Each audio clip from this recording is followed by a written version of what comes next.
Nassau Week 9, the final chance, the final regular season matchup. And we're starting off with a pretty important one here. Demons Raw versus Showtime. This is the battle for the #1 seed. So if we can put it down real quick, I can show you guys what I'm talking about. Basically, if Showtime beat Demons, there's Demons. They're angry. Showtime beat Demons, then Showtime are number 1. All right. If Demons win over Showtime and what is it? And Bun Bun Calamities, yeah. Bun Bun. And Bun Bun beat Calamities, right? Then Demons are number 1. So that's our diagram. That's what we're looking at right here. I hope that that's helpful, but we've got our maps pulled up. Envy, read us through this series.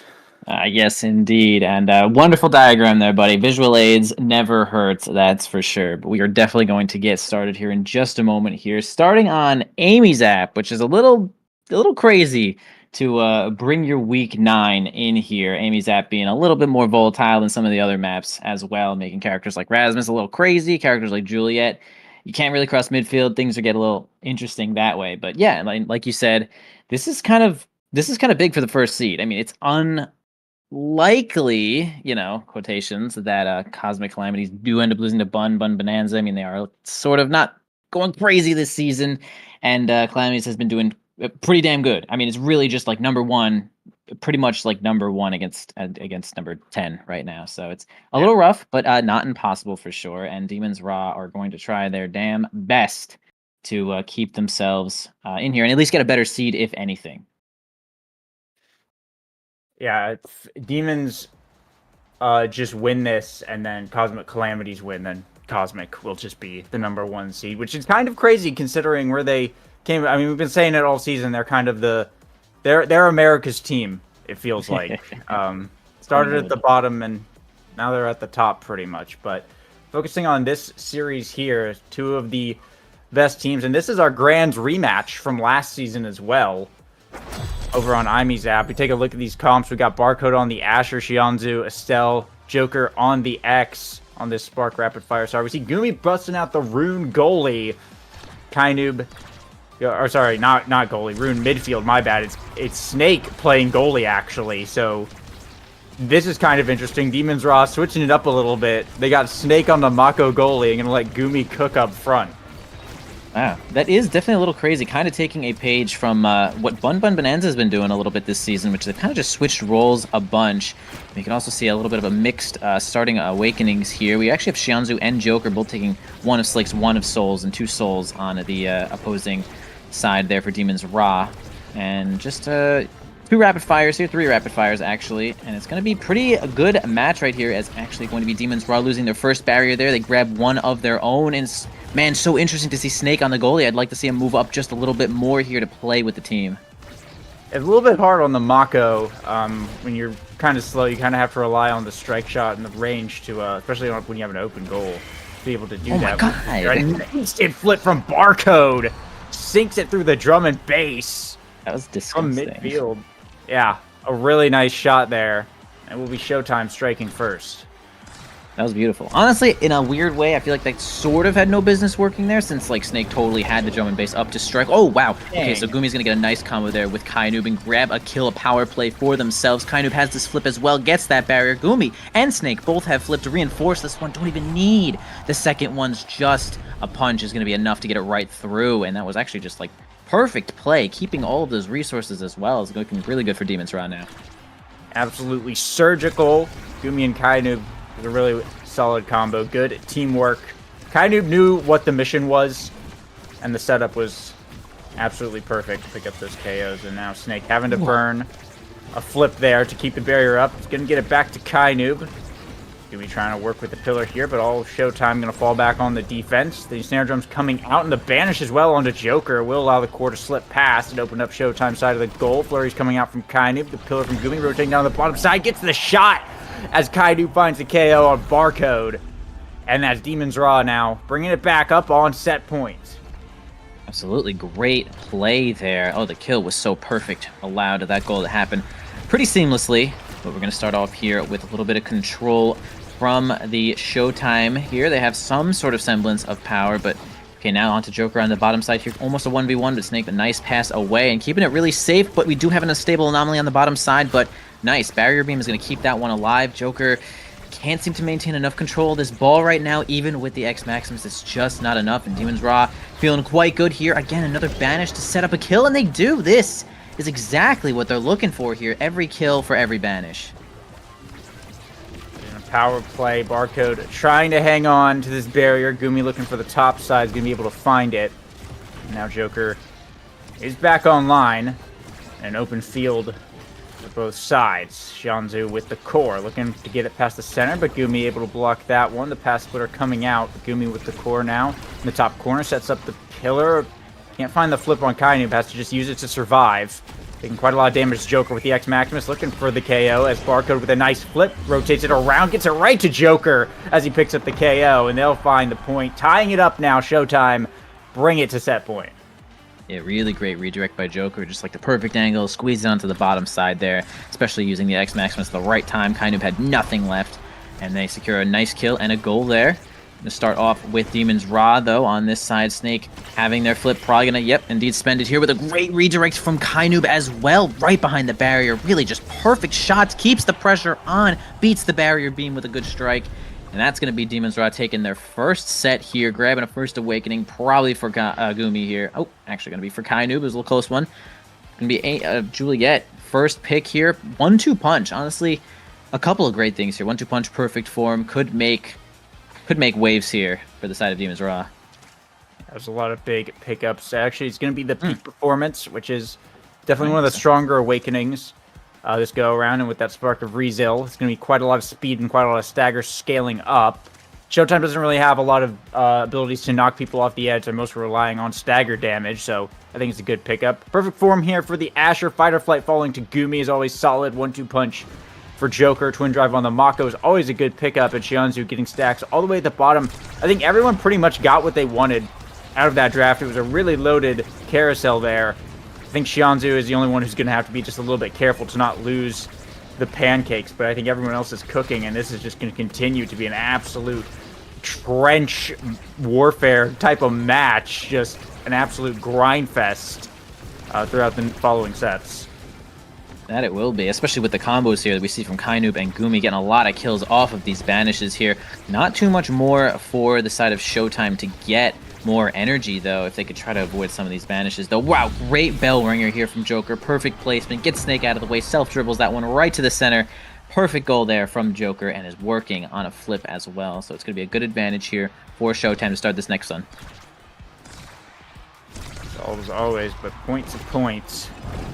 Series to series is how they're going to have to play. This is a nice double banish from Gumi and Kainoob. Another one set up for the dash bump. Is going to pick up a KO. They have that combo absolutely locked down. Core flip here from Barcode, but can't get it out of the corner. That's going to be a barrier gone on the power play. Joker still with a flip available. Barcode managing to beat the rune pillar there. The barrier beam. And now core flip here from Gumi. Pass down. Barcode with the dash, able to make the save. And now Xianzhu with the core, trying to get it back up.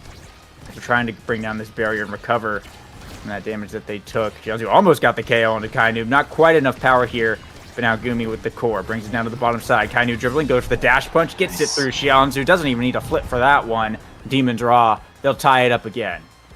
Really great work there from Kainoob. Nice dribble to possibly wait out a little bit of that cooldown. Make sure they have the dash punch ready to get that one in there. And the extra speed. Honestly, the magnetized souls on the Juliet right now is like something I'm really focusing on. And this double vanish is something that they should be focusing on, but somehow don't lose the barrier there. Keep themselves together. Gumi going to try to make it work here with the unstable anomaly on the backside here, and ensnaring jumps as well to help it through. Gumi almost gets kind of quangles off the side there, but not indeed. But we're going to have Kainoob get Joker on out of there with a great dash punch, it looked like. And another power play here for Demon's Raw. I mean, this is kind of like what you see happen every time Demon's Raw play. They're really good at placing their damage, at placing their abilities to just get as many power plays as possible, and kind of like no matter what comp they're playing, and they always make it work. Yeah, for sure. I mean, we're seeing it now. They have the character synergies as well as the player synergies, just with the Rune Juliet combo they've been doing so consistently here. And on the few power plays, it looks like where they failed to actually get the barrier, Barcode is absolutely locked in right now. Kainoob able to pick it up there, though. Pass splitter going to come out. Quite a lot of damage to this Juliet. Oh, Barcode doing a good job keeping it away as we go into overtime. Xianzhu passed down to the Joker, looking for the barrier here. Able to get it past with the X Maximus Strike reset. Has the Bell Ringer, strikes it backwards, but Barcode is right there. Pillar past to Kainu. Can't quite get the core, though. Now Joker with the flip, looking for the center. Gumi saves it, but Xianzhu able to recover on the rebound, looking for the shot to Joker. Going to get blocked out yet again. Kainu down to the bottom, but doesn't have the angle on the goal. And now it's Showtime's core. Once again, the Joker to the top side, and finally Kainu will run out of stagger and fall. The passing plays come out from Forza Showtime down to Xianzhu. The pillar blocks it, and Barcode's going to have to give him another chance, but the ensnare drums are in the way. It's just buying a lot of time for Kainu to come back. A dash punch to try and dribble it. Gumi now playing goalie. A Snake pushing up, becoming Mako Brawler in Barcode's face. Barcode's got a core flip to get that out of there. A double pillar from Gumi saves it away on the bottom side. Xianzhu back down to the Joker, but a banish going to stop the pass. Xianzhu looking for the shot. Can't find the core flip, though. And now Barcode versus Kainub in the bottom side. Gumi pushing up on the top as well. Looking for the dash push. Doesn't find it. Gumi going to give him another chance, and Kainub sinks it in. Demons Raw, a volley of a point, but they bring it to set point yet again. Damn.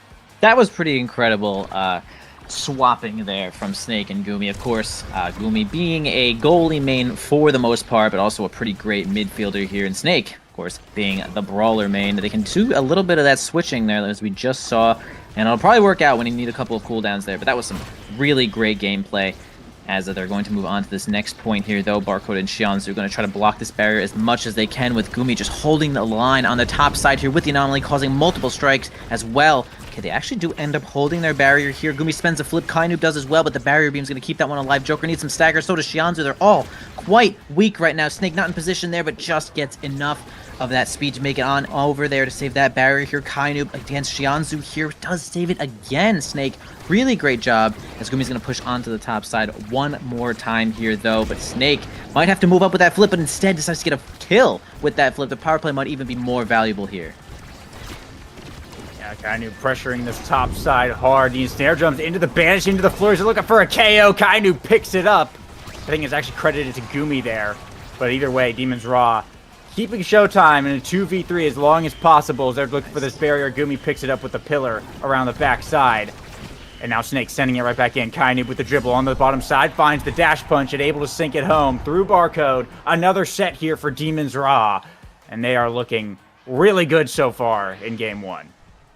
It is a really tough situation there for Barcode, but, you know, doing a preemptive evade might be one of the only things you can do against Kainub dribbling the ball. I mean, he's only able to get possession of that ball when it comes back, and you might have to at least use your evade, give it a shot. It'll only be on cooldown for 4 seconds. I think that's the one thing to take away from that here, though, as we move on to this draft here. Rapid fire prime time here for Gumi.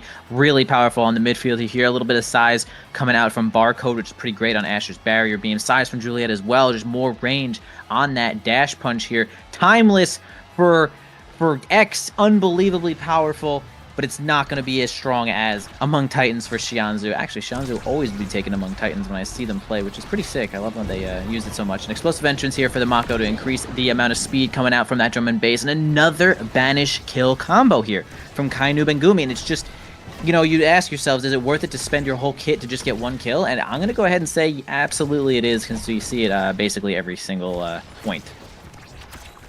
Yeah, I mean, Demon's just been making such solid use of that. I mean, we got to look at the Timeless X, right? Castellast was on the board, but Joker just didn't care.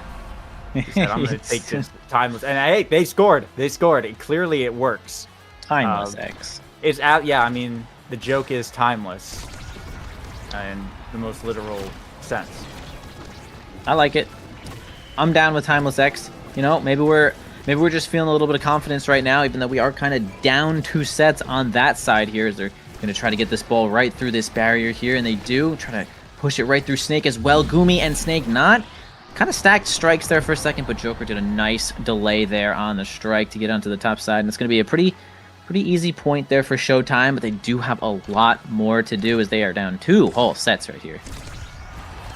Showtime looking good in this one. The speed from Titans definitely helping Xianzhu get around the map a bit more, and giving, of course, Joker a lot more influence in those corners. So we'll see if they're able to keep up the momentum here and take a set for themselves. We do have flips up on both goalies.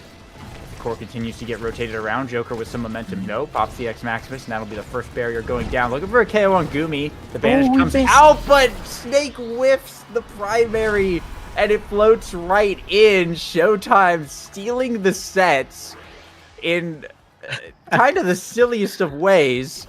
But hey, they'll get the draft here. The first Spark showing up finally in the draft. It's kind of wild that's been this long, but we'll have to see here. A couple nice options for everyone to pick. And indeed, we're going to have a little bit of heavy impact on Estelle, which is really great for damage and cooldown too. Specialized training for Maka, which is like acceptable. I mean, it'll do some damage when you knock them around. Catalyst for X, kind of godlike actually. Glass Cannon Rune, sure, as long as you're not getting hit, pretty great. More size for Asher, just pretty good. And the Spark ends up landing on Kainoob, who did start with the Spark. No denies here from the opposing team. So that's kind of big. Kainoob kind of only has 1 million health to combo over with this peak performance. So they're going to see if that was a mistake or not as we start up this next point here, though. Sorry, I got pinged. Go ahead. I mean, look how fast this guy's moving, though. Like, he's faster than Xianzhu, who has Titans. It's kind of crazy. Titans and stacks stacks aren't stacked up yet, but still, it's kind of wild that you just get that much passive speed. It's 2 Sparks, Peak, and Big Fish. It's wild. I mean, this guy only has more scaling potential as the sets continue to go on, so it's kind of going to become a really big problem here pretty shortly for Showtime. And you see right now on the top side, the flurries. Oh, what a save from Barcode! Gets it out just before the triple banish. Demon's Raw can't do anything with that, but they still are stuck in their goal box, and Kainoob is able to find the point there.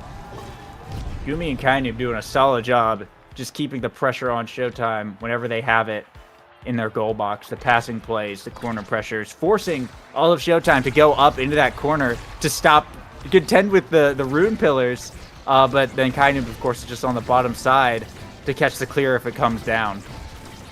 Yeah, the pressure here being put on by Kainoob and Gumi is pretty incredible here, especially having Snake on the back end with that drum and bass. Anytime that they have to fall back, they have the speed to do it. Snake kind of just sitting on flip all the time as well, not even feeling so much pressure to use it until it's time, which is great. Gonna try to get another combo here. They do end up knocking Xianzhu down to nothing, but not off the map just yet here, though, as the drum and bass is going to come out here. The Anomaly shows up, causing multiple strikes again, holding the ball through the flip, but actually finds the perfect timing. Gumi counters Barcode's flip there with one of their own, and now they're simply 1 point away here from taking this first game of the series, which again, pretty damn important here if you're trying to get this first seed away from Cosmic Calamities.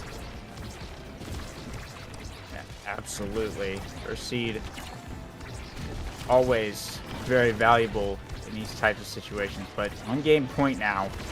Demon's Raw, the chance to close it out. Kind of able to block the Joker's flip as we see Yumi pick up another KO onto Xianzhu. The pillars resetting the stacks, and now the power play for Demon's Raw. They're looking to bring down this barrier into the top corner. Gumi and Kainoob pushing hard. Barcode holding strong, though, against the pillars, against the dash punches. Asher very good against both of those things, and Barcode definitely focused. Xianzhu sniping Kainoob off the map into the center, and it gives Joker the opportunity to bring down the barrier. Pass down to Xianzhu, tries to go for the corner. Snake barely saving that on the goal line. The flip will get it out, and sending it across back as Kainoob respawns. Gumi picks up the barrier. Now it's both sides opened up. Barcode now having to find a way to get it back across the field. Joker looking for the breakaway, has the X Maximus, but Snake with the drum and bass gonna clear it a little bit too far away for him to find it. Now Kainoob dribbling, pass up to Gumi, goes for the flip, doesn't find it. I think Barcode able to block the core here. Xianzhu trying to get it back down. Gumi cutting the pass. Gets back around to Snake. Xianzhu pass down to Joker, blocked by the pillar. Gumi just on point with these. Xianzhu going for it again, but now Kainoob's in the way with the flurries holding on to it. A dash punch sends it screaming to the top side. No one can get to it in time, and Demon's Raw taking game 1. Man, that was so good. That was just like Gumi having the rapid fire prime time went kind of insane there, giving Snake all the assistance that they needed. Anytime the goal could have even been threatened a little bit here. And in addition to being able to put on so much pressure in the midfield here with just constant pillars, constant anomalies to just back up Kainoob. And wow, that was incredible from Demon's Raw there. They just stuck to their plan, got those kills off the banishes, and man, it's just like executed perfectly. Showtime probably could have gotten a couple more evades on the Banish there. I wasn't focusing too hard on if they had the energy to do so, but either way, I mean, that was really solid gameplay there. A total of 9 kills here for the side of Demon's Run, only 3 on the opposing side for Showtime. They're not a crazy amount of damage being exchanged, but a lot of just good plays here. Like, this wasn't like a super long game, 17 minutes. Everything was just executed, just executed perfect. That's all I want to say. Is it's just like Demon's Raw had their plan, stuck to it, and just played it perfect.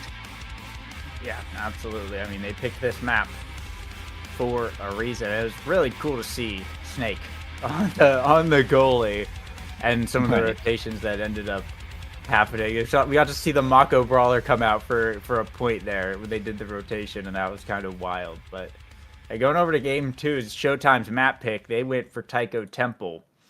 So it's gonna be interesting to see. We saw them kind of own this map, I think, throughout the season and last season as well. They're really good on it. So it's going to be interesting to see what Demon's Raw are going to pull out. If they're going to continue to have Snake on the goalie, if that's just the flavor of the series, the flavor of the day that they wanted to do, if that was a one-time thing for that map. But yeah, it's going to be... I still think Showtime are absolutely in this despite sort of a hard loss in game 1. But it's definitely going to be a hard fight with how Demons are playing today. Yeah, absolutely. Demon's Raw looking quite good. They're just in form right now, as I'd like to say, considering some of the other teams might be returning to form. But we'll see a little bit of that later. Yeah, happy to see the Taiko Temple coming out here, though. Honestly, their 3 choices of maps are some of my favorite maps in the game.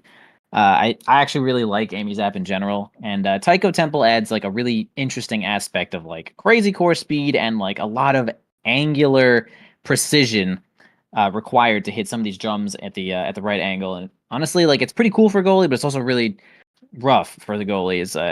As players just have red core just out of nowhere, and it's a little crazy. But we'll see what happens here as we start off with this explosive entrance and thing that I forgot the name of here. Fight or flight. Yes, there it goes. Fight or flight, which is again kind of a nightmare if you're the goalie here, to have everyone else just running 900% speed and you are not getting so much off of fight or flight. But this is like kind of... I still feel like this is the Zentaro meta. Now, I know that's a little... Maybe I'm wrong. I could be just so wrong. I could be just unbelievably wrong. But I feel like this is the Zentaro meta. It's been the Zentaro meta for like the last like 3 patches. And some of these awakenings here might suggest that he could be showing up. He could. I think with fight or flight on the board... Honestly, I think it's going to be 6 fight or flights unless you have like a blink goalie who specifically wants the dash range. But I think not taking fight or flight when everyone else is I don't know, it's just going to feel really, really bad here. I think even if you pick up Zentaro, I think you still go fight or flight and then get Super Surge later on. But we see the bans coming out now. Atlas, Juno, banned out by Demon's Raw and Showtime respectively here. Raw do not want that revive. They do not want anyone living this match. And Showtime, of course, banning out the Juno goalie. But we'll see if Snake is still currently in the goal box. So we'll see how that ends up going here. Showtime first pick is going to be the Mako. More than likely, that'll be Barcode on the goalie. Meanwhile, Asher, X showing up for Demon's Raw. I feel like those picks could kind of go anywhere except the X. The X is forward. If that's X goalie, that would be insane. But this could very well be Asher midfield or Asher goalie. I wouldn't be surprised. There's the Zentaro, like you pointed out, along with the Now. That's the forward duo for Showtime. I think pretty classic there. Mako, Zen, Now, stock standard Taiko comp, and the rune coming out for Gumi. So I think it will be Asher goalie. Oh yeah, there's the Zentaro. Let's see how it works here. Possibly the best character in the game. Who knows? Maybe. Who knows? You know, I don't know. But glad to see that. But bro, Rune. Honestly, Rune is kind of like I feel like maybe he's been good for the last few patches, but it also kind of feels like kind of out of nowhere. I know Shianzu has been like trying to play a lot of Rune, and Gumi used to play a whole lot of Rune, but like now he's back, and everyone's just like, wait, Rune is insane, and that's kind of something to pick out of here. Is we just see the Runes left and right. And I know Vaughn was like on stream the other day, and he was mentioning like, oh, Rune's a crazy guy, and I was just like, oh, you know what, maybe that's true. And so we see it again, and I'll go ahead and say that yeah, maybe Rune is the man right now. Any kinds of changes from the we do see the same bands as last game, right? These were both the same bands, even on Imizap. We didn't see any Rasmus here. Is that like what's up with that? Rasmus is overrated. You know what I mean? On Amizap? With a Uh, hook into the Demons death. don't need him. They had Rune. They had Rune. I They do had see that Rune they have and Juliet, and they did not need Rasmus. And X is just really good this patch in general. So it's been kind of contested. I mean, I can't answer, like, I don't know why they didn't care for Rasmus the last match. I mean, clearly they didn't need it, and I don't think if Showtime had it, it would have mattered. But going into this one, I mean, this is going to be another slugfest here. I'm expecting to see 6 fighter flights. I don't really see any reason for anyone to go.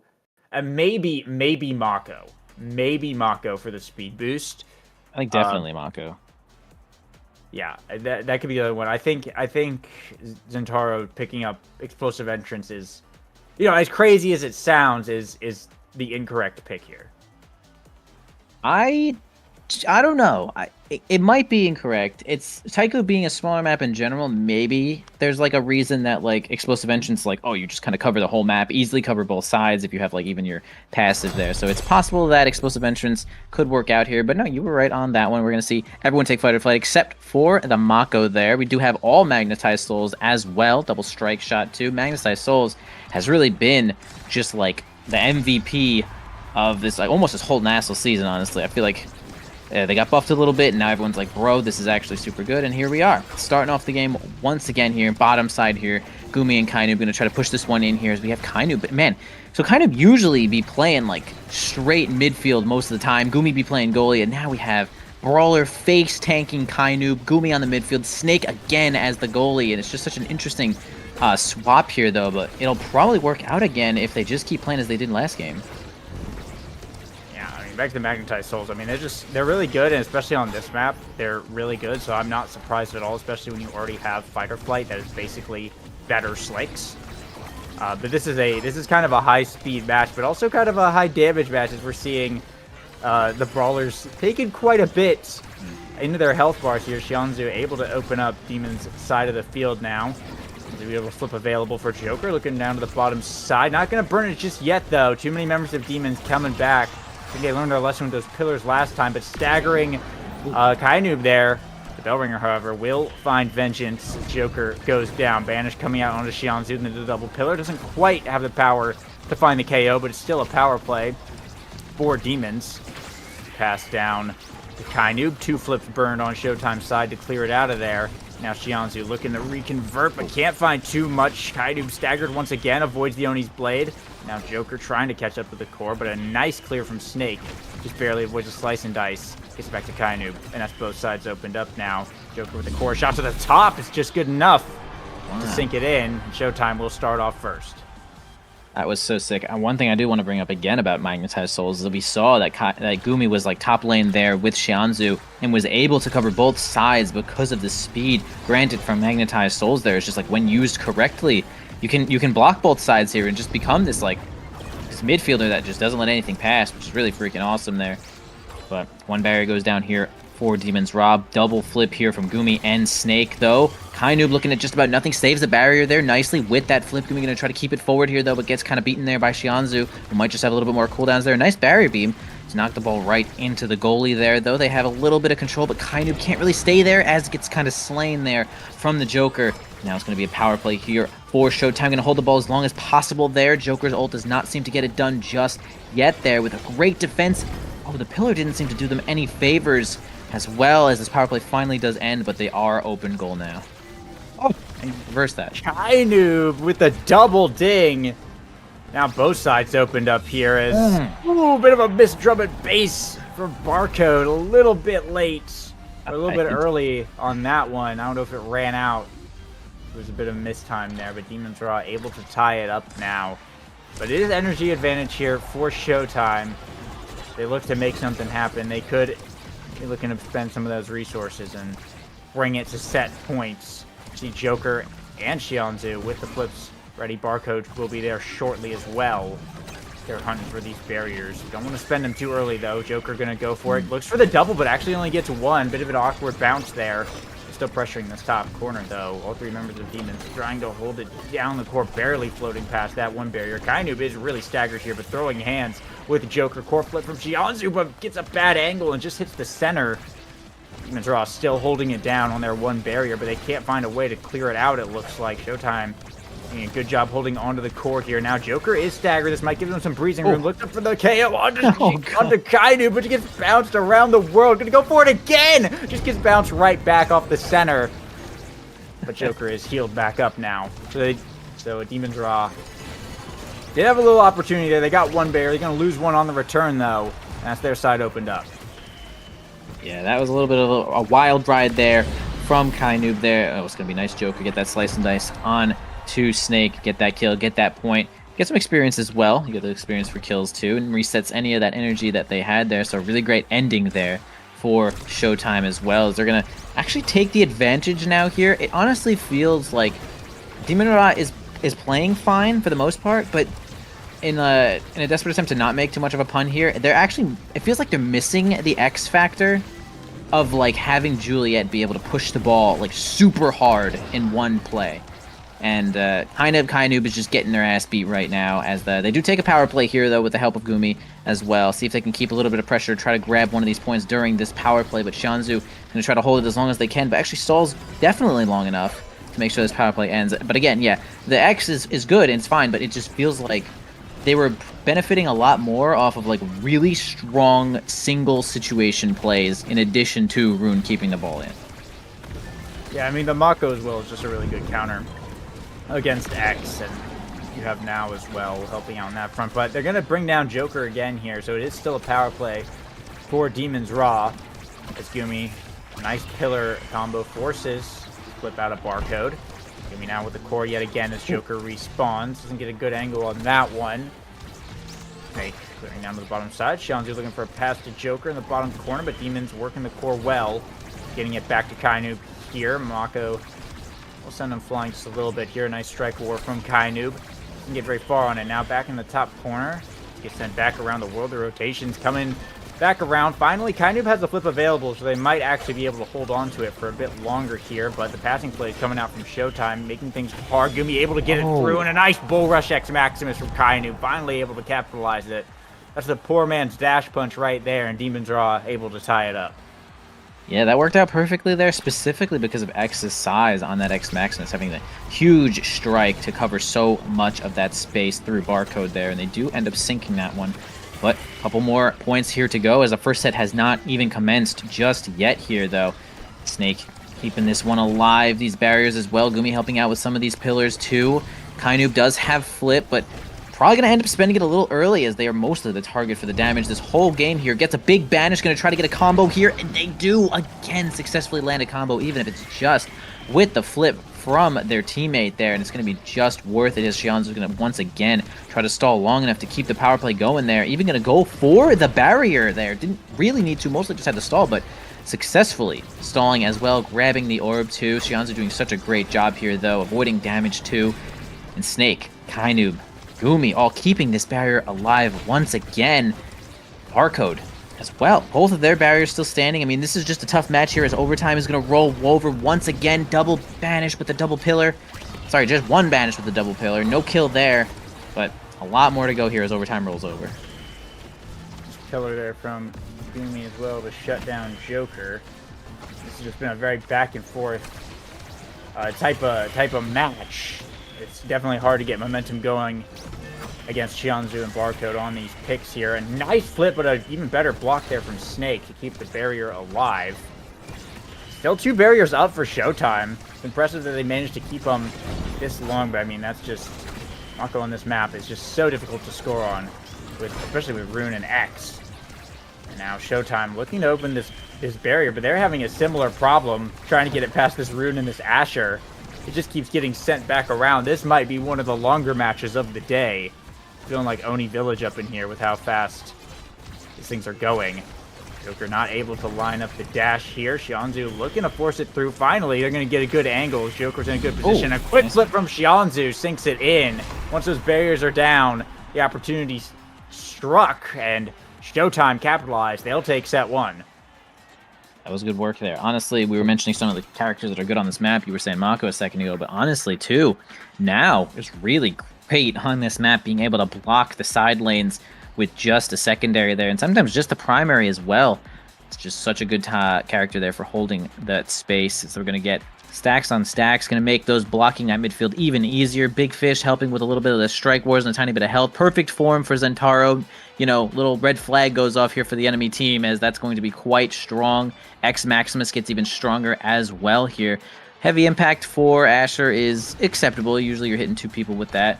It's like totally fine here. And then Siege Machine, a little bit of range and duration for that ult and the primary as well, which is fine. It's not crazy for Mako, but acceptable as well to at least get a little bit of benefit from that. As we're going to start off this next set here, though, with Showtime in the lead, and they're certainly going to have to get another one of these sets if they're going to try to bring this one to a game 3. Again, you know, huge stakes, of course. We're trying to keep ourselves in the best seat as possible going into these playoffs.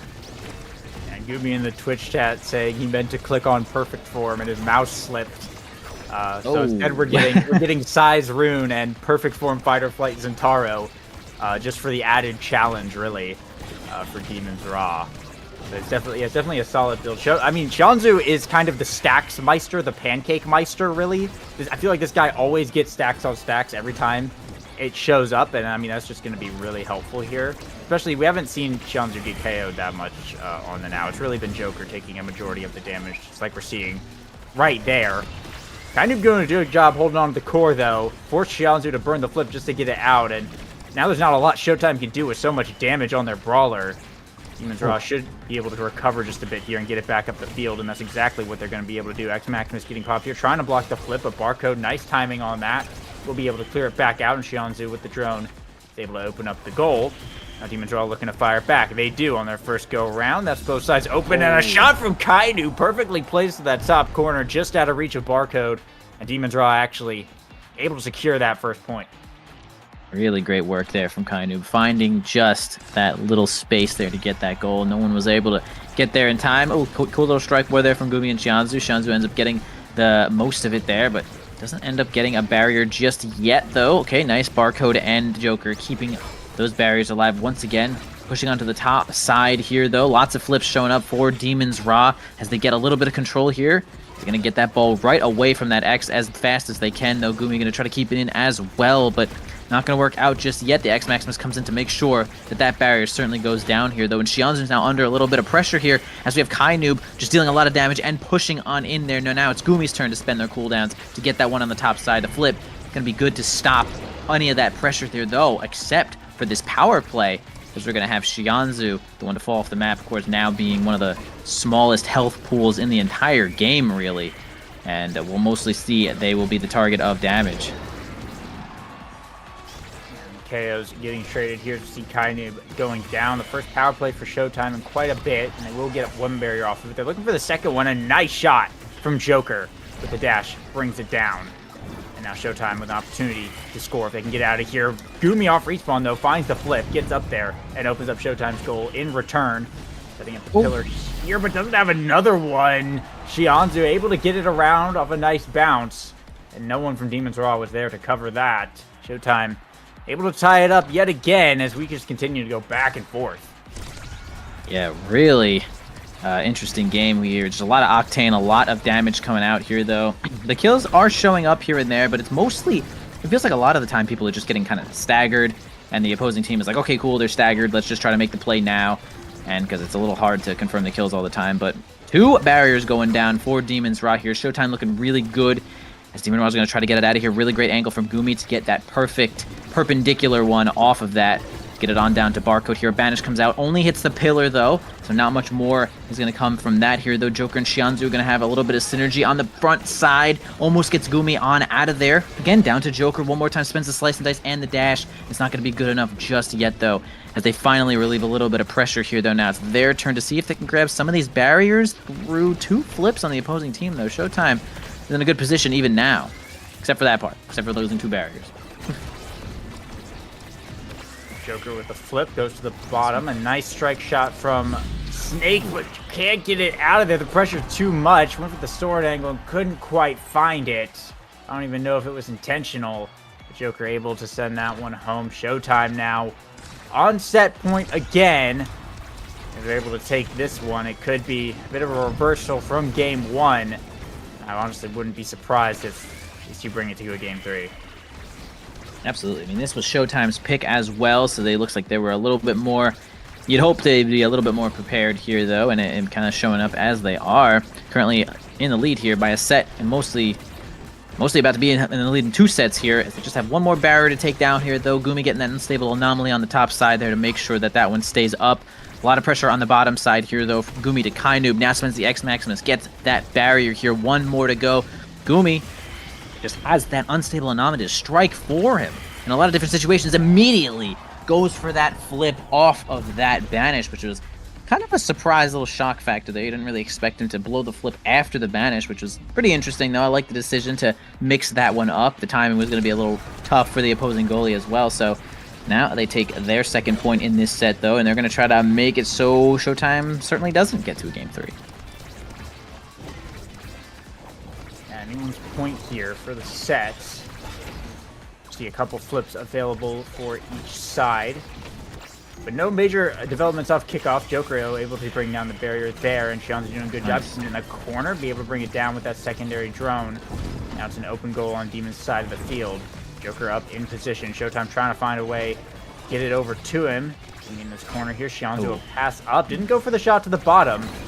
7 for the pass, and ended up getting broken up, and now Joker is staggered. Xianzu, though, has the flip available, pushing up in the center of the goal box. Goes for the flip, sinks it right in, right past Gumi. And Showtime will be able to close it out. They're up 2 sets to nothing now. And the MVP will be Xianzu. I mean, this could be big for them. It certainly will be big for them. And we saw those stacks on stacks were certainly stacked the heck up, as Xianzu was basically as fast as anybody in that game. They'd be able to catch the ball whenever they needed to with that drum and bass, and now they're going to make it so they have a couple more primaries to work with. Among Titans showing up for Gumi to increase Kainoob's size and try to help with a little bit of midfield speed here, though. Stagger Swagger for Joker trying to keep themselves alive. A little bit of base speed as well, which is nice. Size for X, that's my least favorite thing to ever see on the opposing team, to be honest. Just good in general, especially with Demolitionist, too, getting some cooldown.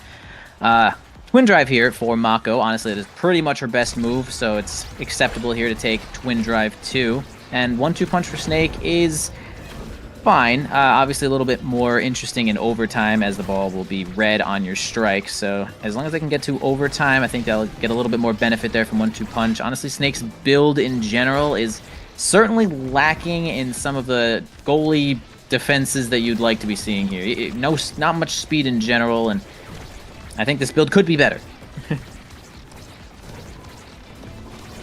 Yeah. I mean, it's a lot of speed on Showtime side of the field. And we just came out of, like, the speed meta before the previous patch. So the speed a little bit harder to come by. It can, you know, kind of be seen as all the more valuable that Showtime are able to get all of this. And that Stagger Swagger on Joker is, I think, absolutely massive with how much damage this guy has been kind of forced to take here. Showtime with the core in the bottom side. They've been doing a good job holding it in this corner, but struggling actually getting it past Snake. See if they're able to make something happen here in overtime. No core flip from Kainoob. Barcode going to trade core flips for that one, but doesn't get it very far as Demons are able to recover it in the midfield. Gumi setting up a pillar and pushing this top side for this final barrier. Showtime holding on. They'll rotate it right back around. Oh, here from Xianzu pits the KO against Kainoob. And now it's a power play for Showtime. A pass up to Joker, and they're trying to make something happen. Gumi whiffs the flip here. And snare drum's coming out. The pressure is on. Core flip from Snake. Buys some time. And Kainoob comes right back online. These final barriers proving so difficult to get for both teams this entire match. And now it's no exception. Banish comes on to Joker. The passive comes out looking for the barrier. Doesn't find it, but they'll get the KO onto Kainoob again. And another power play for Showtime. Joker looking for the center, but Snake with the block. Now Xianzhu with a pass off the bumper into the top corner. Gets trapped in the pillar, but somehow Demon's Raw still managed to hold and clear it out of there. And Kainoob's right back online. And that time it misses. And the barrier is gone. Joker with the slice and dice will find the point eventually. Showtime striking first yet again. Really crazy point there. Almost holding for an eternity there. The Snake does eventually, perhaps just runs out of cooldowns there, and it's going to be Showtime taking that point as well. Now they are certainly ahead by a lot here, though. Demon's Rod doesn't really have a point on the board just yet for this set. A lot more to go here, though, as Joker needs to spend that flip, but the anomaly is going to block any semblance of a double there. Really great recognition there from Kainoob. Almost gets a kill onto Xianzhu there. Kainoob once again trying to make that X dash punch work, but it's a little bit more intricate there than Juliet's dash punch. So it takes a little bit longer to start up. Gumi and Kainoob just keeping the pressure on, but Joker and Xianzhu get the drum and bass with the secondary to keep that speed going and actually end up finding a kill onto Kainoob, who has a bunch of extra size there. It's not going to be too hard to find kills on a character that big, so this power play is going to have to result in something pretty great here, though, as we do actually have one Barry going down an anomaly. Just enough to keep the second one alive here, though. A flip comes out from Joker, gets it through Gumi's flip, which just might have been like a pixel off, a second off of that correct timing there, though. Now it's Demon's Raw with an open barrier again. Showtime making this whole play once again work for them. This whole map, really great map choice, honestly, for Showtime. They were ready for this. Yeah, absolutely. This is their map, and they're proving it right here on game points. A bit of a misplay there. They will lose one barrier off the kickoff, and Demon's opportunity is never a good sign. As Kainoob almost brings down the second with the X Maximus. Fourth got to come out from Barcode there. They lose snare drums as well, but Xianzhu going down, and that's big. They're going to lose all of their pancakes. And now it's a power play for Demons. Not able to do too much, though, with Kainoob staggered here. A lot of time running off the clock as Xianzhu will come back online now. A nice defensive play there from Barcode. I mean, that I just absolutely cursed that one. Whiffs the strike and loses the barrier. And now Demon's Raw up 2 barriers to none. Joker looking to try and even that up. The Banish coming out is going to stall out everything. Now Gumi with the core on the top side. Xianzhu rushing to try and stop that. They're keeping it on Demon's side of the field pretty consistently here. Demon's trying to get it off a nice pillar. Will buy a little bit of breathing room, but they're not quite able to convert. Kainoob, though, with the KO, dashes in. It takes Joker off the field. And now here we go. Demon's trying to make this happen, but Snake sent it right to the now primary. Lost both barriers off of that. An insane bounce off the center. Kainoob, though, with the bull rush and the flip. Doesn't find it. Another now primary. Going to shut that down. Joker's back online here as both sides are opened up. A crazy sequence of events throughout this point. Gumi with the pillar, trying to get it to Kainoob. Here looking for the dribble and the bull rush, but Joker steals that one away. This would be pretty incredible here if Showtime can actually manage to take this there, as they had both misplays here, losing their barrier from Barcode, but we do actually have them keeping it alive here, Snake, with that flip. Xianzhu not going to spend their flip just yet, though, as they want to get this offensive flip going here, though. Don't need to spend theirs for that situation there, but nice reaction to that unstable anomaly, though. We have a Banish to try to get them maintain a little bit of control here, though. Barcode still has their own flip. Going to spend it now, absolutely, as that was going to be curtains for sure, and they want to keep this point going as long as they can, but Kainoob's size with that X Maximus is going to cover just enough space. Barcode and Xianzhu together cannot get that one out, and Demon's Raw, as I said, Showtime, great map pick. It certainly isn't over just yet, so we actually could have crazy reverse 3-0s here. We'll see what happens this next point. It's not over until it's over. I mean, that was a crazy sequence of events in that last point. It absolutely happened again here, but Showtime starting off with the momentum in that first barrier. And nice clear from Barcode to Xianzhu. Keep both barriers alive. They look to pressure Demon's Raw yet again. Banish comes out onto Xianzhu, though, and Barcode racing back, trying to get the core. Doesn't have a strike shot, and that's a barrier gone. Unfortunate way to lose it. And now Joker Staggered yet again. The Stagger Swagger, though, coming in big. Comes back up with the flip. All three members of Demons there to block that one. The Snare Drum's coming out offensively, but still can't quite get the angle on the Oni's Blade. Jonesy passing it back up. They're looking for this top corner now, but Joker can't quite get a hold of it. Kainoob is staggered, though. They could be looking for the KO. Able to pick up one orb here. Snake absolutely holding it down with the assistance of Gumi. And now Demons Raw looking to convert back. The Banish comes out onto Xianzhu, and they're stuck in the top corner here. Pushing it through the drum and bass, holding on for dear life. The pillar is just too much. Showtime's barriers all gone. They're still looking for this final one off Demon's side, but Kainoob with the Corruptor Bull rushing up, gets shot in the face by the Mako, though the pillar getting set up. A nice sword angle from Marco, but it doesn't matter. Gumi able to make it happen. I think the Oni's Blade sent it backwards a little bit. Showtime, I think, had a bit of a miscommunication there, either by Joker or by Barcode. Yeah, it's hard to tell what hit that. Yeah, Joker used the Oni's Blade to get the kill onto Kainoob, and the ball kind of went in the Oni's Blade and stopped, and that was kind of a shock factor there, as Barcode was certainly not ready for the ball to literally stop and then go backwards there, which do be happening sometimes, but we already have a kill. Oh, we have actually disconnect onto Kainoob, no longer on the screen, no longer can be wow, what an insane time to disconnect. So we're going to keep this point going here because those are the rules, as Showtime certainly has. Oh, okay, we're back. We're so back. Unless my brain just exploded, but we're so back right now. Okay, we're so gone. We're so gone. Kainoob is absolutely out of the game once again here, as we're going to get to do this point once more. Snake trying to defend for their life in this power play. Double pillar here that can hold the ball actually long enough to actually make a power play of their own. And Demons Raw have lost the game. Strike shot missed a little bit there, and we're going to go on to a beautiful, just an absolutely gorgeous, just a perfect game 3 is where we're going. Yeah, that last set was a little bit scary for Showtime. They sort of were beating themselves just a little bit there, but they managed to recover and pull it out. So game 3 is on the horizon at Lab, the classic game 3 map.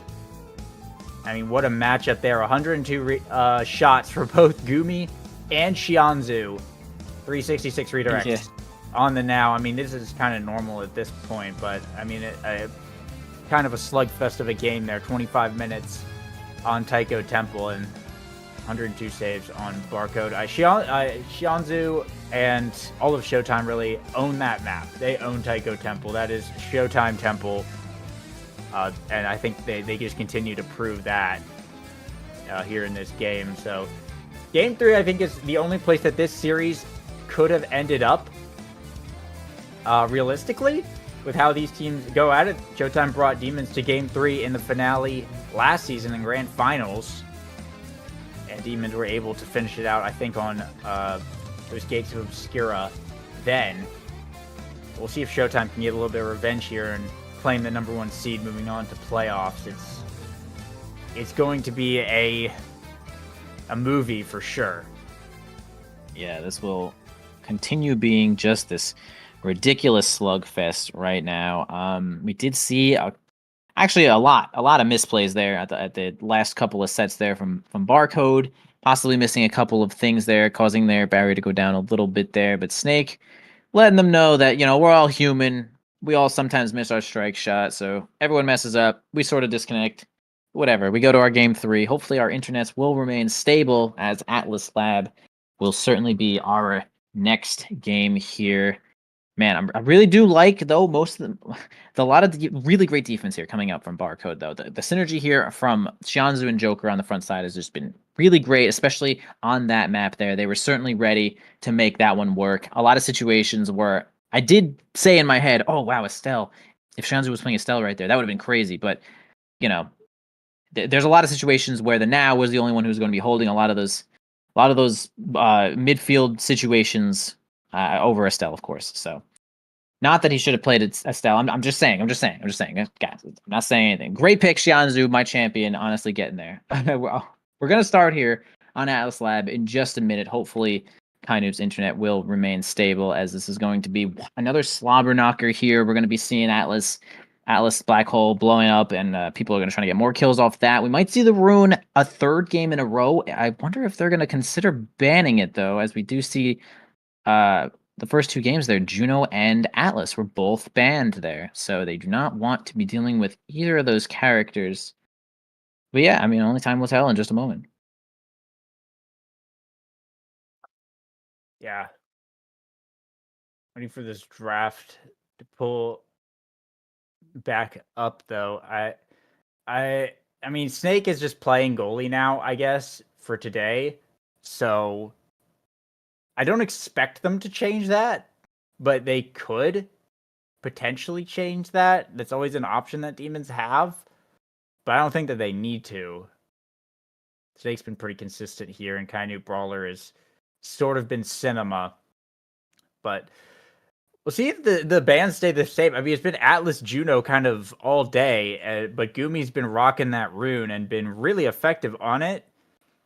So I'm curious if Showtime, if they decide that they need to change it up, that will allow the Juno to get through, though. And that honestly just might be scarier depending on the way things go. We do have our draft, though. It's Among Titans, Timeless Creator. Interesting start there. Oh yeah. Yeah, I mean, I'm not entirely sure what to expect other than we'll just see the Atlas ban again. It would be understandable if Atlas was banned. I could see possibly the X. If people are really saying X is crazy this patch there, if they would like to give X 30% size on game start, well, they certainly have access to that as well. Timeless X. We could have Timeless X. That's true. Yeah, This is but not Cast to Last Gaming. You have to take Timeless X if you want to get the Titans like uber bonus size, right? That's facts. That's fact. You want 30% size, you're taking Timeless X. I mean, it could happen. Absolutely. I don't know. Xianzhu's certainly happy to see the Among Titans show up there, though, as they are quite adept at taking all of the speed awakenings. They're going to probably try to get stacks and stacks once again, even in this game. And they make pretty great use of it, though, as these bands are going to show up in just a second here. Here they come, for sure, on the way. It seems pretty likely, though, that everyone just takes Among Titans and just gets the speed boost, right? Oh, here's the ban. Juno, again, no surprises. I expect to see Atlas. If it's not Atlas, I'll be kind of surprised. I mean, maybe they ban Mako, but they've been banning out Barco's Atlas like literally all day, and it's a timeless start. So I think it'd be crazy if that changed now. I don't know what else it would really be, especially on this start. Yeah, Atlas pretty good with timeless. Oh, they did hit it. Okay. Interesting. That's also understandable, I suppose. She's just kind of good. She's kind of good on every map in a lot of different situations. She's got really good versatility. Dealing with drum and bass as the opposing team is pretty rough. And boom, there it is. Atlas being picked just about immediately there for the side of Showtime. Barcode finally gets to play their Atlas, and we'll see if it was just this like ban every single game thing, right? Because I think they were doing completely fine with Mako and characters they played first game, which I'm remembering at some point. Yeah. Yep, I'm remembering. Atlas is kind of the Barcode character. That's like the Barcode like main character. It's what he kind of made his name on. So I'm not surprised that they're going with that. We do see the X coming out here. So honestly, it's happening. Considering it's demons picking it, like I'm not surprised that this could just be Timeless X and just go for the uber size. I could see it going either way, but honestly, this could just be Timeless X. There's the Gumi on the rune again. Xianzhu going for the now. They got the double healing coming out. We're looking for Joker's pick here. I wouldn't be surprised if we just see the Asher. And there it is. Asher. So now we need a goalie pick for Snake. A lot of goalie picks are gone, though, actually. Dubu's the only melee goalie really left. Showtime did this. They got Asher and Atlas, and Mako's gone, so a little bit of a situation for Snake. What do we think we're looking at here? Oh, it's Kai. Just not going to play a melee goalie. Just going to go full on speed. Makes sense. Wow. Okay, this should be interesting for Snake. Now, I have no doubts that they have hit the Kai goalie at least a couple times, but this feels it just feels like it could be a little bit out of the wheelhouse here, as we do have Kai kind of like a mix, right, a hybrid of ranged and melee goalie in that way. I'm really interested in what starting gear they're gonna pick there, because Kai can kind of pick any gear and like be pretty cool with it. What do you think? Yeah, I think eject button is the first thing that kind of pops into mind, but strike shot's also good here as well. The thing I think I'm looking at is if they're gonna take Snake off goalie and put him on the X, but it doesn't seem like they're actually doing that so far. If they're committing to this, it would be kind of insane. And I want to point out as well, this 2 games ago. This series, game 1 was Snake's first Nassel game, like official Nassel game, playing goalie. So this is like some new territory for Demons, at least officially, and they aren't changing anything. So I think this is going to be Snake Kai. This is going to be something really interesting. I think it's going to be strike shot because that's what we've been seeing him run all day. Okay, that's fair. Strike shot Kai is completely acceptable in every situation, I would say. I want to see how they end up dealing with this Atlas. I mean, we are here in our game 3. Again, pretty big stakes here, though, and they do end up giving Barcode their possibly greatest skill character here with the Atlas, and they decided to drop the Mako into the ban section here. They do allow Gumi to get that rune again, though. It's a little like a 1% sadness here for the rune that they can't find Timeless later, unless we do somehow see 6 among Titans there. Then we would be able to see, or have a good chance at least, of seeing Timeless later, as it just will fly back into the pool. And another random awakening will be sent out into orbit. Why does it work like that? I don't know. I didn't code the game, but we'll see in just a moment as we load on in. And getting our selections here. Take a look at what everyone picked up. It's like it will be at Timeless all around. No one going for that Timeless Creator, and Snake will actually be running the eject button instead. Kai Staple Awakening, so not going to go for the strike shot, and everyone else just on the Mag Souls. I mean, yeah, what can I say? This is kind of a pretty vanilla start to the game. We're just running fast. That's all we're doing. Really, it's just a Mag Souls world we live in right now. Everyone has really just noticed that it's just the best. And honestly, I mean, it makes sense. We could just see the players every time you cross midfield. You just have so much control. It's just like the name of the game is don't let the ball get past you. And everyone's kind of doing that job with these Magnetized Souls. One barrier is going to go down for each team, though. Kind of going on in there, trying to get some damage onto Xianzhu. Like you said a little bit earlier, we do have double heal here with Atlas and now as well. Team Israel going to be the first to lose their barrier, though, both of them. Now we have a push onto the bottom side, right onto the top side here. Snake to try to make it on through with a little bit of speed.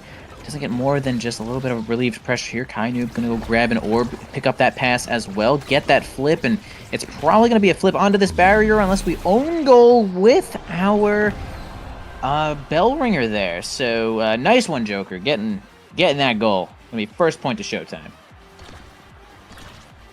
Showtime needs first points consistently, but everyone's going to have a flip available for this round. And I mean, we're just seeing it just off the rip. If Demons will lose one barrier there off a Joker's flip.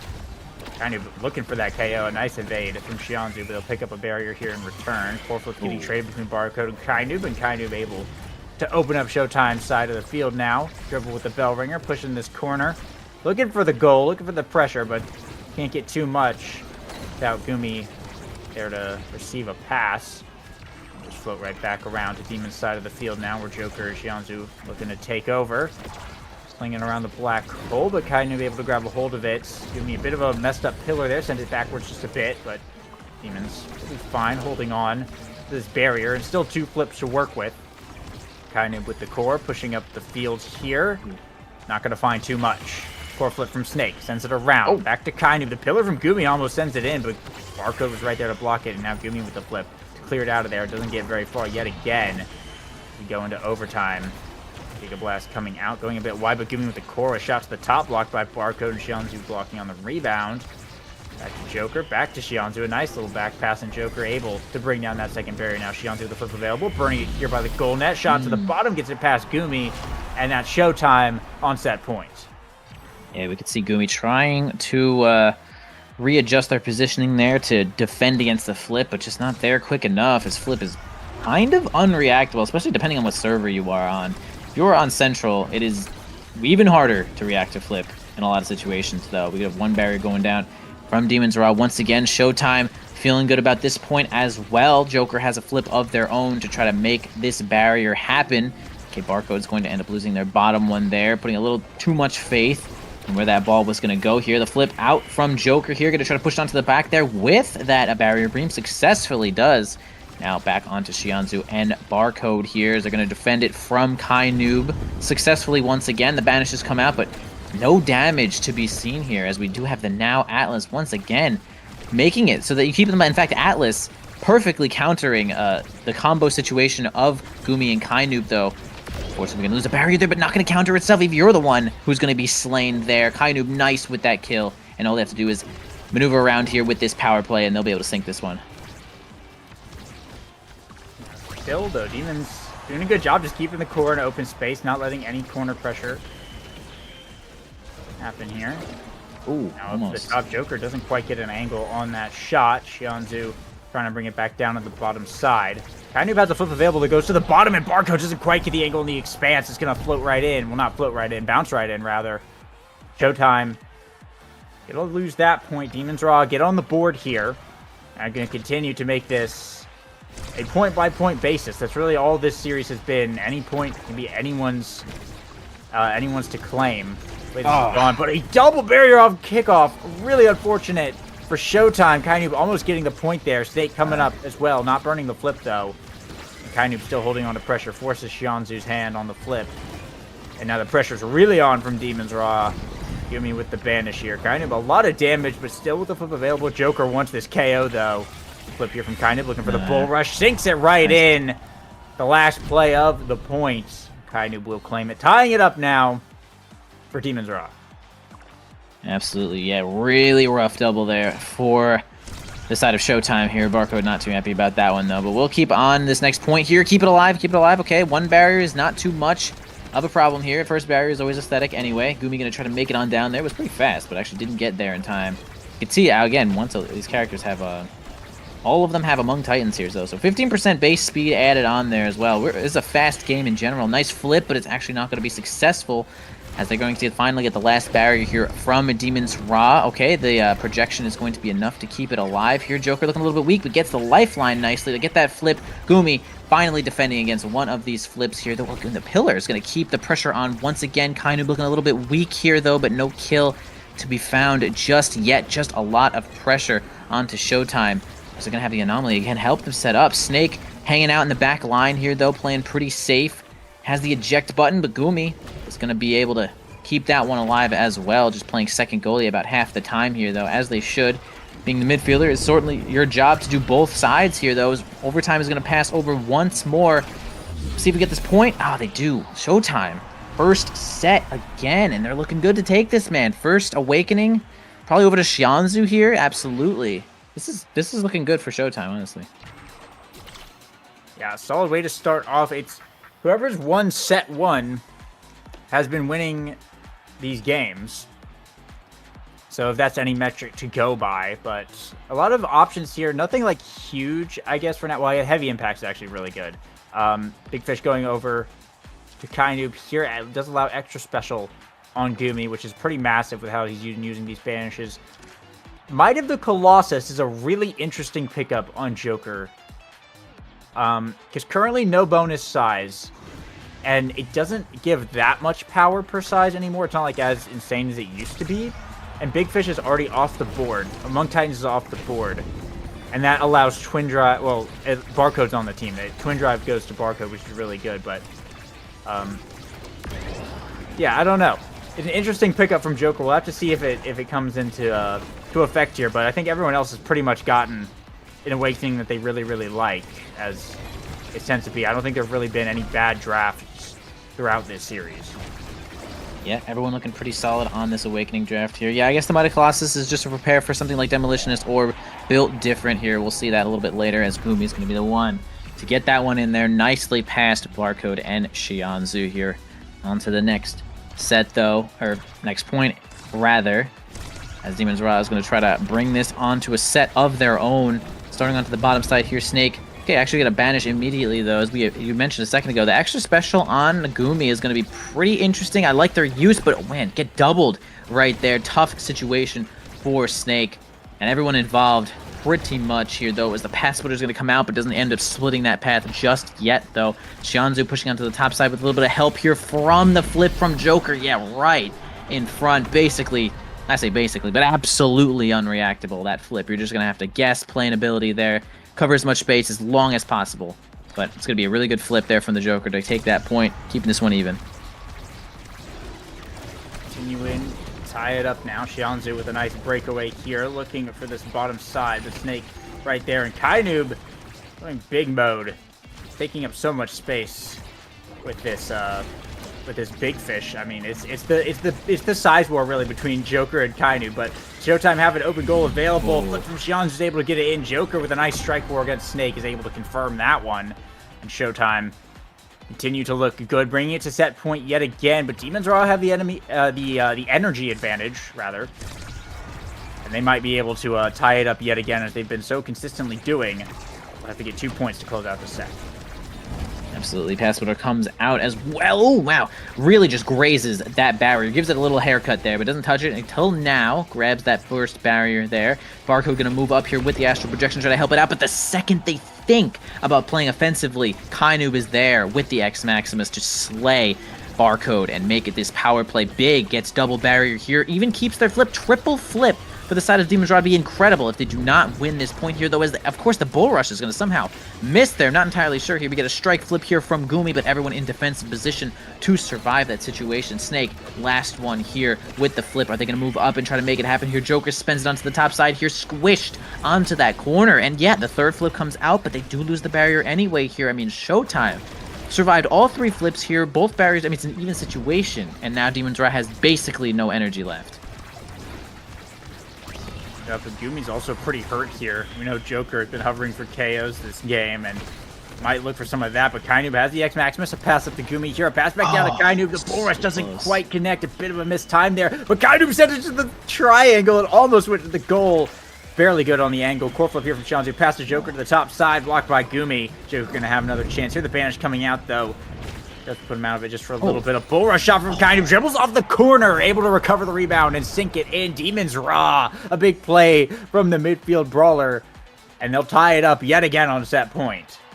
That was really great timing there from Kainoob. Basically was the catalyst there to start off that chain reaction to make that pressure just lead into a goal quite nicely here. Again, the path splitter comes up onto the top side, grabs one barrier there. It's so difficult to block the ball away from the path splitter. As they squished onto the bottom side here, Snake might have been asleep there just a moment of putting a little too much faith in some of their teammates there, but Kainoob spends the X Maximus and the flip, grabs a kill onto Xianzhu here, and now has a power play, though, to try to get two of these barriers here to bring this one back. Lots of cooldowns here from Barcode, as we do see Twin Drive on them as well. Joker, good enough defense here to at least keep one of these barriers alive, but they're going to try to push in one more time here. Bull Rush comes out, the extra strike as well, possibly stacked strikes. Xianzhu and Barcode there. Joker trying to get in with that dash and does not seem to make that one happen just yet. Xianzhu now just giving a little bit of speed to try to get on in there. Barcode might have to move up to make this happen. Kind of looking a little bit low here, though, but a nice breakaway down onto Gumi is going to get them free.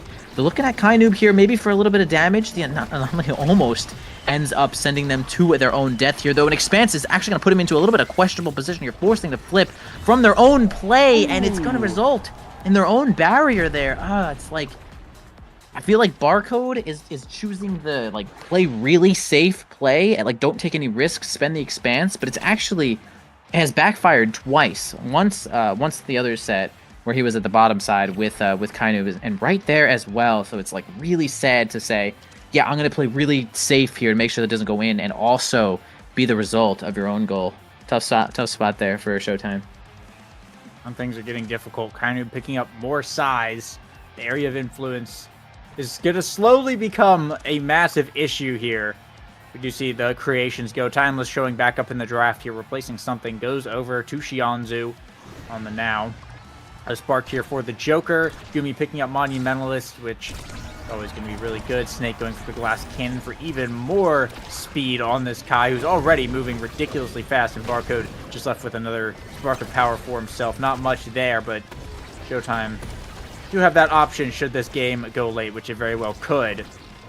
But, I mean, I'm just looking at Kainoob. This guy has been a problem last set. It's just become even more of a problem this set, and Snake, as we see right there, is just so fast he can afford to push up and with the eject button just kind of get back to anywhere in the goal box in time with how quickly he's able to run. Yeah, the Kai pick here might actually just be perfect, especially with this eject button. Oh, really great pillar there from Gumi to keep that one alive. Nice strike shot. We're not missing strike shots right now. High stakes going on right here. The Bell Ringer is actually going to get a self-dribble here to Kainoob, who's going to be able to win most strike wars here with his pretty incredible size, as you mentioned here. Build difference showing up as well, and now they're kind of unstrike warable at this spot here, though. Gumi also has Monumentalist too, and so a lot of these situations where we get pushed into the corner are going to be nearly hopeless here. As we're going to spend the flip. Joker, oh my gosh, Gumi deciding to use that timing there, and does end up winning it, though, with that flip of their own, keeping this barrier alive as well with the Anomaly too. Really great defense here from the side of Demon's Rise. They had a lot of pressure on them here. Xianzhu gets banished, almost gets killed to have this flip, but don't feel enough pressure to spend it just yet. This is going to be a tough situation. He waits out the lifeline perfectly here. Again, another Anomaly from Gumi playing second goalie about half the time, and it's working all of the time. They can't get it past Snake either with just that barrage, and now it's just a long point going on here, though. If they can get a kill on Gumi, this would be big. See here, Banish coming out for Xianzhu. They spend the Atlas ultimates, keep him alive. So far, both teams just going back and forth. Joker, a nice shot. An absolute FDR for that barrier. And that'll be Demon side opened up now. Kind of trying to even it up. In fact, he will with the X Maximus. Now Gumi with the core on the top side. Core from Barcode past to Joker into the dribble. The pillar, though, shuts it down. And now Barcode's got to start over. But that's the KO on to Kainoob. A power play for Showtime. Joker down to Xianzhu. Back up to Joker. Snake eject buttoning back just in time to save that. Whoa. And Gumi almost finds a shot, but Barcode with the expanse able to save that one. But back to Joker, and he'll find the top corner. Sending it home. Showtime striking first yet again, but another really long point. I mean, it is just taking its toll. Yeah, incredible decision making there from Barcode to send the strike shot to hit that ball and just reinforce that with the expanse. Gumi was totally on board with beating that strike shot with the pillar, but again, with the reaction there from Barcode there with that nice expansion to keep themselves alive. That was a really tough situation, though, as one barrier goes down for both sides here. Gets that strike shot to keep a little bit of pressure there. Snake flying on in there, but realizing they have nothing to do just yet. Xianzhu does have a flip to make this happen. Joker one strike away, yeah, gets it. Okay, spends the Giga Blast, which should remove a little bit of pressure from the team here, though. Spends the flip here. The Monumentalist anomalies are truly just become the barrier here. Kainoob just so big to self-dribble here, though, but Snake a little bit out of position here. Joker takes perfect advantage of it here. Nice secondary there also from Xianzhu to make sure that they self-dribble the ball to themselves. Now precarious spot here for Barcode. Okay, they do get out of here. Gumi looks like they don't have a primary. Nice defense there from Xianzhu to eat that pillar, make sure that they stay alive as well. Stuns Snake with that crap, what's the secondary called? What's the secondary called? Breakthrough. It's Breakthrough. Hey, oh no, you mean Dasher, yeah. Sorry, yeah, it's Breakthrough, guys. Great stun from the Joker. Breakthrough, and got it there. Nice one. Next set. Or, sorry, next point. I'm winning. Yeah, next point. Go next. All good. Okay. Kainoob, though, off to a quick start there. Gumi a flip past to Kainoob, but Barcode quick to respond there. Over Demons will get the barrier regardless. A lot of damage onto Xianzhu as well. It's 2 barriers to none. 20 seconds into the match for Demons, but Joker, the 2v1, just pushes right through and picks up barrier of his own. They're looking for a second one here. Joker able to get another one. The pass splitter. Joker wants it. He's pushing hard as the goal gates open. He sinks it in. Showtime claim another one now. 3-0 that set. And Xianzhu going to be the MVP again. I mean, this could be big for Showtime. Fighter Flight showing up on the board is absolutely massive. We see a couple other good speed awakenings here as well. It's going to be interesting to see what Xianzhu goes for. Yeah, I would imagine that that Fighter Flight is certainly going to be prime pick here, though, as they don't have to force pick it as Snake being the goalie is second pick, which is kind of a minor catastrophe here for Demon's Ra, but ends up getting that hot shot, which is pretty good. I think it's pretty solid on Kai here, though, and Asher's super happy to get peak performance, extra health, extra speed, totally good. More duration here for the Unstable Anomalies onto Gumi, which is great. Kainoob, fine. Prime time is, like, pretty good. The way they're using the Bell Ringer right now, I'd say it's actually going to be quite good. Barcode gets these stacks on stacks, though, and we'll see if they can stack that one up, and maybe they'll be able to be a more offensive pressure in this game. Yeah, I mean, we got, once again, Showtime just picked a whole bunch of Speed Awakenings, and I mean, I can only see that going well for them. Gumi opting more into the creations here. Those pillars are certainly going to be dangerous. I'd like to see Xianzhu able to cook now. That he can just run super fast. I mean, super fast cooldowns. We got the Timeless Creator. This is a scary now build. So far, Showtime, I think, proving it pretty well. They're struggling to get it past Xianzhu, wherever he ends up being. This just might be what they need to close this match out, as Joker looking to take over. Oh! It flip on the dash, sends it right to the top. Bang! Another one. And Joker, first point, not going into overtime in quite a bit there. Showtime just continue to stay on top. That was actually just damn good play. I'll just gonna say that was simply a good decision to make there from Joker. I thought they kind of lost control of the ball there with the dribble, but they, you know, Barcode handed it to them kind of in a pretty good position there and made perfect use of that flip. And those are the kind of crazy offensive flips that really do get you barriers, really do get you points. And honestly, you hate to see it happen if you're a goalie player. But still, nonetheless, you can recognize good play anyway, as we're going to have the Banish come out. Only hit the ball there, though. We do have Siege Machine to make the Banish actually have a little bit more range, so it's kind of surprising in a lot of situations, though. Man, you can see that Kainoob is just such a force to be reckoned with here. It really does take all the power of Xianzhu and Barcode to hold down the barrier when they have some of these cooldowns. Anomaly comes out once again to play a lot of extra defense here. Gumi has their flip. How are they going to use it here? Spends the Banish. Not too much value there, just banishing Xianzhu for a moment. They're not getting too much damage at all. Joker trying to push their way in, but can't seem to make it happen, though. Xianzhu wins a strike war against the Gargantuan Kainoob right here. It's just overtime once again. I mean, like you said before, overtime did not seem to happen last point, but it has basically every other one. Yeah, and one barrier yet again here. Joker with some momentum, but gets banished. We do have two flips available for Demons. They're trying to make this push. The big pillar, sending it so fast. Core flip from Kainoob, gets the KO, gets the barrier, but pays for it with his life. Joker, no good for the flip. It's blocked by Gumi. It's blocked by Gumi. It just goes right in. What a read from the Rune. And Demons are able to steal the point away. A wild sequence of events there. And they'll come out on top, tying it up. That really was a wild sequence of events. It was like a great play on Joker to actually counteract that power play with one of their own. A great use of their flip there, but was a little too overzealous and struck the ball before Barcode could really get into a defensive position there, though. But no problem here working on this next point, even in this current set. Again, one barrier down for each player as well. Gumi going to take that secondary to try to make it happen with a little bit of a teleport action here, though. Xianzhu and Joker, kind of a far-range path splitter there. I'd like to see Joker really try to set up for those, like, checkmate path splitter positions, which do end up showing up here, though. As Kainoob's going to have flip, not spend it for the evade, and Joker is going to take perfect advantage of that once again with that breakthrough and gets it on, certainly break through Kainoob there. This power play isn't resulting in all that much, though, as Gumi's going to be able to hold this line and possibly get a kill of their own with, like, precision and speed. I mean, that was the pace. The pace from Gumi right there to just make all those decisions was kind of incredible. Power play for Demons. Not able to get that final barrier, though, and Joker back online immediately in position and down to the bottom. A beautiful shot. Showtime now on game point, series point here in a huge match. A spot for the #1 seed. Once again, Showtime win this. They're #1 seed. If Demons win this, it comes down to the Bun Bun Cosmic Calamities match to determine the #1 seed. But 1 point away, Showtime from taking that #1 spot.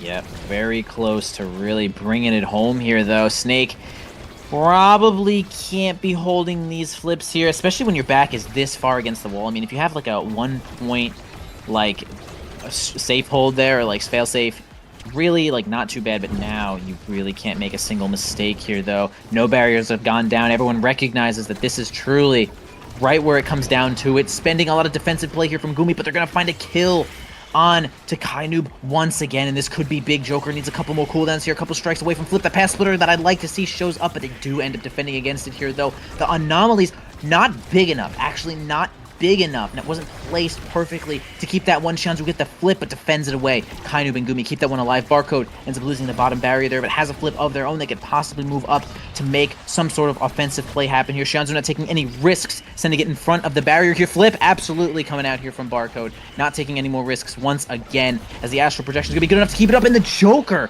finds it with a dribble breakthrough play, dashing on in there, gets it past Snake, and that's going to be it. Showtime, take it over Demon's Raw. Incredible gameplay. Cinema.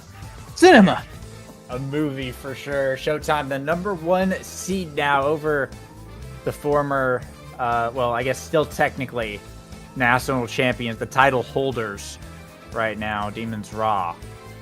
And their fate now lying in the hands of Bun Bun Bonanza to get a...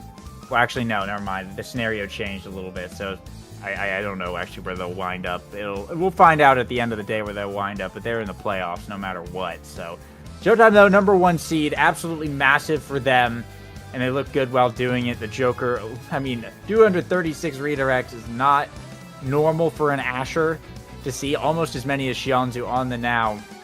They played very well together, as they always do, and we'll see if they're able to bring this performance back come grand finals, should they make it there.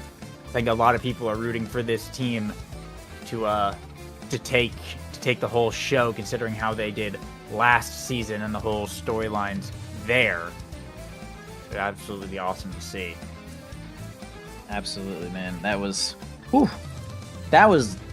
something. That was really big. Honestly, the only thing I can really take away from that game is it only felt like Kainub's size ended up being not a detriment in general, but like they ended up getting knocked off the map a couple extra times there from just being so big. And I had some good recognition there from Joker to make sure to at least get some kills onto Kainub when they had one of their own there. The power play is getting evened out nicely. Yeah, it was just like, again, a slobber knocker as we expected to see here, though, as it didn't really, is 1-3 in sets.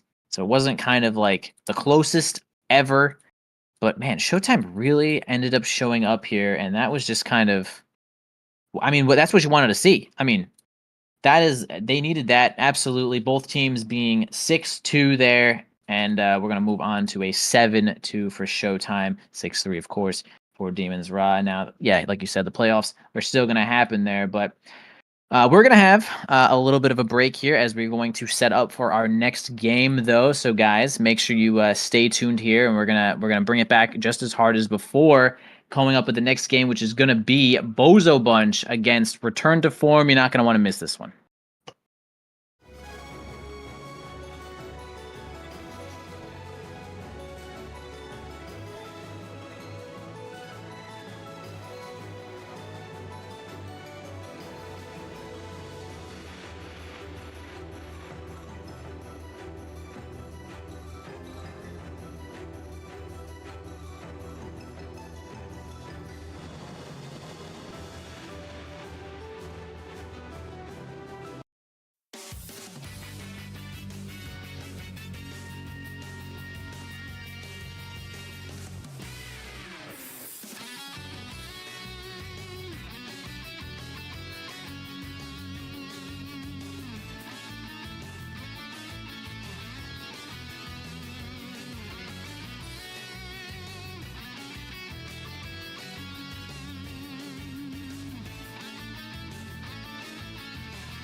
Welcome back, everyone, to week 9 of Nassel Season 5, and we are just about to get into another pretty incredible game here. Bozo Bunch versus Return to Form. Kind of a big deal here, though, as the winner is going to be the one that makes it into playoffs, and the loser does not. So, high stakes here. Everyone's going to be hopefully not too nervous to keep themselves in the game here, though. Lego Mage, what do you think we're going to be seeing here? Stakes have never been higher. Yeah, this is obviously an important one since, like, not only are you getting it's winning in, but loser is just out. You're done. Your season's over. So it's going to be pretty interesting. Return to Form has been a team that no one thought would make it to this point. They looked not great out of the gates. They were kind of slept on most of the season. They were kind of like pushed around and stuff. So the fact that they're even like contending for playoffs right now is kind of a miracle.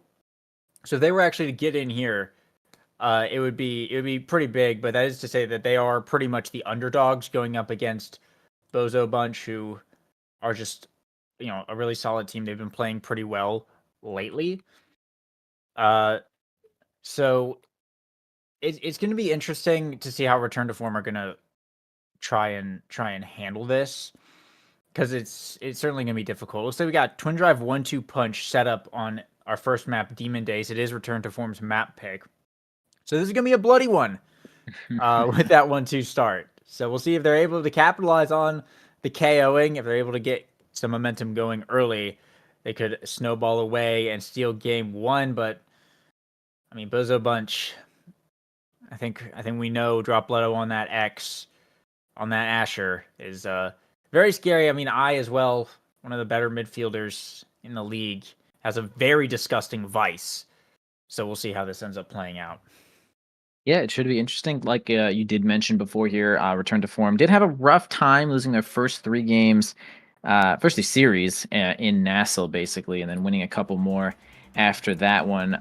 This team is also pretty interesting in general as far as the roster goes, because this is like, Return to Form is kind of an amalgamation of like players that were playing on other teams and like good subs and things like that. Now they've come together to make a pretty interesting like main roster, which was Hook resets instead of I right here, but I is now hitting it right now, as we're going to actually already load up into this game here, though. Everyone taking 1-2 punch except for Obscure Breads, who is sitting on this Finny here. Man, like you said, bloody is it going to be here on Demon Days, though Moffin has like one of the better Rasmuses here, and like this is going to be another quite good stage for Rasmus as well, so they're going to be pretty happy with this pick. We do see the Vice coming out too from Hook resets. Oh, sorry, I actually just totally had everything wrong. Everything in my arsenal here was mostly incorrect, as I was mentioning I on the wrong team. But yeah, we're going to start off here with Leo Leon landing that first one here. Nicely returning to form, is going to be looking quite good already against Bozo Bunch. Let's see what happens here, as we do have all Magnetized Souls. Once again, like the MVP like starting gear here. Magnetized Souls is like the most buffed and loved awakening, or not awakening, gear ever. Especially on this map, right? Because you play around the center so much, and it just helps you like dodge abilities and stay alive. I think this is kind of where Mag Souls first started really showing up, with when people were playing on Demon Days, and well, obviously we're seeing it right here now. Drop Leto, the nice bull rush, almost making it. Gonna get staggered for it though, but in the right spot, just barely staying alive to be able to catch that clear and tie up the game, as Bozo Bunch bringing it 1-1. Point out, Obscure Bread's the only one rocking the Twin Drive, and Obscure Bread's Finny is kind of a classic pick, and especially on this map, it's very good. Both sides actually have really solid team comps, and this is just going to go either way.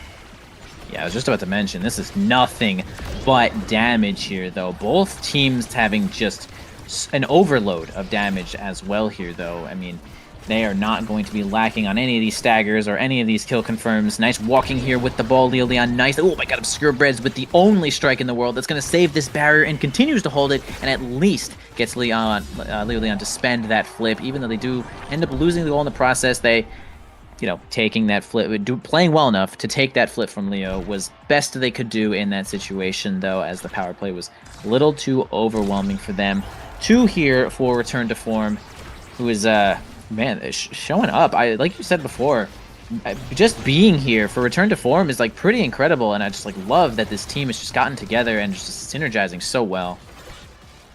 And they really started to find their footing, for sure, but it's going to take a lot for them to overcome this hurdle and get into the playoffs. And once they're there, well, that's just going to be a whole nother battle. But right now, they've got a bit of good damage. A nice bell ringer, though, from Dropletto. Big damage onto hook resets. Forces him to back off. CI not quite able to catch up the core in time. It's a barrier gone. Dropletto, a nice strike to clear that one out there, but hook resets now with the core. Eye battling over 4, but gets it to Leo Leon, who able to sink it in and Return to Form. They'll take set 1, which could be pretty big for the damage. I think hook resets the... Oh, no, never mind. Leo Leon's going to be the MVP on the Centauro. See what pulls up. Heavy Impacts and Stagger Swagger, both mightily important awakenings. And then, honestly, this might just be a Stagger Swagger pickup for the Centauro. Actually going Heavy Impacts. Wow. All in. Yeah, definitely all in on this damage. Stagger Swagger immediately getting taken there from Dropletto, which is completely expected. Extra special for Vice. Kind of a nightmare for the enemy team here, though, as we're just going to have nothing but Supernovas all over the place here, though. Obscure Breads decides to hold the pick here for their teammate. I is going to be grabbing that Spark of Resilience. Might of the Colossus on Rasmus, which is fine. It's acceptable. Rasmus will be doing a little bit more damage here, and the size is always acceptable. And finally getting Monumentalist on Finny. That is definitely no joke awakening for this map. If you just have a second to move up and place that ultimate on the barrier like we just saw, it can double barrier a lot of the time. So that is going to be really big for the side of Bozo Bunch here to try to keep that from... Or just to keep those ultimates. Honestly, it's going to be Obscure Bread to get those ultimates on those barriers. It's going to be the easiest way for them to take it here. Looking a little bit weak, though. A lot of damage coming out, but still kind of regenerating here. Gets Slice and Dice, though. Going to lose the rest of their staggers. Dropletto's going to hold the ball as much as they can. Almost makes a great play here, though. Okay, the Firewall Sentry's not going to be placed well enough to grab that one. Hook resets, jumps in to steal that one. Supernova comes out once again. It has nothing to do with that. Absolutely. Obscure Bread strike shots on through, but having a tough time getting it past Leo Leon right now. They do get it over to Muffin Kui, though. And a lot of teleportation coming on in here, though, as we did have the secondary from Hook Resets and the ultimate from Leo Leon. A lot of pressure for little Finny to handle. She does not have a secondary good for that situation, so it's going to be a nice goal from RTF again, taking another advantage in this set. Yeah, definitely scary builds coming out. I mean, that Supernova is just absolutely punching, and on such a short cooldown now, it's just going to either do a lot of damage or eat up a lot of energy from Bozo Bunch. Nice offense getting going for them, though. They'll get one barrier here, but Return to Form looking to take back over. Dropletto Bull rushing in, doesn't find much, but able to get it past the Pendulum Swing here, popping the X Maximus as well. They're looking for the point, gets it back, hook resets. Moffin's got a flip for that one. And now in a bit of a predicament, the Supernova coming out here. Doesn't get too much damage, though. Dropletto and looking for their opportunity. Brez with the big finish will be able to save it, but a bad direction. We'll see Leo bring down the first barrier. Now pushing up Firewall Sentry in the corner. Hook resets, coming back to clear it out, but takes so much damage for doing so. We'll be able to steal the orb here, though, as Leo Leon trying to pressure at the top corner of Bozo Bunch's side of the field. They'll bring down that barrier. And now Supernova coming out. Leo with a shot, but it will get blocked away. Muffin down to hook resets. Teleporting in, hook resets. Almost able to find it. The flip from Bread saves that one away. And now Leo trying to step back up, but taking so much damage. Dropletto has the X Maximus. Nice save from Muffin with the primary, but Dropletto dribbling. Leo for the bull rush. Leo coming back on the defense. And we'll hold on for just a little bit longer here, but there's so much damage onto these forwards. They might be going down. Muffin doing everything, but clears it right to capitalizing on the opportunity. Is going to sink it home, and Bozo Bunch will tie it up 1-1. A great pressure there from Bozo Bunch. It took an hour, but they finally caught Muffin Kui with no cooldowns there and gets it on in with that Cypher Swipe. Good play to keep up that pressure there. Going to start this ball off on to the side of Bozo Bunch, though. It's behind that barrier. They're trying to, as hard as they can, to get this one out here. Leo Leon does end up grabbing that first little barrier as well. Still a lot more pressure as well, as Muffin Kui is going to keep that one in there. Okay, now the pressure has been sent to the other side. We do have the Monumentalist big finish here, just being oh, it's the worst, man. There's just sometimes there's nothing you can do other than flip it on out of there. Ooh, really great kill from I. Combo, then power play is going to result in a goal onto Muffin Kui there, and it's going to be Bozo Bunch. That's a good point there, actually. I was really on point with that 1-2 punch combo to get that kill. Nice one. And now Bozo Bunch in the lead here. The chance to take the set. We do have some flips coming up right now. Muffin doing a good job holding on to it. The triple take just a little bit too much. The core will get one barrier. Run the goalie slip here as well. Now Bread's over to drop Leto. Bozo Bunch get it around the backside of the barrier yet again. The big finish coming out, and that's a guaranteed barrier just about every time. Flip from drop Leto. Doesn't get the point, but gets a KO, and that'll be enough to thin out the defenses of Return to Form. Bozo Bunch will be able to close that one out, and they'll take a set now. Tying up the game here, Obscure Breads, the MVP on the Finny. See what this draft holds. Fight or Flight, Perfect Form, Deadeye Spec Training. Oh my. What options we have? Holy.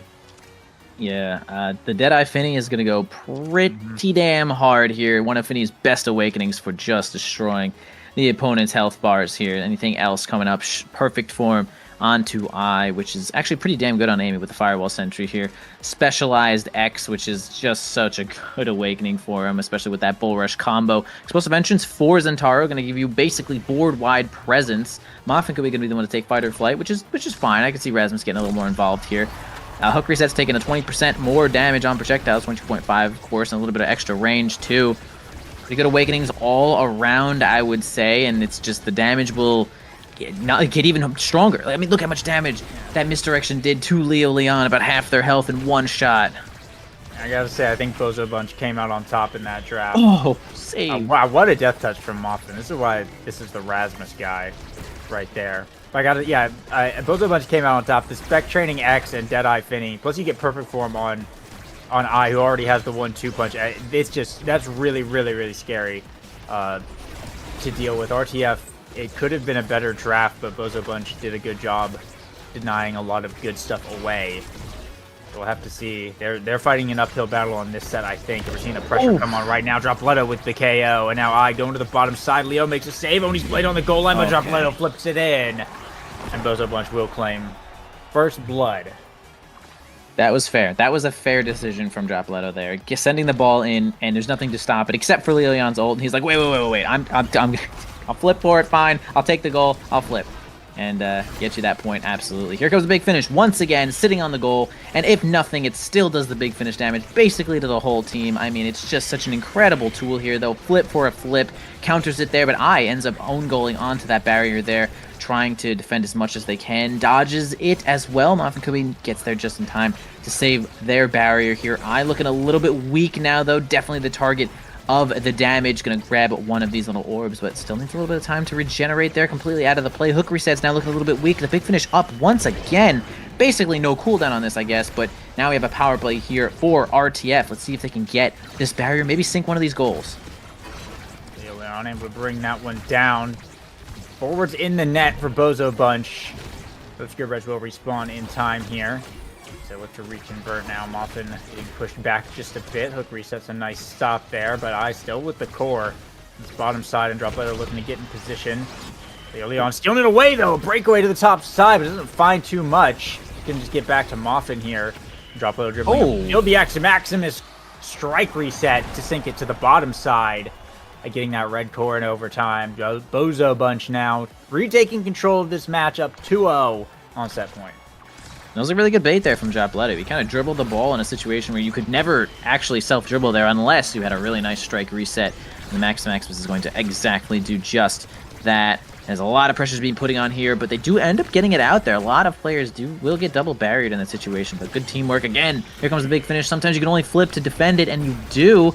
See how long you can keep this barrier alive with the use of that flip, one for each team. But a lot of damage being put onto Bozo Bunch here, though. RTF nicely getting a power play here, and I might be the next one to leave as Supernova's going to load up here. I completely staggered.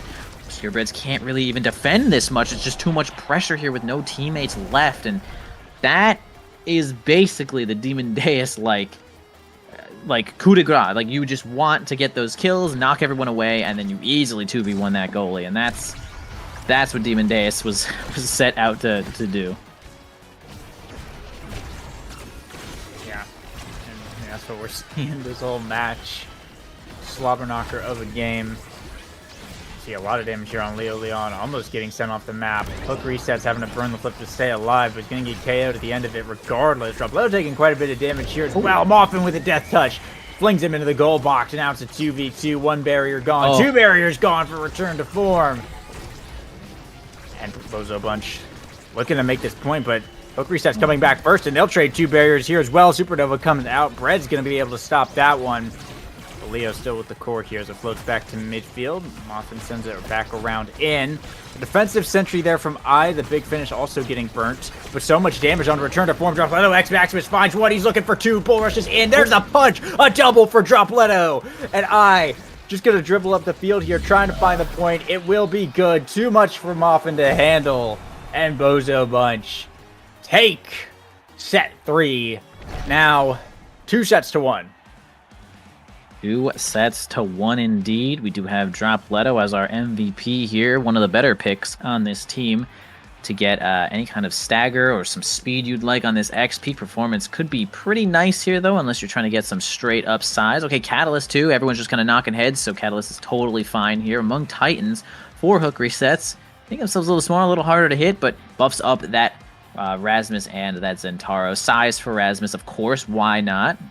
Peak performance showing up here for I. They do have Spark Resilience to kind of combo with that a little bit there. Glass Cannon for Zentaro is a little awkward, but could do something. It could do something, that's for sure. Obscure Bread's grabbing stacks on stacks. As the goalie in this game, like, it's a little bit more effective because you're not really in the fray as often. So we'll see if we can get some stacks on there. And here comes the big finish once again, just making things the worst for the enemy team. But they are kind of keeping up a little bit. They are down a set, even though this just happens basically every point. Numbers is rough for the brawling in midfield. Is going hard. Looking for the point and Night Death touch from Moffin. We'll save that one. 5 at a time for return to form. Leo picks up the KO on Dropletto. And a power play. A much needed moment of respite. The big finish coming out. Oh, bit of a missed time there. It ran out of duration. Sent it backwards. That's both barriers gone for Bozo Bunch as Dropletto respawns here.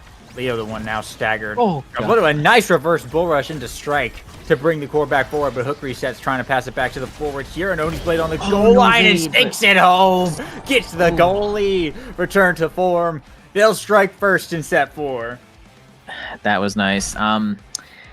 It was really tight. I think Obscure Breads might have been able to evade and make it in time, but again, it would have been really tight there. Either way, really great place from RTF to just put on so much pressure here. Okay, gonna get kind of neutralized by that Firewall Sentry. The flip is not going to do too much here. The Leo Leon, certainly the target of the kill here, though, but still making a solid amount of energy to keep these evades up.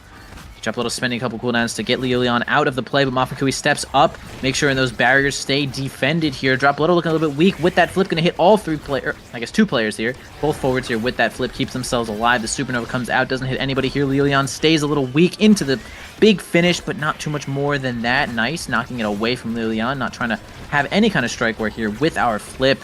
And Leo Leon does end up getting the ball once again, but not sinking anything. Now the X Maximus is certainly going to clean this up, and the power play can happen here onto Demon Deus, and we'll see if they can take these barriers from Moffin.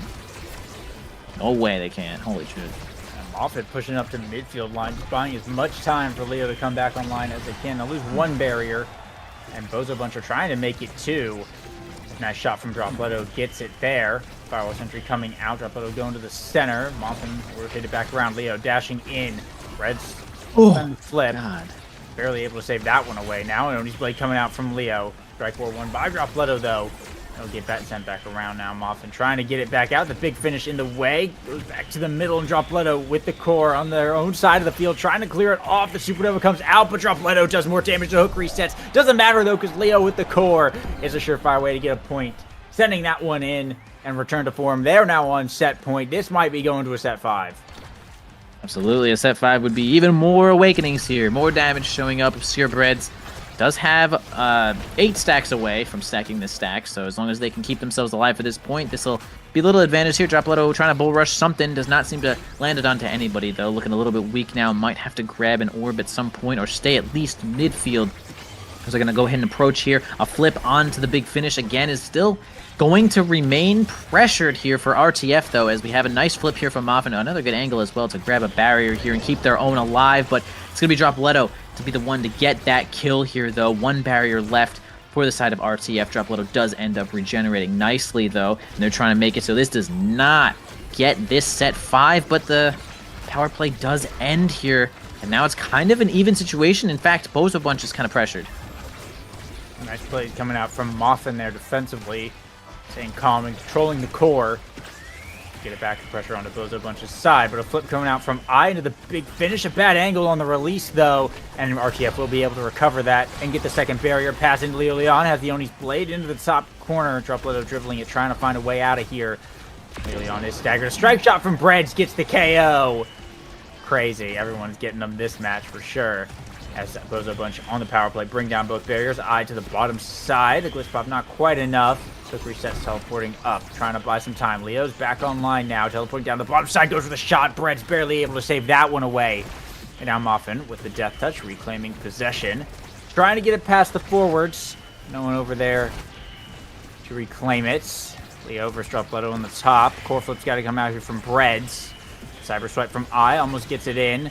Not quite. Now Bread's nice strike shot save. Oni's blade from Leo Leon. Trying to go to the bottom. Core flip from Hook resets, who teleported in, and he'll go to the top side. That'll be good enough for a return to form to take the set. We're going to a set 5 now, and I mean, this is crazy for a double kill comp match. Normally you see one team kind of just outscale the other, but these two have been deadlocked the entire time, and just an absolute grind fest. Yeah, it's been nuts, and Adrenaline Rush is sort of on the board here, though, but we are dodging it just a little bit here as both goalies are first pick. Zentaro deciding to take size, maybe a deny over X, but we do have this Adrenaline Rush landing onto Dropletto, a little bit of cooldown and possible huge upside on kill here. Okay, hot shot showing up for Hook resets advice, which is pretty good, actually, just a good awakening in general. Gets you a lot of cooldown when you zap the core as well with that AoE here. Spark showing up for I. Actually already has a Spark. Lots of stagger there. I is probably not going to be the one to be falling off the map here, though. Scarebread's getting prime time, and I'm just yelling about these stupid awakenings here, but we do have RTF already taking both barriers and the goal right on through. Just some good damn gameplay. Continuing on here with this next set. It's going to be really important to see who the first one takes this game, man. Yeah, Moffin's build is online right now, by the way. This is Uber size Rasmus, so those pendulum swings actually do quite a bit of damage at this point with the might of the Colossus. But everyone's got a really insane build right now. If you just see everyone trading damage and trading barriers as well, focusing on each other as much as they are the core. Dropletto getting some good damage here onto Hook resets. I almost finds the KO. Moffin with the barrier. Core flip here from I. They're trying to get it through. Firewall Sentry comes out. Oni's blade to match it. The Supernova comes out, but everyone is really low on return to form right now. Hook resets might be going down soon. Leo doing a good job holding on the core. Bellringer from Dropletto on the defense, but Hook resets looking to be running away, hiding toward the center of the field. Now Leo Leon is hurt. They're hunting for the KO. Looks for the evade, but the X-Max of it stays up. Power play for Bozo Bunch. As the Firewall Sentry comes out, core flip from Dropletto. That's the second barrier gone. They have an open goal now as he's pushing up the field. Just strikes it in. Moffin goes for the elusive, but it was unnecessary. Bozo Bunch tying it up 1-1 in set 5. That was a nice play there from Dropletto. Really the no mix-up that I'm not going to pass. I'm not going to use any abilities. I'm just going to walk with this one, and you're gonna cry. you're gonna be afraid. And Moffin Kui cannot do much more than just try their best to play around what they could, which was going to be Bull Rush there. Leo Leon just about staggered, absolutely. In fact, Hook resets is also just about staggered here, doing a ton of damage to return to form, but if you do not confirm these kills, it is certainly way less effective as we grab one of these barriers here. Okay, Ice spends their time to try to get Hook Resets out of here, but man, it's going to be a crazy combo onto Dropletto. They're going to lose all their health in just about one combo here. Misses that barrier here. Muffin could be happy to keep this one alive here. The Big Finish comes in once again, does grab the barrier, staggers like two different people here. I mean, it's just incredible as how much damage is being exchanged across the board here, though. Nice getting that ball away from the Hook Resets teleport there. Obscure Breads holding the line here. Still both barriers. X Maximus comes out. Lilion does stay alive though, and it's another supernova. I mean, this is disgusting. Still two barriers up for Bozo Bunch. Core flip pass there from I. So nice block from Moffin. Will get the barrier on the return now. Both the forwards on return to form. Very hurt. We'll be able to recover a bit here with the orbs. Nice. Hook resets. A nice place. Thunderstruck will be able to teleport in and open up both sides of the field now. Pass to Leo Leon. Dashing up, looking to take over on the top side, but Breads clears that one out. Death touch here from Moffin. Regaining possession. The Big Finish sends it back around. Dropletto down to the bottom side. Core flip from Moffin. Blocked by the strike shot from Breads. Gets back to Dropletto. Has the X Maximus. Can't quite get the core though. Enemy's Blade coming out in the midfield.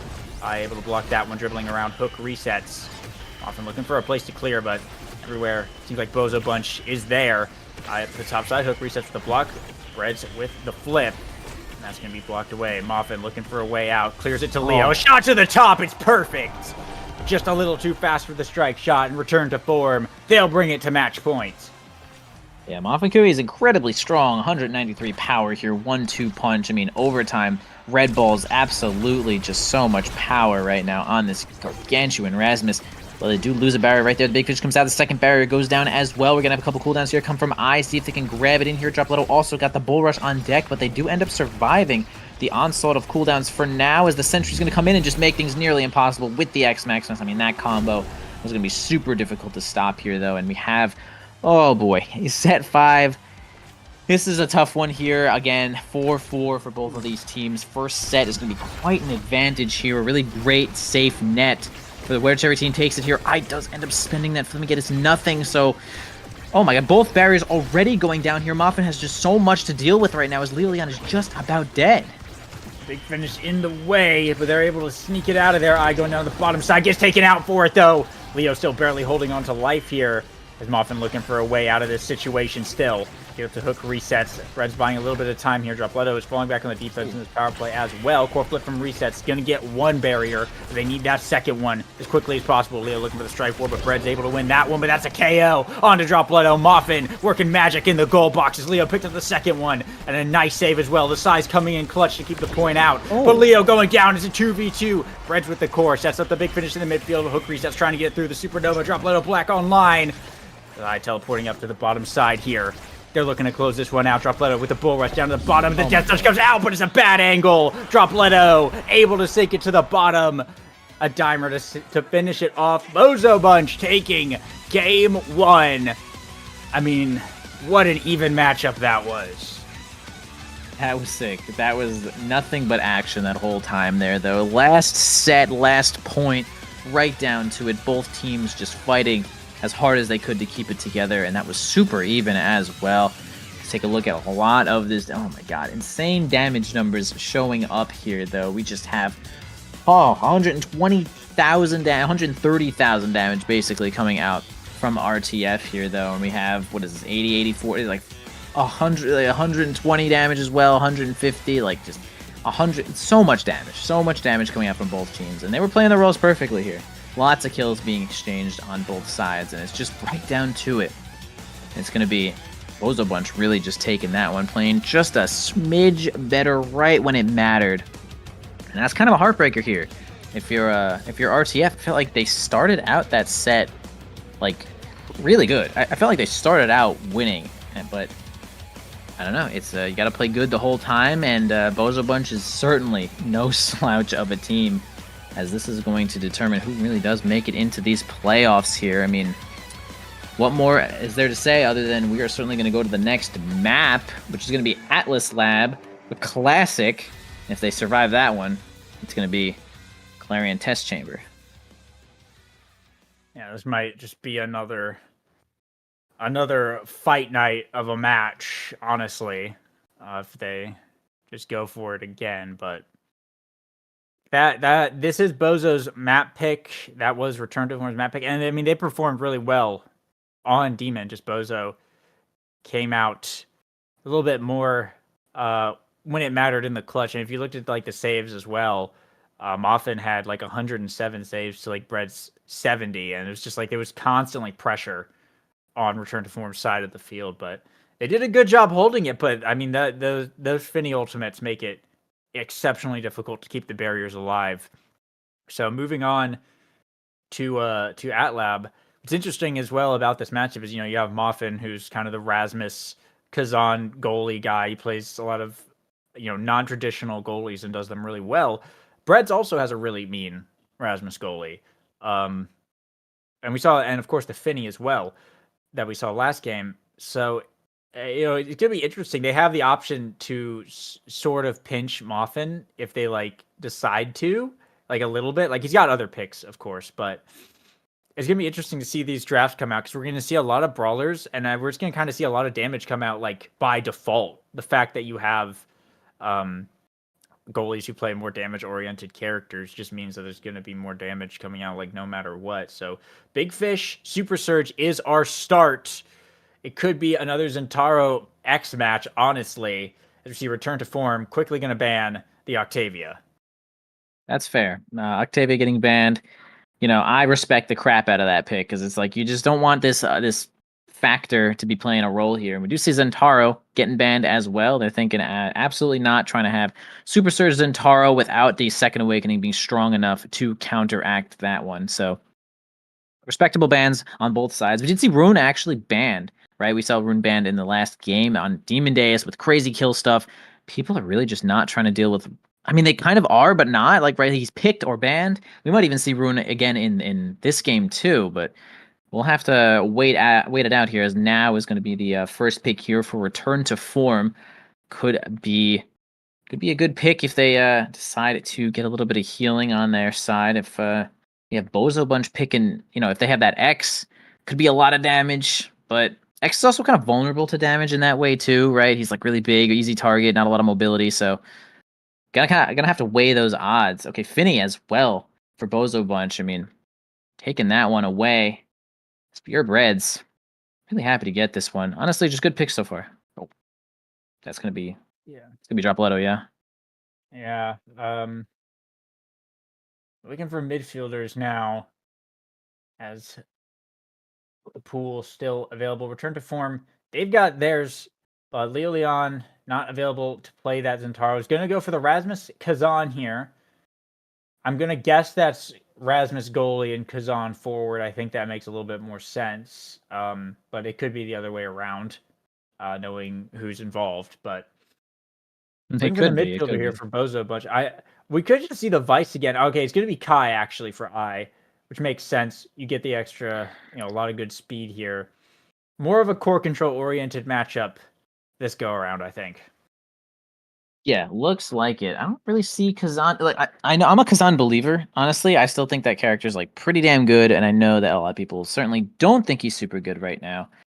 But you know, as a Kazan believer, I am happy to see him show up here in a game that I'm not playing just fine. So having Leo Leon probably on this Kazan should be pretty interesting to watch. I think the Kai is a pretty solid pick here as well. Just a good forward, just like really great at helping a lot of the like scoring potential, right? Like you have your Asher scorer, and then it's like Kai the midfield, but Kai the I'm barraging in your face, and now it's really difficult midfield. So puts on a lot of pressure, especially probably going to start out with that super surge. So should be a pretty tough situation for Rasmus goalie. Like I think Rasmus in general is pretty vulnerable to like getting over pressured in a lot of situations. Like he's not a super good close combat goalie. He's got like a lot of good range on his death touch and his primary. And he does have, I mean, the whiplash is great, but it's not always around when you need it. So I think going for a high pressure forward comp for Bozo Bunch is a good idea here. Yeah, this is going to be a different look from last match for sure. A lot more speed to work with, and I think it's going to boil down to the battle of the midfielders, right? Okri sets versus I. They're both playing based characters who are looking to procure the rock to their brawler as quickly as possible. We saw a lot of pressure on the brawlers and goalies last time due to the damage coming out and how Bozo Bunch was managing to play it. But I think this one's going to be a lot more midfield orientated, which will certainly be interesting to see. It looks like everyone's readied up, so we should be starting. Yep, loading in right now. Let's get into these picks here, and we'll have a gander at these awakenings. So I think it's pretty straightforward what we're gonna see, right? Kazan, Rasmus, Asher, Size, everyone else is going speed. Well, I guess maybe Finny could go. I think either one. We'll see there. Probably be Surge though. I don't know. I think we'll probably see Big Fish Finny. I don't know how she really benefits all that much from Super Surge in general, but I keep bringing up the Kazan, but it's Big Fish Kazan. So I'm a Kazan believer, like I said, but Size Kazan is my true nightmare. So I'm gonna give it to Size Kazan. Okay, hold on a second. We have Kazan goalie. Muffin Kui plays a lot of Kazan goalie, and it does get a lot of extra benefit here from Size. So it's not team player, but Size Kazan is still definitely real. And so we're going to see it in this game. Everyone else playing the roles that we had initially thought here. Super Surge onto Hook Resets and I, both straight midfielders here. And of course, we have our Magnetized Souls all on deck. What is the Slick Kicks? Do they exist? Are they real? Nope. They're fake. But yeah, I'm not surprised to see actually the Kazan goalie. I think it could have gone either way. So it's cool to see it. I mean, nice dash. I'm often one of the few people who can play this character pretty proficiently on the goalie role, and we'll see quite a lot of crazy saves like that. Both sides opened up pretty early on here in point one. Hook Resets and Leo Leon looking to push up the field now in the bottom corner. Often with a hook, quick leverage back up to Hook Resets here. Gonna pass it back down, looking for the speed boost, but Eye on the defense as well, covering the top side of the net. Purebred's doing a good job here. Goes for the cross net clear, and Hook Resets is there to capitalize. Burns the flip forward. That's the first point. Going over to return to form. Purebreds was teetering on that knife's edge there. Could have died to that now sentry drone and could have died to that flip, but somehow ends up surviving both, keeping all of that energy, but ends up losing the point. Either way, it could have been way worse, as one of these barriers is certainly going down here back. Oh gosh, it's going to be a tough situation here, but honestly, Topspin was really powerful in that spot to just hold the ball and keep that hitbox out. Really great situation here. Dropletto looking a little bit weak right now. They're going to have to back all the way up and grab the goalie orb. It's going to relieve a lot of pressure here for the side of RTF, as they're going to, again, have the possession of the ball for just a moment here. Dropletto on the front side again, still pretty weak. Probably going to end up getting KO'd here, though. But they're going to focus on getting these barriers, which is probably just the right decision. Once again, almost gets a kill here, though. A lot of pressure. They finally do end up getting it, though, but I is in position to maybe make it happen. Okay, now they're going to try to go for a little bit of stalling action, as this power play should result in this goal here. Got the corner pressure going on. A nice death touch from Leo Leon, but Bread's ready for it. Corfoot coming out here. Dropletto back just in time to block it, though. And won't get very far. Hook Resets dribbling on the bottom side. Leo Leon trying to find a way to get back up into the mix. Still 2 flips available for RTF. Burnt here by Hook Resets. Doesn't find much. Leo Leon with a nice pendulum, but Bread's not quite hit by that. However, a nice teleport. Hook Resets able to secure the rock. Leo Leon able to find a way past the defense. 2-0 now for return to form. Yeah, honestly, really involved game here, right? Like Size Kazan, really good. Size Rasmus, really good. Size Asher, really good. A lot of great champions, heroes, characters, to benefit here from this Big Fish. And it's just like a really active game. I think these awakenings that are about to show up are going to be pretty important. Size is kind of a hot topic here in this match, so it's like Demolitionist, maybe just a sweet pick right now. We'll see what happens on this set here, though, as Muffin's going to make sure that this ball stays alive with that strike flip. Oh, man, it's really nice to see that Muffin can play things like this Kazan goalie, because they're so strange, yet I think Kazan goalie does have a lot of potential. Yeah, it's definitely a unique pick for sure, but there are some very fun things that you can do with it. And I'm sure we'll see a lot of cool tricks from Muffin coming out in this match. Return to form do have the open goal to work with. Big finish from Obscure Breads, but it floats over to Hook Resets. Breads got to burn the flip. Steal that one out of there. Hook reset still with the core on the top side as we go into overtime. Leon with the dribble off the primary. Doesn't quite make it to hook resets, but still keeping the pressure on. I would think he wants to clear it out. Moffin with a nice clear. Leon with death touch down to the bottom, and Bread's not quite quick enough with the triple take. RTF will take set 1. I think Leo, the MVP, on first pick. Really good example there of how Finny can't super deal with pressure that well.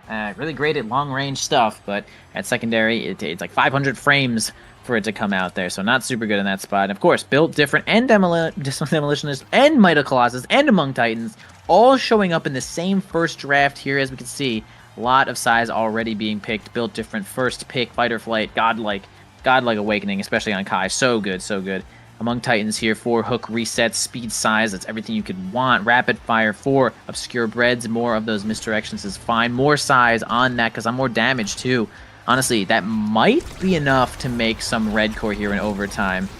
And then we just have the, no, that's it. I went over everybody. So good.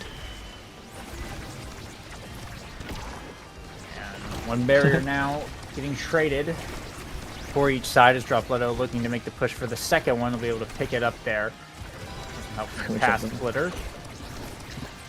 Now the battle over midfield is both a bunch trying to strike back and keep this set alive. Dropletto will be able to score first there. I mean, that Demolitionist is definitely coming in big, not only for the size, but you're getting an extra cooldown as well. And we saw the barriers go down pretty quickly there. Allow Dropletto to get that stuff back to help them score the point. However, I guess paying for crimes right now is going to get KO'd off kickoff. Yeah, just too big, too close to that edge. It's going to die almost solo to that black hole. And man, hook resets and Leon were just right there when they needed to overwhelm the Obscure Breads. And that was a really quick point there. Dropletto probably not going to let that one happen again, right, everybody? Right? Surely not. But on to another point now. It's been an absolute neck-and-neck series all day today, really. Both series have been. Yeah, they've been good. Strike first with this barrier. Core flip KO from hook resets. They'll get the second one on the power play. Leon with a core flip dribble as well. It's huge momentum for return to form. Though, with a breakaway, is going to get the second, or the first barrier, rather. It doesn't matter, though, because hook resets on the return is able to find it. That secondary, and now return to form on set point again. That was great. That was great. Hook resets kind of teleported in there with that lifeline to make sure Moff and Kui kept those two barriers, or at least one of them. It was about to be a double, and then right on back to grab the ball, secondary perfectly to get that goal. But while I'm yapping away, we have a nice combo there from Dropletto and I to get a power play here, though. Really great reinforcement from Dropletto to keep that one in there and grab the second barrier. Hook resets pretty fast, but pretty small right here to try to stall as long as they can, but the barrier beam's going to stun everyone and send that core on in there. Dropletto, the size with that barrier beam is just going to be super huge value. Okay, going to have Bozo Bunch taking that next point here to try to even up this set count. A nice save here from Moffin with the crooked leverage. 0.5 becomes very important here. TF could take all the momentum with this, but Bozo Bunch could equally even the playing field now. Some nice passing plays in the backfield coming out from return to form. Bozo Bunch trying to get something going. With the barrage and the passport coming out from Dropletto. That's one gone. Burning the core flip here. Dropletto finds a second one. They're going to pick up a KO as well. Taking a blast from I. Keeps it in the corner. The Bread's up to I to the top side. Moffin, what a save with the maddening descent. But I picks up a KO. It's a 1v3 here. Moffin just needs to buy time for a few more seconds. Okay, Leo's back online, but the primary doesn't quite land. It'll slip right through the uprights. And Bozo Bunch will secure the set. That was rough. It felt like Moffin expected Leon to move down a little bit, and so then Moffin could like take the bottom space to try to defend against a pass, and that simply did not happen. But either way, Bozo Bunch will take that one here, and we'll move on to Dropletto grabbing the first awakening here. Actually going to hold out. Stacks on stacks showing up for hook resets here, though. Peak performance nicely onto I. It's just such a good awakening here. The health and the speed. Catalyst for Dropletto, though. That's pretty solid. Specialized training for Leon. I mean, pretty interesting. It'll help some core speed and some kills as well. Missile prop just great on Finny to give you like access to the goalie. Actually, even with strike shot, you kind of have access to the goalie position from your own goal line. And then we just have Moffin Kui taking Spark of Resilience, which is okay. It's fine. Gives you access to sparks, guys. If you didn't know, taking a spark gives you access to sparks. Feels a little sad that we weren't able to pick up peak performance as I picked that up first, but True. Core flip here on the line from Dropletto is going to send it right through all three of Return to Forms members. Bozo Bunch getting the first point, but it's good builds pretty much all around. We'll have to see if the spec trading comes into play here for Leo Leon, if he's able to get any cool edge of the map KOs, especially with that double size. Might be able to chip away at him a little bit. We'll see as it's Bozo Bunch off to the first barrier yet again. Yeah, I think something to keep in mind here, I mean, not really in mind, but just like watching out for the Catalyst. Oh, okay, we just see our Dropletto hit Leon multiple times there. The Catalyst was actually just stacking up instantly, gave almost all of the flip there. Catalyst might be the MVP as the game is it's just 2 sets in. It almost just started. And the Catalyst is going to just get a ton of value here, a little bit extra flips. Actually going to whiff that one, though.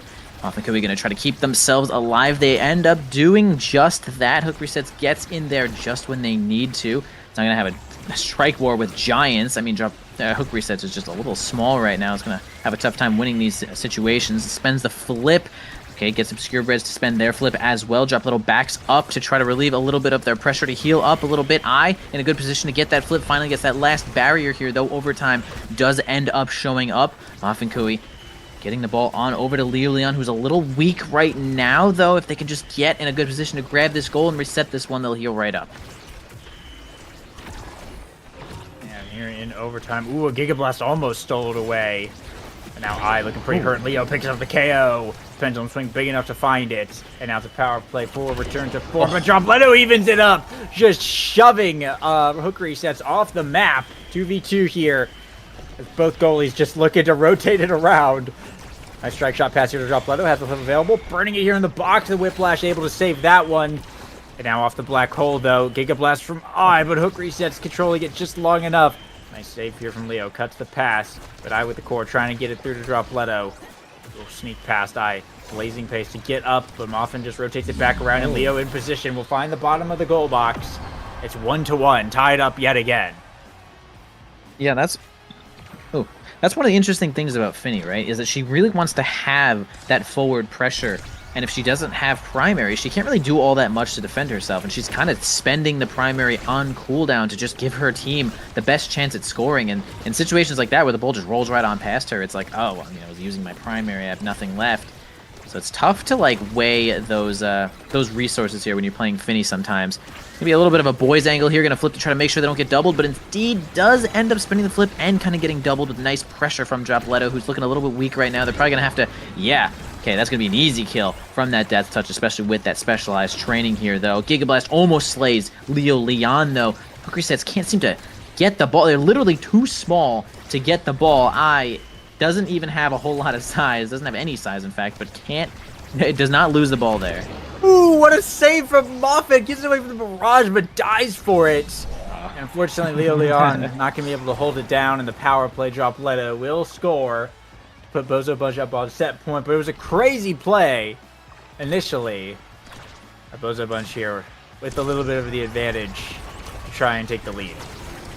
Yeah, they've come to play for sure. Dropletto is making a lot of problems for this team so big, and Asher with that path splitter is just going to sometimes it really is just a checkmated position here. Obscurebread's going to help keep this ball forward here. A nice pass on down here, though. Moffin Kui is spending some cooldowns to keep this one alive. The top spin, honestly, as goalie Kazan, the top spin feels like one of the most valuable tools you have going along with the crooked leverage, because it just has such a long-lasting hitbox, and sometimes it's the only thing that really feels like it's going to keep the ball alive, especially through things like flip, but barrage is going to be enough to get it through. Dropletto has a flip.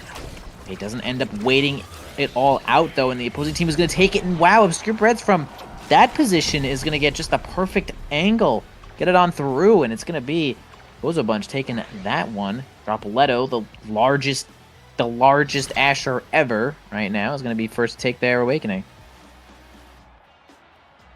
Big plays there from Bozo Bunch working together. A lot of creation stuff showing up here. We also see the extra special, the Deadeye, as well as a Spark. Will be the Happy Star for Dropletto. So much cooldowns on that pass splitter now with the Demolitionist. Deadeye going over to Leo Leon, who should be big enough, plenty big enough to proc it, so that's a lot more damage here. That Rasmus is actually going to be really scary. Watch out for that hook for sure. One Spark going over to I as a deny. Moffin going to pick up the hot shot instead, which is really good on Kazan. Red's going for the Monumentalist again as the Finny. So we might see more of that big finish, but yeah, I'm really watching Leo Leon here. He could get some really sneaky hooks and just yoink someone off the edge.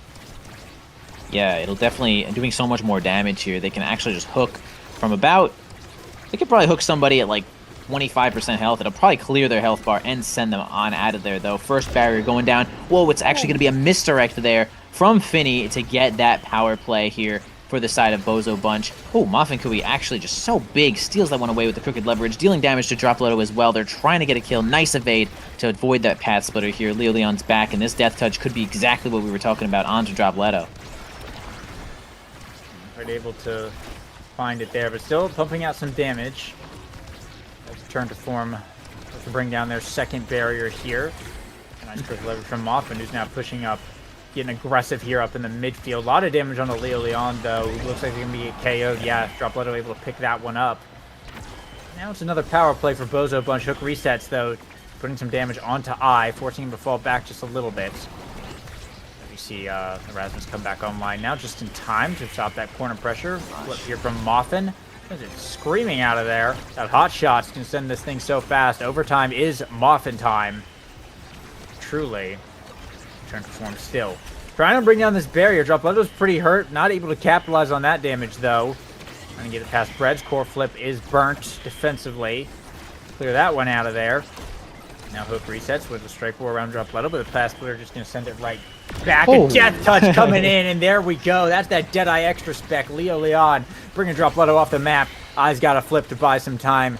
Winning some strike wars up the field, but Moffin a pass to Leo. Down to Hook resets. Blocked by Obscure Bread's primary. And Dropletto is back online now. The Bozo Bunch in a dangerous situation. Dropletto getting the KO off the edge. A power play for Bozo Bunch here. They'll bring down the second barrier, and they're looking to score. Pass splitter in the bottom corner. Moffin sneaks it through, though. Just buys a few precious seconds here for Leo to come back online. Core flip from Hook resets. Gets it onto the other side of the field now. Leo winning strike wars. Looking for the dribbles, but can't find a good shot to the goal. But it's Moffin with the rotation. Gets it to Hook resets. Barely redirecting that one off the wall. An absolute dime there from Hook resets. It kept the red speed momentum and barely found the angle to get in the goal. That was beautiful.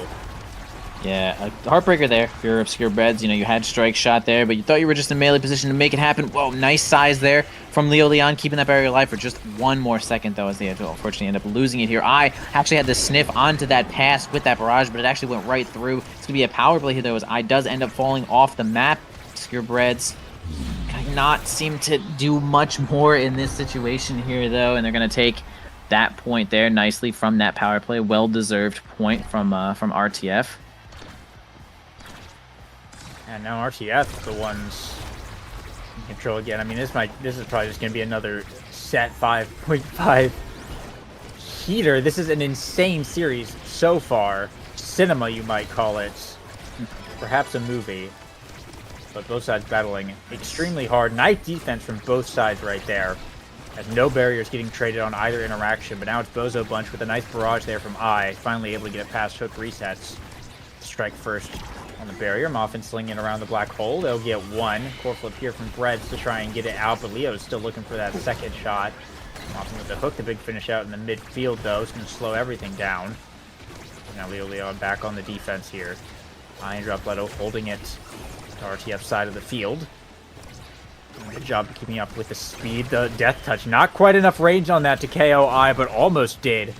Two flips available for RTF. Still trying to get the core off their side of the field right now, as I think Leo Leon's trying to brawl. Birds the flip, but it's Sad Boy's angle all the way from midfield. And Bozo Bunch will hang on to their barrier as we head into overtime. Yeah, heartbreaker again there for Leo Leon, who actually finally found like the chink in the armor and just got it right on through the team. But you know, sometimes a shot too good is just too good, and it's terrible and it's bad. And you get the boys angle, and things are just rough in that spot. But Yeah, overtime rolls over. We still have 2 of these barriers holding up here, though. Big finish comes out, a flip from Moff and Kui. They get, looks like a strike reset there as well. Topspin comes in there, safely holds the ball as well. One of the more valuable moves as a goalie, IMO. This crooked leverage is going to be huge. Okay, barrier does end up surviving that situation here, though. Barrage almost takes it here, though. Lots of core speed coming out right now. Black Hole shows up, Drop Leto pops it instantly, not trying to deal with any of that. A flip combo from Drop Leto is going to kill Leo Leon off the side there. That's going to be a tough defense here. Hook resets, nice redirect to get the ball on out of there. Trying to use the primary to hold some more time here, though. Moff and Kui gets the... Oh, didn't actually get the crooked leverage because of that flip. Really good flip from I to make sure that that one was going down. And man, pressure from Drop Leto right on afterwards. It's going to make it so that they take that point. Again, well-deserved point here from Bozo Bunch. Some points on the board here, and Breads still has a flip available. See if Return to Form can close this one out and bring it to a set 5, or if Bozo Bunch could just end the series with a few more scores. Nothing insane happening off kickoff these last 2 points. Both teams been very careful with their barriers. Breads gonna flip pretty early here, and they'll get one. I looking for a second with the barrage. They'll pick it up. Nice barrage. And now it's Drop Leto with a flip available. Pretty staggered. The Black Hole sends him flying, and Moffin with the crook leverage KOs the Asher with the flip still available. Is absolutely huge. Return to Form gets one barrier, and Leo Leon, the flip pendulum swing. They'll send him flying back in their goal box. Bang indeed. Leo Leon, the MVP. Return to Form are bringing this to a set 5. Really wouldn't have it any other way. I loved the combo there. Hook resets getting so far in there, getting that flip, making sure that barrier gets hit. Leo Leon keeping that ball where it's supposed to be with their flip as well to keep it right in front of the goal and sends them on in there with that pendulum swing. Really great. That gets rewarded here with a little bit of stagger swagger. 1-2 punch onto the Finny, which is just a little bit more damage. It's just fine. I guess actually their second spark. That could be pretty meaningful here. Perfect form for now, which she'll hit a lot of targets there, so that might be acceptable. Moff and Kui grabs their second spark as well. All sparks off the board, of course. We are at the end of the line here. And Twin Drive for Drop Leto could make something happen here, but I'd say one of the less valuable awakenings picked in this draft. You have the double spark on I mean, this Kai is just running so fast this entire game. Absolutely wild, but Return to Form doesn't care. They'll bring down both barriers pretty quick here. A nice back pass from Leo Leon. Return to Form continue to possess the core here. Keep the pressure on Obscure Breads as long as possible. Drop Leto has a flip available, but Leo Leon to the top side, pulls Breads out of the way, but isn't quite able to find the core. A missed strike there from Moffin does result in one lost barrier. Still holding on in this bottom side. Drop Leto with the flip available, trying to push back up, but taking so much damage from Return to Form there, who are all extremely healthy. With the core, trying to get it past, but Leo Leon did Hook Reset, so just running all around wherever they need to be. Core flip here from Hook Reset sends it down to the bottom, right through nice. I and the primary. It'll be a perfect shot for Return to Form as they'll take the first point in set 5. Really good work there, making sure Drop Leto really doesn't have any say in that point, keeping them staggered and knocking them around as the point is being secured nicely here. We're going to start off this next point here with a big flip, defensive flip to get that one out of there, trying to not risk any of these doubles here, as you do get doubled from Drop Leto's flip there. That was really great timing. Okay, if I has a barrage here, this could be rough. Actually doesn't have any cooldowns, which is fine. These things happen. Okay, a double there from the opposing team. RTF keeping themselves in the game. Leo Leon just in perfect position to make it happen here, though the Black Hole goes off once more. Leo Leon looking a little bit weak, does end up grabbing that orb, and now Drop Leto's kind of the one who's looking a little bit weak here. Could end up finding themselves in the grave here, causing a power play. The ball is just going to keep being kept forward here by Obscure Breads. They do end up finding Drop Leto. Now the 2v1 commences here, absolutely, on Finny. All you need is just simply 2 strikes at the right time. She just doesn't have the tools to win these close combat situations, and 2v1ing her like that and overwhelming her is just quite perfect. And it's going to be, man, 2 points. 2 points here for RTF. They're close. Not done yet. Well, it can be, well, not as it can be, but pretty darn close. RTF, though, are looking to send this one into a game 3. be absolutely nuts, but Bozo Bunch still fighting hard. Dropleto with the first barrier has the cooldowns from the Demolitionist now. Red needs to rotate the court back around, but Leo Leon doing a good job outpacing back to the midfield. Hook resets. Pretty hurt here. As the healing, as the Nouns will be able to run back to the orb here as the Bozo Bunch looking to take over, but cleared out to the bottom side. Red's got rotated back around. Core flip burnt by Dropleto. It'll be a KO onto Leo Leon. They might be looking for more onto hook resets if they can get some damage here, but they've already got the power play. Core flip here from Moffin. Able to get it past the barrier beam, a perfect shot. And Leo Leon is back online. Immediately Pendulum swings. That procs the Deadeye, and Eye is off the field. A power play in return for return to form. Up to the top. Bread's trying to hold, but can't hold in the corner as Finny. And now Leo Leon a pass to hook resets. Dropleto wins the strike war though. And Eye is back online. An open goal. Bozo Bunch are trying to not let it all end here. Core flip from Dropleto gets the barrier though. They have an opportunity. They're holding onto the core. Eye gets it through. Hook resets. And Bozo Bunch steal the point away. They'll stay in this set just a little bit longer. That was really tight there. Good defense from Dropleto as well to help out Obscure Breads to make that one. Make it happen. Keep themselves alive. Next point commences here. As it's again still match, set, series point for RTF. Boys angle shows up. No barriers go down. One for the side of Bozo Bunch. Dropleto's already at no health at all. Eye is going to try to hold the midfield as long as they can. A flip here from Hook resets, a flip from Obscure Breads to make sure that the defense holds this one little barrier. Leon's not done just yet, though. Muffin Curry gets the top spin. Doesn't have anything left. Okay, they lose both barriers, though, and it's going to be a power play, though, for the side of RTF. Leon finds something onto Dropleto. The ball is kind of plummeting towards nothingness now as we're going to have a little 2v1 action. They end up losing control of the ball. The power play over in literally 1 second. Back to grab it here is Dropleto.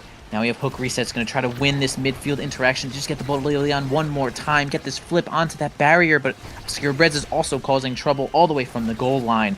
It's going to be a tough situation here to get it past Dropleto. He finally gets the flip and whiffs. Whiffs that flip. Keeps that barrier alive. An opposing defensive flip is going to be what keeps this one alive. Big finish, not angled perfectly enough to make it happen. Flip from Dropleto is actually going to knock Leon out of the way. And this is just a really crazy point here for RTF, for Bozo Bunch. They're trying to keep themselves alive now. And I might not be staying alive for very much longer. Leo's hunting for that angle. Muffin still with the flip available. Sending it back in here. And Breads is holding on for this barrier for dear life right now. Muffin sends it in. Flip from Breads is blocked though, but the barrier won't be going down. But managed to hold on to it. Taking a lot more damage here from Leo. That's running back to the midfield. Dropleto hunting for where Moffin's going to clear that, but with that red core, it's so difficult to find it. Finally in the corner, Moffin's got to burn the flip, sends it to Hook resets here, and they're pressuring the barrier, but Dropleto back just in time to save that one away. And now Leo Leon with the whiplash up, goes for the pendulum swing, finally gets it through, core flip on the line, but it's blocked by Bozo Bunch. All three members came back, now Eye dribbling up the field, puts it in the corner here. Leo Leon catches it in time, the big finish comes out defensively. Dropleto with the flip available, just needs to get into the right spot. Eye passes down, core flip from midfield, blocked by the crook leverage from Moffin. And it rotates back around yet again. Finally, a KO getting picked up onto Eye. A power play for return to form. Card sending it back around. Moffin dribbling off the center. Pass down to Hook. Resets to the bottom side. The pendulum swing from Leo. Finishes it out. And return to form. We'll be bringing this to a game 3. God damn. Oh this is my. crazy, dude. RTF. The willpower of the gods, just keeping themselves as alive as they could possibly be. Boy, you know that they are unleashing the sighs of relief upon the universe as they keep themselves alive in this one to try to make it into this playoffs. Man, this could be huge for this team. And it shall continue. We shall move on to Clarion Corp. And love Clarion Corp. Pretty fun map here. Let's check out some of these stats. Tons and tons of saves from a Muffin Kui, just being so big, able to get all over the place. Everything they hit counts as a perfect save. Being in the goal line is no problem here for the giant size of this Kazan. So much damage being put on by Obscure Breads and Dropleto. Leo Leon, even Hook resets. 37,000 damage on the now. Pretty incredible. Lots of kills being exchanged left and right. 300 redirects from the goalie, Muffin Kui. And of course, Eye having their own 300 as the midfielder. So, I mean, that's how you know that this size Kazan was really getting on in there, making sure that all of these defenses hold. They held. They held and they succeeded. Really great work there from RTF. And it's going to be Oh boy, another game 3. It's pretty incredible. You know, cinema, Pog, you know, all the good stuff. We have one more really tough set to go here, and really one of these guys is going to walk away saying, bruh, if only I could strike the ball. We'll see what happens here, as Clarion Corp is going to start in just a moment. I mean, it's insane that we get, you know, we don't see set 5.5 games that often, but in fact, we got 2 in a row, and we're going to a game 3. This is, with all the implications on the line, winning in, losing out, like, there is so much at stake here. This is an insane series, and, like, I mean, it deserves to be so. Clarion Corp, I mean, the decider right here. It's going to be wild. I mean, anything goes for these two teams either, right? Like, they can play core control, they can play damage. We saw a bit of a hybrid there, but they were just been going at it. They've been fighting in the trenches, just duking it out. It's been an insane series to be sure. So going into this final game, I mean, this might just be another long match. It might be a long night for the North American Strikers League, the night that never ended. The night that never ended. But yeah, we'll see. If this is another set 5.5 game, one, I wouldn't be surprised, but at the same time, it would be crazy if it was. I mean, bro, when you're down, it's just you just have more determination to win. I don't know what it is. This is in every game, bro. Every game when you're down, when the team is down, it's just you can't lose, and the universe won't let you lose, and you just bring it to a game 5, and everyone just is like, yo, this is insane. How come the other team didn't have the determination to keep the lead? No one knows. No one knows how it always just makes it to a game 5, other than the players just being damn good. And Clarion Corp invites a lot of interesting situations here with the champions. Curious characters, you know, whatever you want to call them. They're characters. No, they're strikers. I'm stupid. They're strikers. It invites a lot of different strikers here. Turns out the game's Omega Strikers. It's weird. But invites a lot of different strikers here, like Juliet is what I want to bring up. Juliet is kind of like really great on this map and not really great on like Demon Days. So you wouldn't really pick her on a kill map like that, but you could pick her on a side lane map like Clarion Corp. So Dropletto probably wouldn't be too unhinged here to pick something like Juliet, as we do see that we have we have Rapid Fire, and we have Spark of Resilience here. We already see Kazan being banned. They're not trying to deal with that crap anymore. And again, fair. Love the Octavia ban. Love that one. Already now being picked for Bozo Bunch again. Got Rune. Okay, so Rune.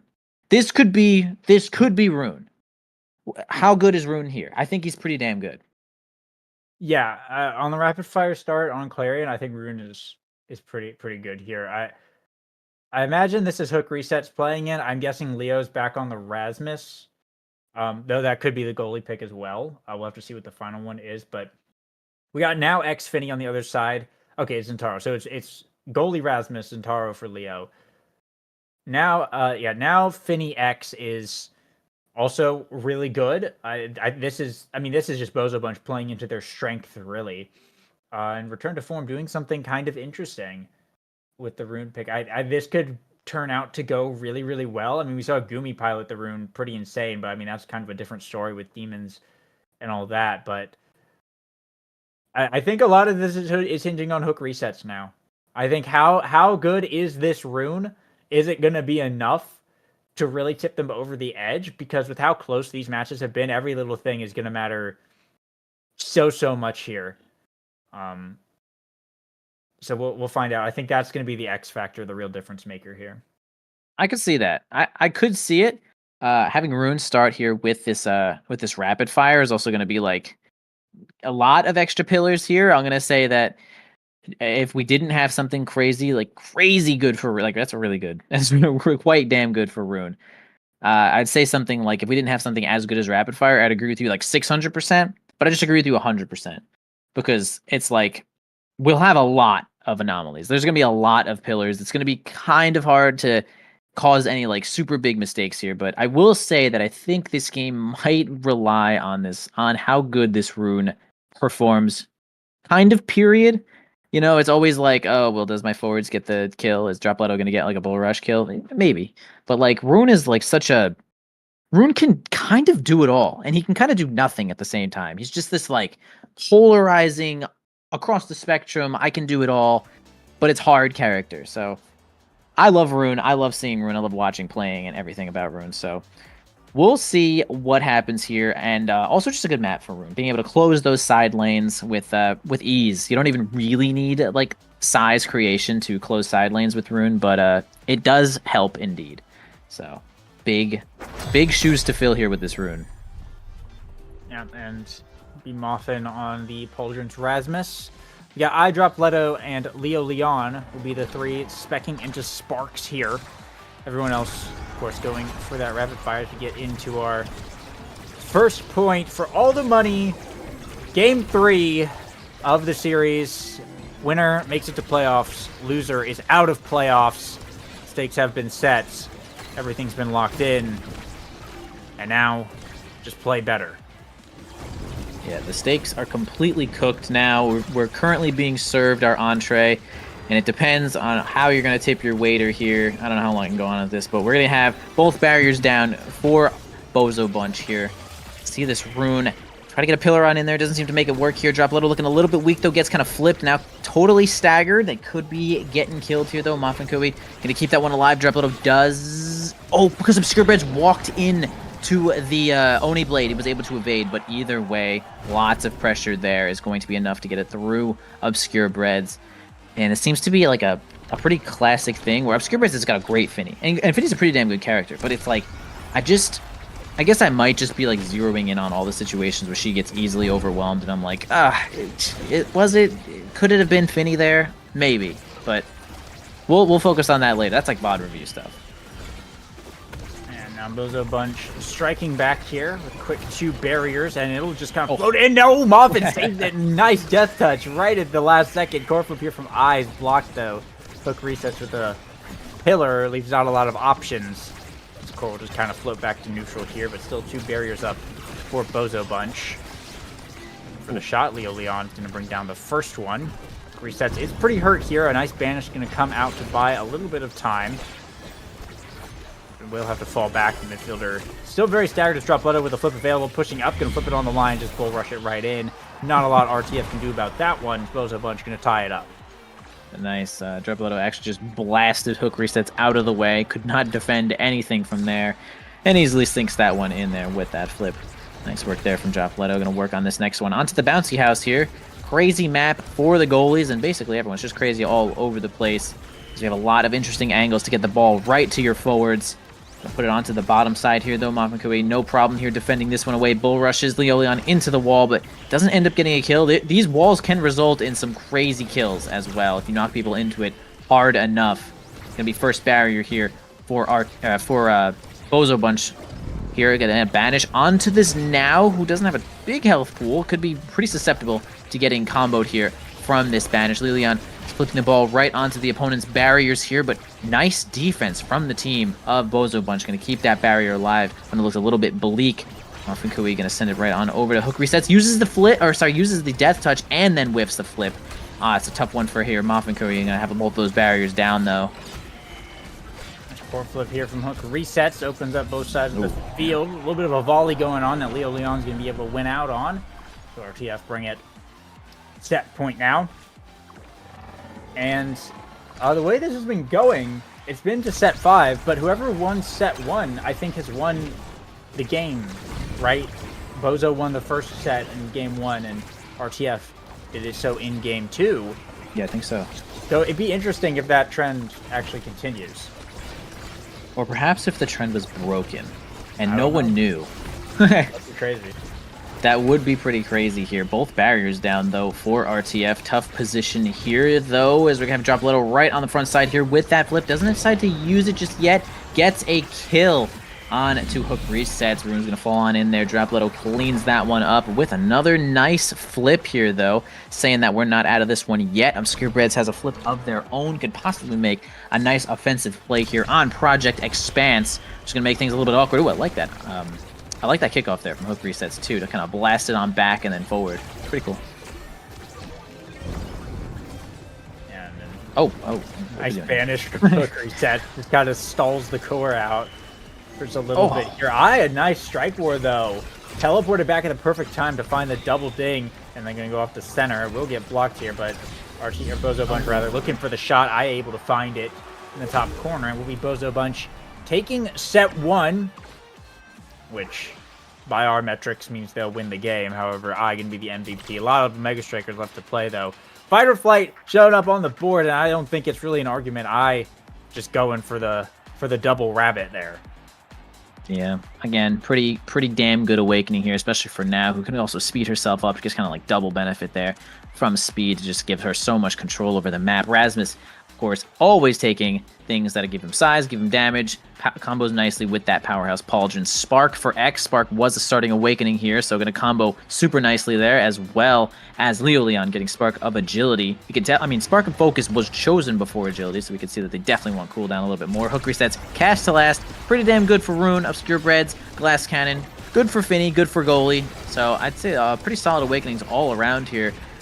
I don't want to call anyone out, but definitely the last point of this game was, you know, Hook resets could have improved as a player. No flame. Only constructive criticism. Smile. Well, Bozo Bunch starting off strong here in this set. They'll get the barrier and some damage, but RTF, of course, going to return to the barrier of their own now as Bozo convert back onto their offense. Pass down to I. They'll pick up the second one. Open up that goal now. Breads vanish onto I, though. Does mean a little bit of a defensive issue. Hook resets has a flip available. 1v3 here. The triple take comes out, and they'll hold. I also going to burn a flip there.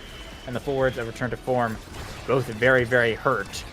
Managing to survive for now. Leon with an Oni's Blade. Core flip from Breads. We'll get it out of there.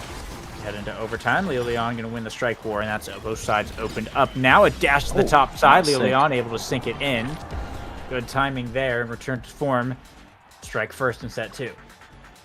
Really great work there. Getting that dash in, getting that strike quite nicely there from Leo Leon. Extra speed there on that Spark of Agility is going to do them wonders as well.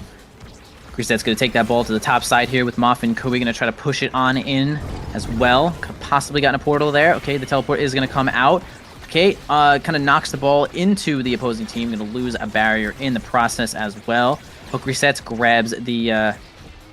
I forget what it's called. Maelstrom. Maelstrom gets the Maelstrom orb there and gets a whole lot of extra power, health, and everything else that comes with it.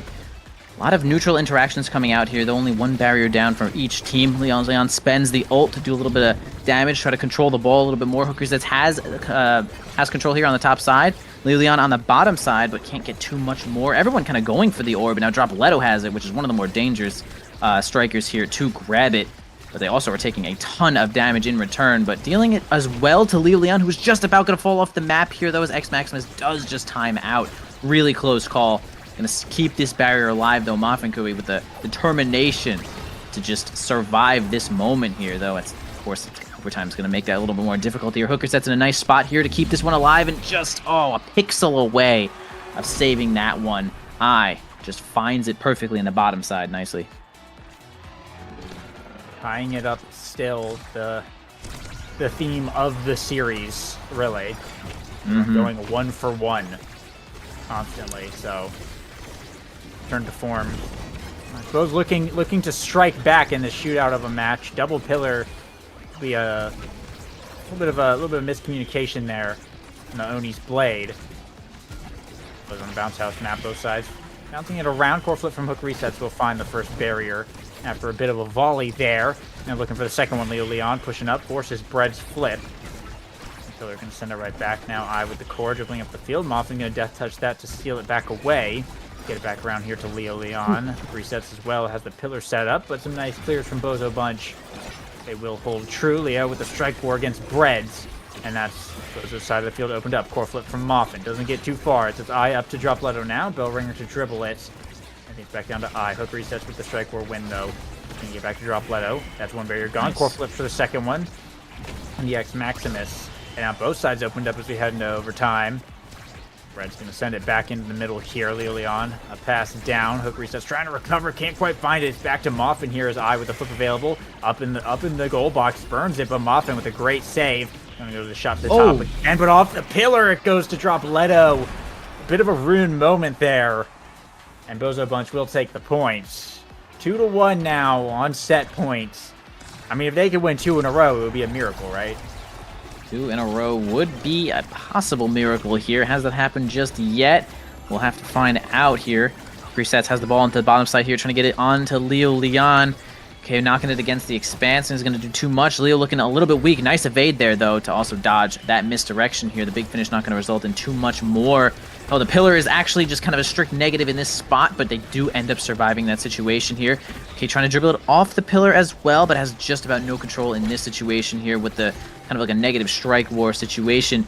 Often Curry just keeping this one alive with Dropletto right on the front side, and it's too much. There's a little too much pressure here from just the whole team here. Bozo Bunch just on the front side where they need to be. Skewbread's really helping here with those misdirections, and it's like, that's it. That's the second set right now. They have a lot of advantage here. Any sparks on deck? Indeed, there is one spark on deck. So, I mean, make your choice, right? Might be a catalyst moment here as well. I've got a lot of options. Going to be explosive entrance for the speed. Seems pretty good here. Will be Size going over to Muffin, though, as Dropletto able to pick up the third spark here. Stagger cooldown power for X is terrifying. And now Dropletto's got all three. Leo able to get the catalyst as Happy Star goes to Breads, and Missile Prop here. 4 hook resets. A really good draft, specifically for Bozo Bunch. I'll have to see. Dropletto might become a problem here. Yeah, I do. It's really interesting pick here. The Missile Prop from hook resets has a lot of potential upside here, though. I do think that it's possible that Twin Drive could have maybe been a slightly more consistent pick here with how things are going. Just having a second cooldown in a lot of situations might have helped, but the Missile Prop can do things that some other things simply cannot. So we'll see if they get any sort of long-range banishes here that'll shut me the heck up, as both barriers, actually all barriers in the game, are currently down for this point here, though, helping keep the pressure Obscure Breads with that misdirect, keeping that front with the strike shot as well. Leon does have flip. They're going to try to... That's a little far range here, though. They don't get a super great angle. Again, kind of a midfield flip there, though, from Dropletto, but almost had a pretty sweet angle. Muffin Kui on that one, though, to keep it alive. Leon has the ball, but possibly no cooldowns just yet. Here comes the Oni Blade combination with the Eye Rush, but it's not going to do wonders just yet, though. Hook resets, trying to retrieve the ball, not quick enough just yet, though. And man, it's going to be a kill and a power play here for Bozo Bunch. How long can they stall? Can they stall 14 seconds? It's going to be big. It's going to be tough. Muffin with the flip, but Dropletto rushing in to win the strike war, and Bozo Bunch now finally taking commanding lead for the first time in this series. They have a real chance of just ending this 3-0, which would be huge. Well, huge for me to not destroy my voice, right? But True. No one ever talks about this. yeah, no one ever talks about it. This has been a long series. This has been a long series here. But return to form, I mean, we've seen them make the comeback before. They could absolutely do it. Dropletto, though, will pick up the first KO. And the power play for Bozo Bunch. Yeah, I mean, a lot of really good awakenings have been exchanged onto the board, but I mean, we're looking at triple spark frame 1 for Dropletto here. X, one of the more deadly characters to just have overall scaling here. And it's just super powerful, 190 power, a lot of extra cooldown here, and almost immortality with like 3,000 stagger or something. Yeah, it is, 2,900 stagger right there. And it's just like, I mean, look at that. Grabs the orb, punches you in the literal face, and now things are just so awful if you're the side of RTF. It's just so much pressure. Dropletto about to spend this flip, does spend it, but does not seem to hit the ball, grab the barrier here, but does a lot of damage. Okay, Obscure Breads nicely keeping that barrier alive as well. Muffin nicely using some cooldowns to keep this one alive. Aya Rush as well to keep this alive. Obscure Breads had nothing, but the Grace of Gods keeps that barrier as well. Okay, the pillars are being a little awkward here, but Obscure Breads... I'm sorry, Hook Resets was keeping control of it as well. Okay, get that anomaly on up to Lilian, who waits too long, gets blasted out of the way from Eyes Flip as well. Obscure Breads also has Flip, keeps this one alive too. Man, one barrier still held from both teams right now. Lilian looking at just about nothing. That was almost a perfect triple take, by the way, to get Lilian on out of there, but they're going to survive one more time. Hook Resets, grabs the Maelstrom Orb. Now super powerful here. Muffin Kui keeps it alive, but just long enough to lose it, in fact, and it's really tough here as... Okay, we actually have Obscure Breads losing their barrier too. It's just... Oh, it's just calamity right now. Both sides open here, and the orb coming up again. Been a hot contest at this point for Dropletto and Leo Leon. And some flips available here. Oh my god. I mean, winning the strike board here, actually. I do not even the strike board, just hits it with the secondary. able to just sneak it in. I don't think anyone thought that that was going in, but I made it happen. And they got Moffin's flip here as well, which is absolutely massive. So this is Bozo Bunch on series points, playoff spot points. Yeah, Bozo Bunch is looking quite large right now, and perhaps they are indeed in charge here. One final point to go. So much mountain to climb here if you're RTF, but they have the power to do it. They're just in a really tough situation right now. They just have to think their way through this situation here, though. Hook Resets is looking at just about 0 health there, stuck in the sludge for just a moment. Grabs an orb, both players grabbing an orb. Keeps it alive there with the anomaly as well. A flip from I, sending it back into the Sentry Drone, and Dropletto does clean up that final barrier, and now it's just one goal, one dream here. If you're the side of RTF, keep this alive as long as you can, and it's just going to be good gameplay here. Hook Resets is working on a flip that could be just good enough to keep this one alive. Both barriers still held by Bozo Bunch, and it's just feeling slightly more and more hopeless as we have overtime showing up. A nice flip from Hook Resets to keep that one alive. Takes a barrier here. Barriers go down a little bit easier in overtime, so it's not impossible for RTF to bring this back. Score flip pass from Breads here. I with the secondary. It's just enough to sneak it past. The overtime to be just too much for Moffin to catch it. And Bozo Bunch, they claim victory in Game 3. The only 3-0 of the night there. And they will be going to the playoffs and return to form. Their season will end here. Wow. I mean, what an insane series. That was all around. It's crazy that it ended like that. Wow. Yeah, unexpected 3-0 there, but I will say RTF did have a pretty solid season, though, playing right out till the end, had a great chance of playoffs with pretty much a brand new team. I mean, I'm not entirely sure of all the lore here, but this team was, like I said, it's kind of an amalgamation of like a bunch of good players from other teams, and now they came together and made like a pretty solid run here, though. Just great players all around, just a good roster, and got really close. Good season for them, and maybe we'll see them again in the next one here, though, and maybe they'll have some new ideas. They'll have something crazy for us next time. But indeed, Bozo Bunch will be moving on into the playoffs for real this time. And it's like this team has been pretty good. You know, Forgot was on the team. I think it was last season and maybe season even before that. And now it's been Obscure Breads, Dropletto, and I working it out here, though. Obscure Breads being like a main factor in the team this season. So really great additions to each of these teams. The rosters played hard. And what can I say other than a real GG's from that one, though? I mean, damn, Bozo Bunch really came out to play that last game, though. That was pretty dominant. Yeah, absolutely. They locked in for sure. But I mean, a crazy a run there. But Bozo Bunch gonna have their chance now in the playoffs with other big names, Demons, Showtime. Mm-hmm. They'll be right there. It's shaping up to be so far the roster pretty similar to last season's playoffs, but we still have plenty of Omega Strikers to go. Cosmic Calamities, though, that's the big one that is the new team. So either way, this is gonna be an insane playoffs. No matter what, the cup can kind of go to anyone. So it's absolutely awesome to see. So that's those two series coming up next. Bun Bun Bonanza versus Cosmic Calamities, and Bang Bang versus EKC, and final match of the night, Modern Magic versus Sad Boys. That's also an important one for playoffs and for seeding. So we'll be taking a few minute break, and when we come back, we'll have plenty more of the final week of North American Strikers League.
Welcome back, everybody, to week 9 of the North American Strikers League Season 5. My name's Tech. I'm here with Z Yoshi64. How are you doing tonight? Oh, I'm doing great. We are loading in right now to Com versus Bun Bun Bonanza. I don't know why I short-coded that one. Cosmic Calamities. It's a big day. They're almost guaranteed second seed. Just got to win this game if they want to confirm it and not get locked into tiebreaker hell. Bun Bun is here showing up and hoping to break the 0-9 streak. And, you know, I'm looking at the comp right now, and I'm seeing Lilybun on Dubu, Scythe the 12 on Brawler. It looks like they've brought it back to the OG roster. Yeah, and they're here to win. This is their chance. That's right. This is their chance, but, you know, not if this Cosmic Calamity team has anything to say about it. 3Z on the Juliet with these starting awakenings. All 6 players opting for Big Fish for such a strong awakening. We see size and speed being so vital in all of these games, and especially one on a map like Oni Village, where the core just moves really quick through the side lanes, and also a very quick goal from the side of Calm. Yeah, definitely. Gotta watch out for that core speed, especially as we slip into overtime. This map, known for taking a little bit. You know, the defensive prowess of these players, and of these characters, Mako and Dubu, can mean that these barriers should be staying up for a while. Sorry, Scythe the 12 is on the scene, and he's not having any of that. They take down both barriers. And now it looks like Bun Bun is just trying to charge up their offense, and a great piercing shot followed by Scythe the 12 winning the strike war on top of Natty is going to be securing a point. And something I want to talk about with Bun Bun is that this team is 0-8. We don't have to pretend like that's not true. But they always give the enemy team a great game. You know, they're always performing really well, and it's really impressive. Like, it feels weird saying, like, yeah, this team that has not won is really good, but they're in the North American Strikers League. They're obviously really good, and it's always a pleasure watching them, because look at that. Well, look at that. Don't look great for too hold. long. Oh, You can only do so much. Oh, look Holy away. moly. Avert your eyes. The donut's not quite working out in Lilybun's favor for this time. Such a unique and interesting ability that doesn't always go in your favor. Sometimes it's just not working. But yeah, great point. You know, as you mentioned, this team, more often than not, we see them making ridiculous saves. We see Scyther just absolutely cooking in the forward position. Liari does so well in the midfield that it's almost surprising that this team doesn't necessarily have a win. And, you know, it just goes to show the caliber of all the teams in Nassel. You know, scrim against one of these people and you'll probably get slammed. So, you know, you can't count anyone out. But look at all this pressure. The firewall barrier taking that second barrier there. Lilybun, opts to play patient, and 3Z able to get the KO off the ult.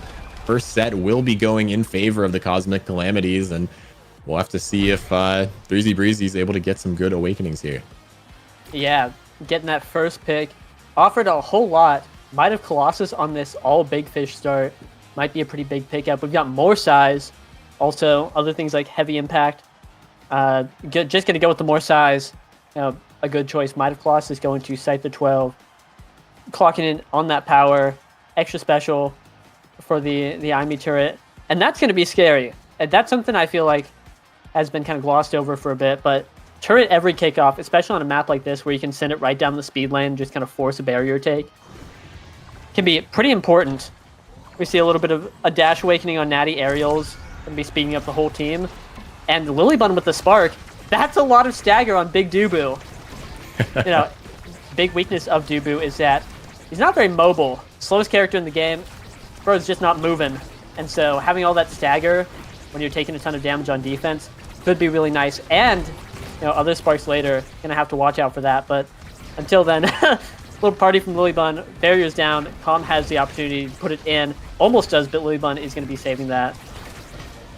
That's right, and that stagger is going to be big as 3Z and Cardbox just passing it back and forth, trying to find that opportunity, but Lilybun's sitting there in the perfect position to make things happen. Scyther now using all the cooldowns. The combo with Liari almost working out, but not quite finding its mark now. Natty has that secondary out, just spinning around to win. Knows that there's no real threat of that barrier going away. And the Sentry almost pairing together perfectly, but 3Z with yet another KO on that ult, able to secure the goal again for Calm.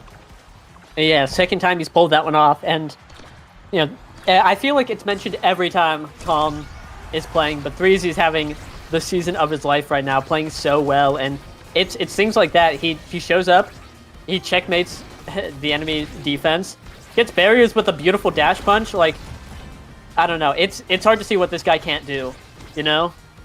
That's right. And I mean, honestly, just textbook Juliet play. If you look at the Omega Strikers wiki definition on how to play Julie, you're watching it right now. 3Z with the flip, not quite finding that dash though, because now he has to get back with that strike shot. Cardbox doing a good job of keeping that core up and allowing 3Z to have all these scoring opportunities. As Natty now has that secondary out. Scyther trying to turn and burn. Here comes the flip. The dash not available. The ult coming out. Burns all the evades for the side of Bun Bun Bonanza as they managed to get out of that one. And now 3Z's potentially in a scary position. An insane strike shot from Lilybun will keep this goal alive as 3Z has to run back to heal. And what a defense from Bun Bun Bonanza. Yeah, absolutely held onto there. Scyther 12 looking a little low though, staggered and having to survive through it all. Whereas 3Z was able to pick him orb, gets KO'd down and out, but Bun Bun not out quite yet as they are holding against Cardbox and 3Z here. Gonna take a big play, and this might be it. 3Z with the ult once again. Gonna be scoring just like that, and these ults from him have been magnificent this game. Yeah, Cardbox probably thinking, picking up that extra special, maybe I should have given it to 3Z Breezy. The way he is making these work. I believe that's 3 out of the 5 total goals scored with 3Z's ult there. As Lilybun now taking some damage with that dash punch. Able to secure one barrier. Scyther gets it. Now all 3 players of Calm kind of push back a little bit. Force the defense. Scyther is such a threat despite having it absolutely 0 stagger. Just trying to heal back up a little bit and barely surviving off the edge. 3Z and Scyther both on such low HP, and finally that KO will be confirmed. As the flip to Cardbox not quite finding its mark. Lily has to defend it with a beautiful clear up to Liari. 3 seconds on the clock until Scyther comes back, and Lily just has to try to hold. As now we'll have some offensive pressure once again. Oh! But the offensive pressure coming out from Calm as Lilybun is just shot dead in the streets right then and there. Scyther with the core though, pins down Natty on the barrier, gets it. Now has the ball, but 3Z taking it away. Ooh. Good blink from Liari to save it, and Lilybun is back, but Calm still has the ball. This is their opportunity. That's right. Oh, and unfortunately the core just kind of flies by. Not sure if Liari's having maybe some connection problems there in that bottom side, but yet again, another set going to Cosmic Calamities. This time a 3-0. Bun Bun Bonanza fights to stay alive in this series. And some interesting awakenings here. I feel like Stacks has to be probably pretty helpful one here. Yeah, Stacks, the Oni Village Awakening. But Glass Cannon going to be picked up by Cardbox instead. Interesting pick, but you're going to be going for it nonetheless. Spark of Strength, that's going to be a second spark for Lilybun. That's a lot of stagger and some power. We've been seeing 3Z Breezy kind of get knocked around, and with a little bit more power from the Dubu, it might be able to take him out. Hotshot being picked up by Liari, also going to be really nice. 3Z getting that stacks. Gonna have to fight to stay alive, as I was just talking about, to keep those stacks up, but still going to be pretty big. And I believe a specialized training deny from Scyther 12. Natty picking it up. Cage is going to be hitting it different, as they say. Just absolute nuclear bomb. Scyther 12 locked up right now, not being able to get it. I had to take Stagger Swagger instead, but that's just going to be beautiful for him, especially after getting staggered so much. And look, there it is. 3Z is low. Doesn't matter. He doesn't care. Gonna put that in real quick. That's right. And, you know, 3Z is going to be the target. Bun Bun Bonanza obviously going to be coming, hey, kill this guy. He's moving very quickly, and he has a lot of pressure in size. And it's sort of difficult to do, I feel like, on a map like Oni Village. You really have to catch them off guard. And with a striker like Juliet able to turn the tide so quick, one dash punch to even maybe a core flip, and you are off the pitch. You really have to be careful if you're playing against this. And 3Z right now, level 7, absolutely towering alongside Cardbox in levels against this other team. The core flip comes out, unfortunately. Lily Buns not quite making it in time as 3Z now looking for the punch into the Firewall Sentry, scored by the strike shot from Natty. And another goal goes in favor of Calm. Yeah, the downtown strike shot, Natty pushing up all the way to the midfield line. Could not go further without losing that strike shot. Going to be sending that out, getting a goal.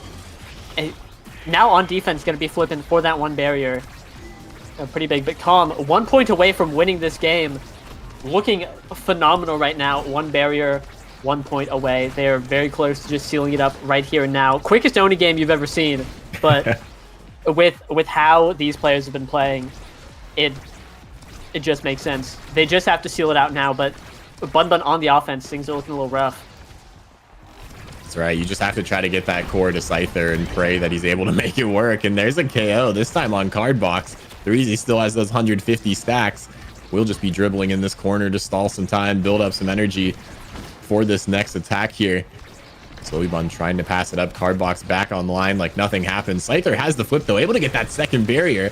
Opting to use the core flip and will secure it. Bun Bun puts themselves on the board, but not a whole lot of energy when you compare it to the side of Calm.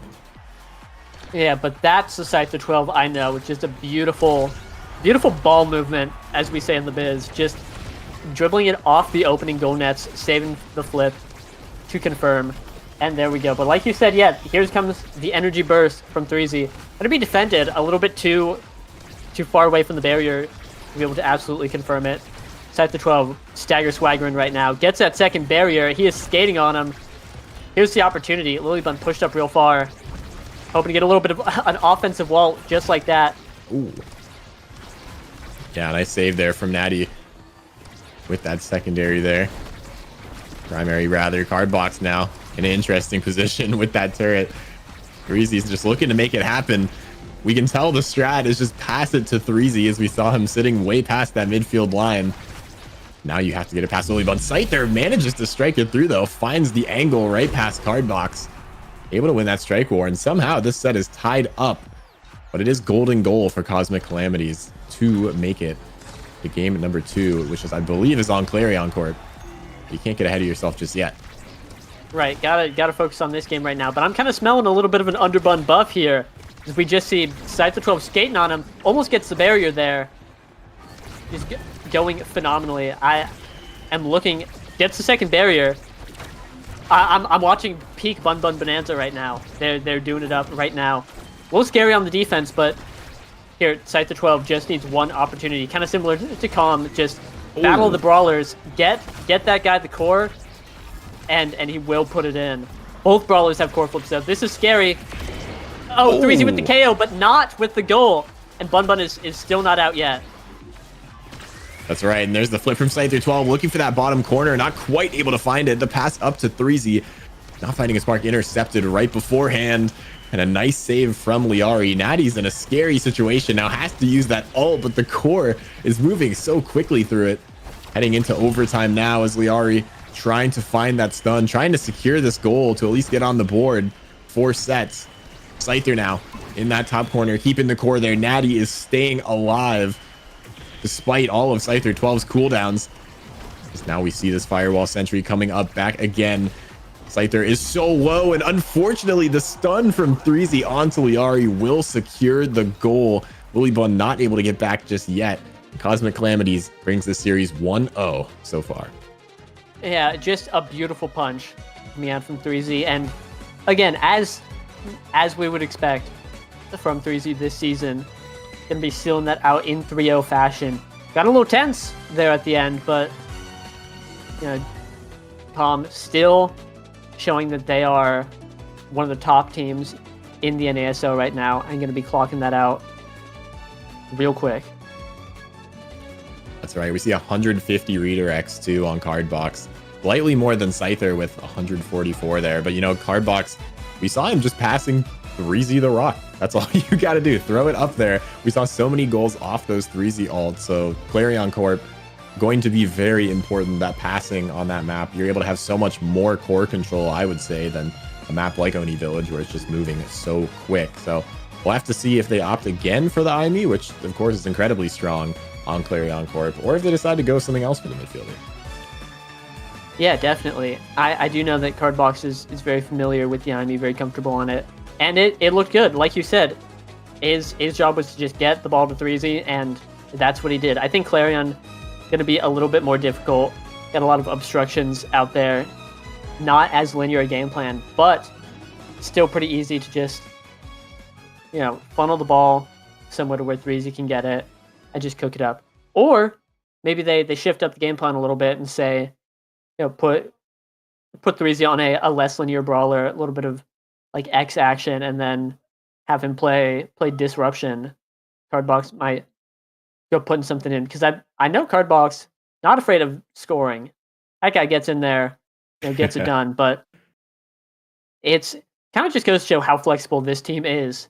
They really can just decide, this guy, we got this guy scoring. We've got scoring pressure coming out from midfield, from sometimes goalie. Like they've got a whole lot that they can do. So we'll have to wait and see. But like you said, midfield pick on this map going to be pretty significant. I'm curious to see what Com will be pulling out. I think for Bun Bun, probably just going to be the Estelle Liari signature pick, and unless he gets banned, not bad on this map. Lock it in. It always does at least pretty well. I think there are some midfielders that are better, but hey, comfort is comfort. I can't argue with that. You cannot argue with that. Of course, the Underbuns have the opportunity to reverse sweep. Can I say it, Cinema? That'd be sick. I'd love them to reverse sweep. It's tax season too. I mean, I see a lot of taxes in the chat right now. People are believing in the buns. So, drop those 10 bestie bucks in the chat as we get into this pick and ban. We do see the starting awakenings here. That looks like Castelast and I'm forgetting the name of that. Wow. The fast one.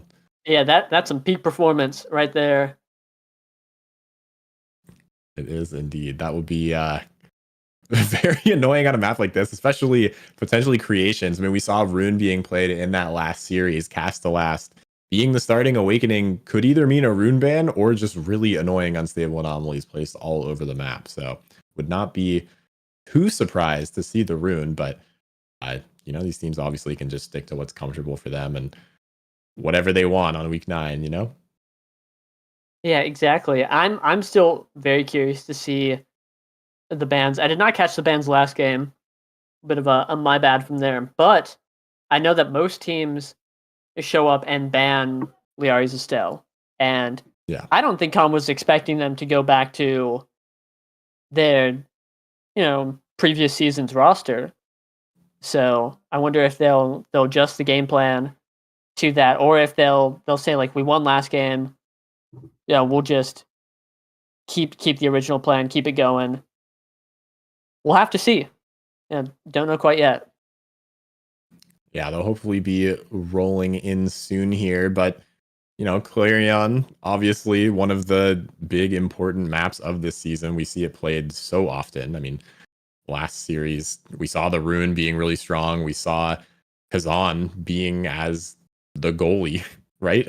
I mean, we see so much Kazan gameplay. I have to see if someone's gonna bring that out. 3Z Breezy known for that brawler pick, but also really good on characters like Kazan. Just anyone that gets the core and controls it a lot. 3Z is someone you'll see playing that. So we might see either a ban, but nope, there the bans coming through. We see an Atlas ban and a Mako ban, which makes sense given those starting awakenings and just how strong they are on a map like Clarion.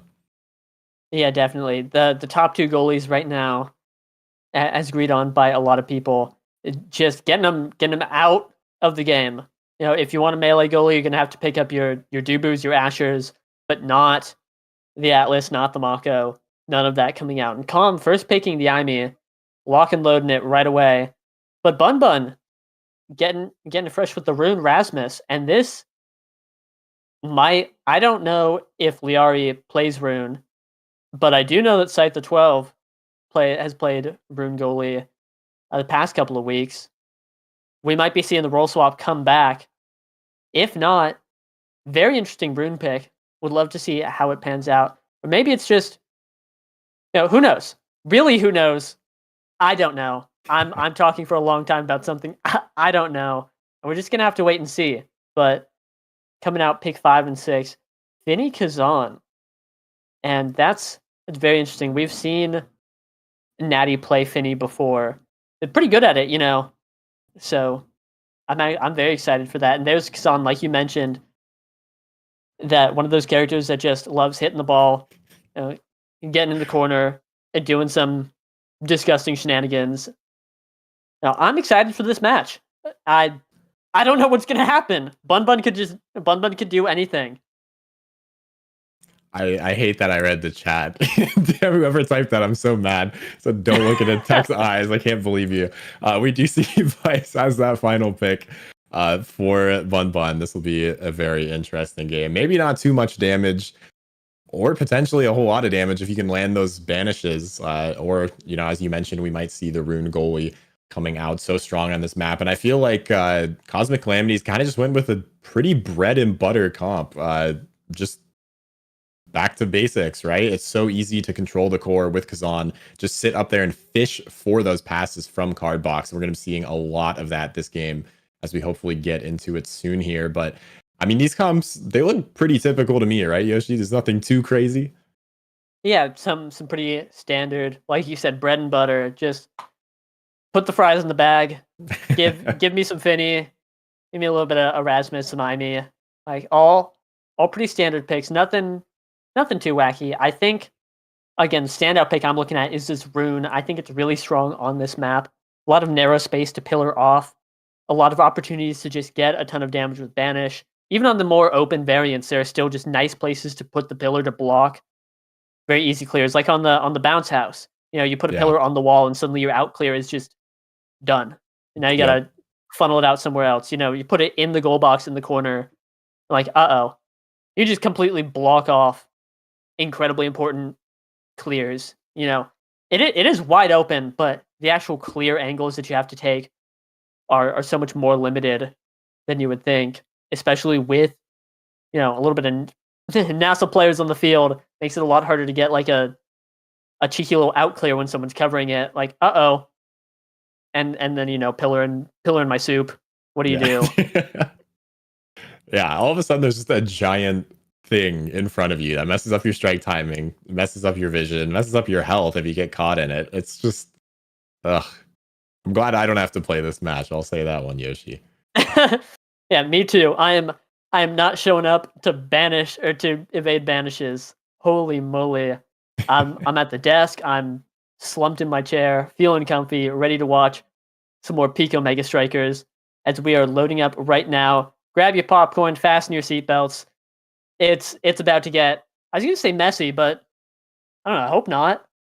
It might get messy. You know? It might get messy. We're all here for that. You know, it's week 9. You guys can get messy. You can let your hair down.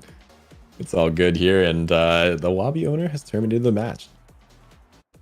Yeah, well, sometimes it happens, but we've got to make it happen soon. I don't know where I was going with that. Guys, send your bestie bucks straight to Bun Bun Bonanza. Taxes inbound. They need the power. It's time. It's now or never. January. It's tax season. It's January. Come on. All right, we're going to be getting into it for real this time. So Woo! This will be technically game number 3, right? Definitely not game 2 since we just started that one. But and yeah, good work, Bun Bun Bonanza, taking us to game 3. That was a quick win. Well, here we are, Clarion Test Chamber map number 2. We'll have to see, you know, what the awakenings these characters are going to be picking up. I mean, I wouldn't be surprised to see a few casts to last if you really want to deal some damage. But it also just helps a lot. Natty likely picking up. I don't even know. I don't know. These players are so big brain. I can't even predict the awakenings anymore. Am I washed, chat? Chat, say it ain't so. But there it is, Scyther 12 on the Rune. In the gold box, we are back. That's going to be Lilybun midfield on the Vice and Liari Brawler pulling out the Rasmus. Some peak performances coming out from everyone but Scyther 12, who has cast the last Rune, which is very nice. Longer pillars, a longer banish. 3Z has been banished into a 12-second demise really quickly. Couldn't tell you what happened there, but see you later, champ. Yeah, I looked away for 1 second.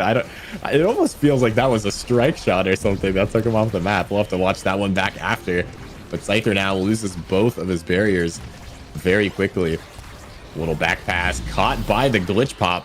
Great job from Cardbox there to read that one and secure that first goal for Cosmic Calamities. And Cardbox is just so powerful in this midfield position, opting for the Magnetized Souls. Of course, all players aside from the goalie locking those in so strong on a map like this. That extra speed that we talked about in the Awakenings earlier, very, very, very important just for core control. Yeah, it's great. They, like, it used to be 25%. What is it now? 22. Not too much different, and it's pretty much unconditional speed. The amount of times that you're crossing the midfield line, unless you are, you know, a brawler and you're like, I'm gonna Ogie the goalie. Yeah, man. Then you don't get your Magnetized Souls. Sorry, but for everyone else, that's a lot of speed all the time. You know, good for core control, getting to the ball. Good for evading damage, which could come into play with this Vice on the field later, or the IME. You know, a little bit of column A, a little bit of column B, and it's just you're really fast. You're really fast all the time, and it's very nice. Here we see open net for Calm here. Gonna be Bun Bun's opportunity to get something down, especially since Scyther 12 has this flip, defending this barrier. Gonna be really nice. Walking up with these pillars too. Beautiful play. But here, Natty and Cardbox are just holding it down. Gonna be hard to get through them. Oh, Sorry. Sometimes you can get through the brawler though. A great strike war from Liari. Gonna be taking that point right away.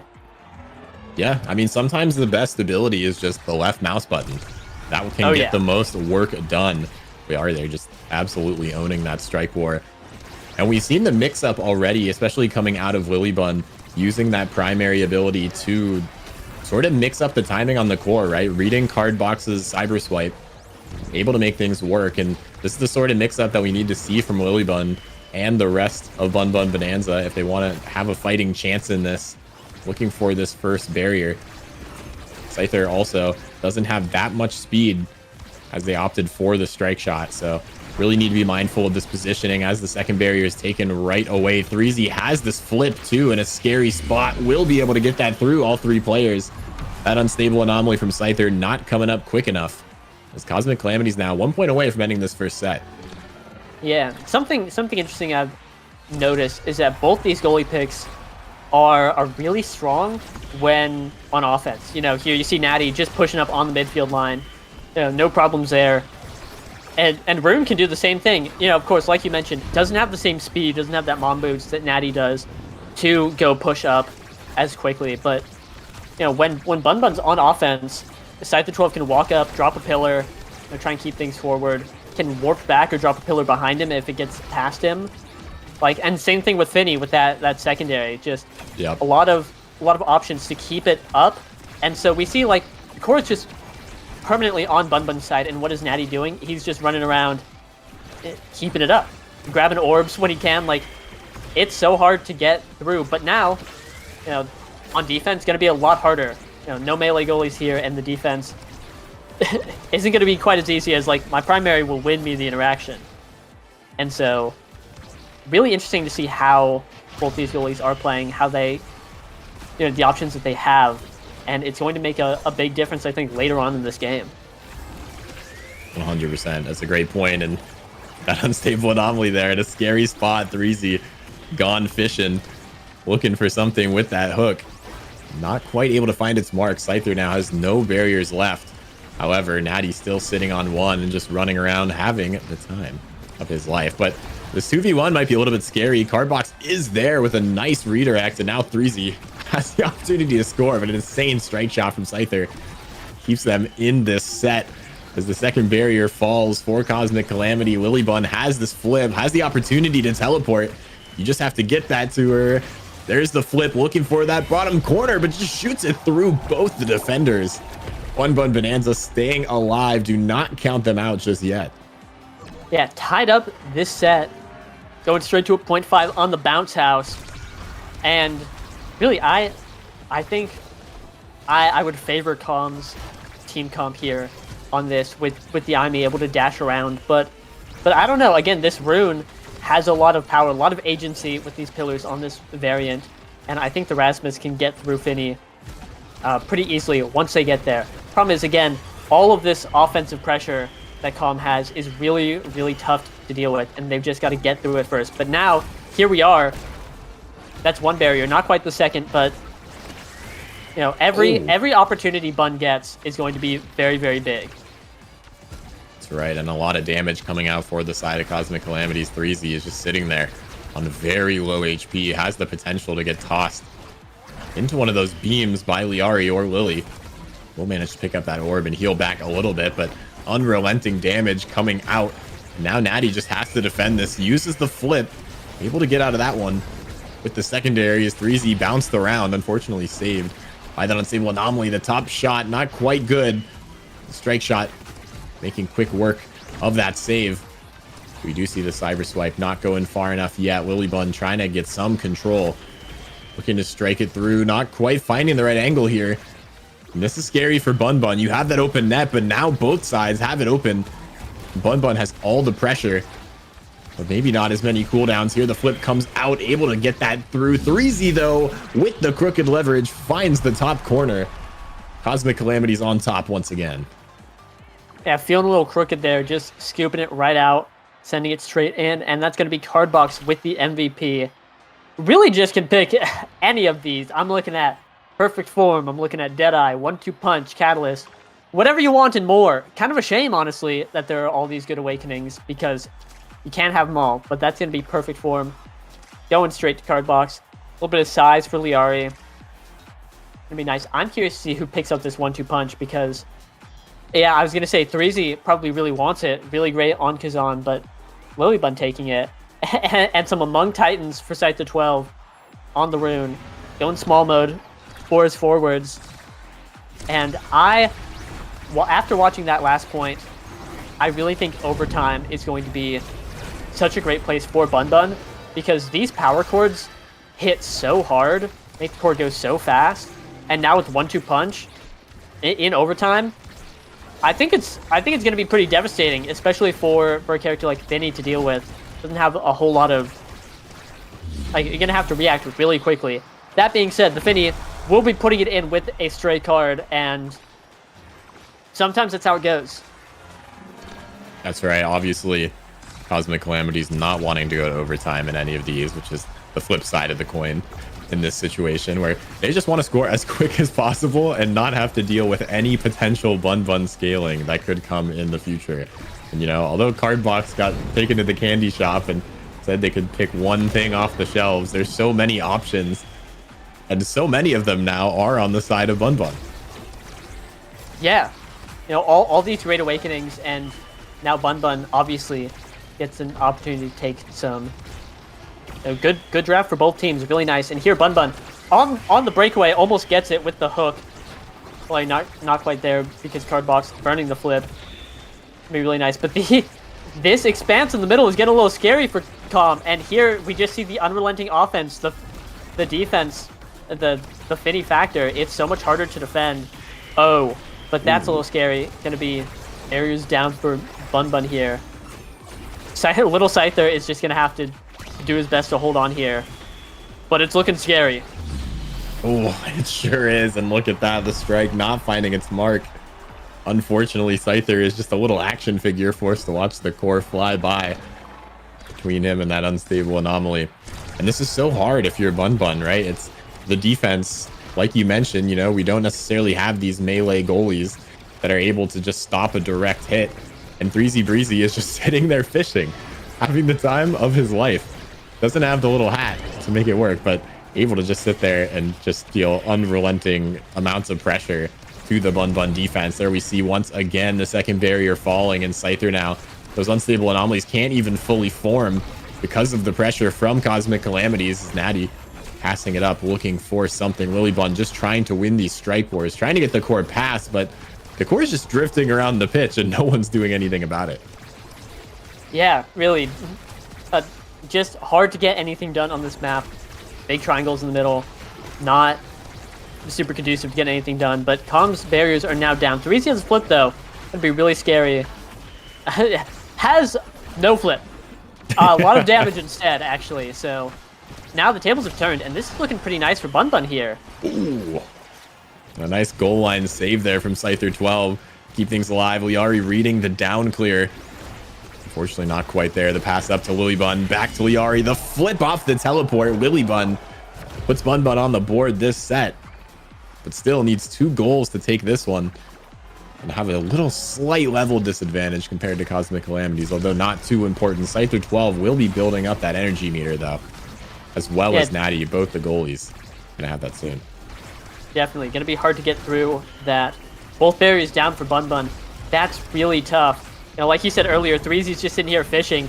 He's basically got 2 midfielders just feeding him the ball. He's got all the chances in the world. But in spite of that, Bun Bun's still just holding strong. Scyther has to flip now. It's going to be hard to burn that off of him as Natty uses his. And now the energy economy is looking really in favor of Bun. They've got the ball on the enemy side. They have the opportunity to get something done. They just have to get in there. They sure do. And here's an opportunity. A nice save by Natty again. Just so close, waiting till that absolute last second to get it. And not able to combine with Lilybun to secure that stun onto Natty. It's just too quick. It's so difficult to get away from. There's the banish. We'll get on 2 people, the core and Threezy now, as Liari finally able to secure that second barrier. But Threezy, oh, a perfect flip from Scyther. Manages to save that one. The core is moving quickly in overtime. Yoshi, this is the spot where you do not want to be if you're a Cosmic Calamity. But both sides have the opportunity to score, and Liari takes advantage of it, using that overtime and that stun to get the core right through. Yep.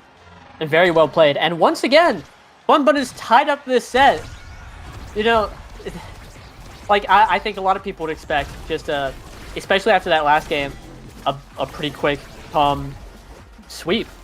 But they're holding on. They are still. This is the underbuff. Here it is. People, send your points now. It's time to save Bun Bun.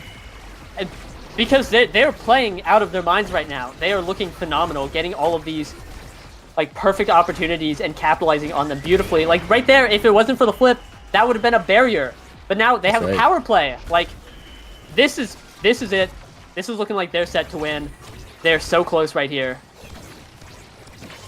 That's right. The score line for this team does not necessarily reflect how good they are. I mean, look at this. This is not an easy feat to do against a team like Cosmic Calamities, who have such a good score, trying to secure that second seed for these playoffs.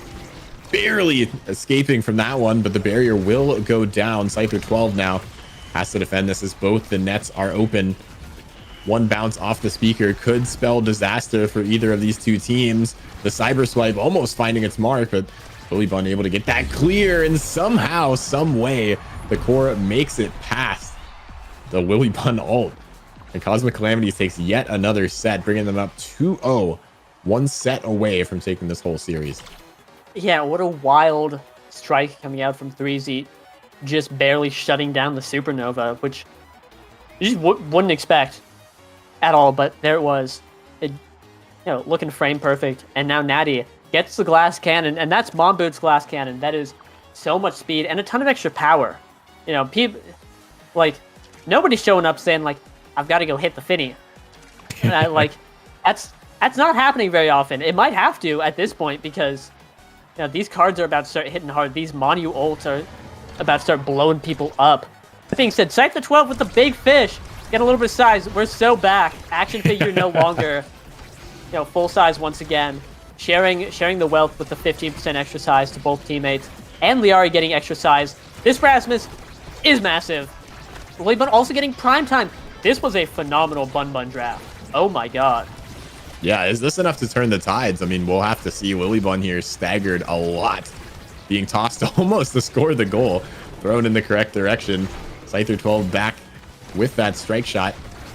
Threezy reads it well as Lilybun now coming back to help out in the fray. Threezy just trying to strike it past all 3 players on Bun Bun Bonanza, and will be sticking it in this corner.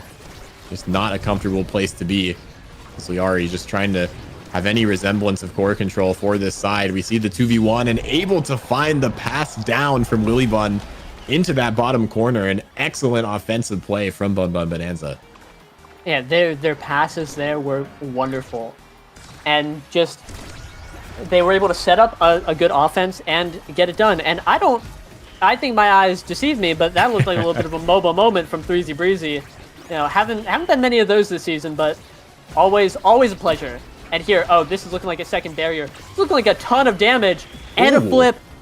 That second barrier, unlimited damage, but no KOs quite yet onto Calm. Still though, Bun Bun is surging. Just get barriers down. This is where they thrive. Yeah, this core is moving around. I'm seeing more unique angles than I've seen in a minute.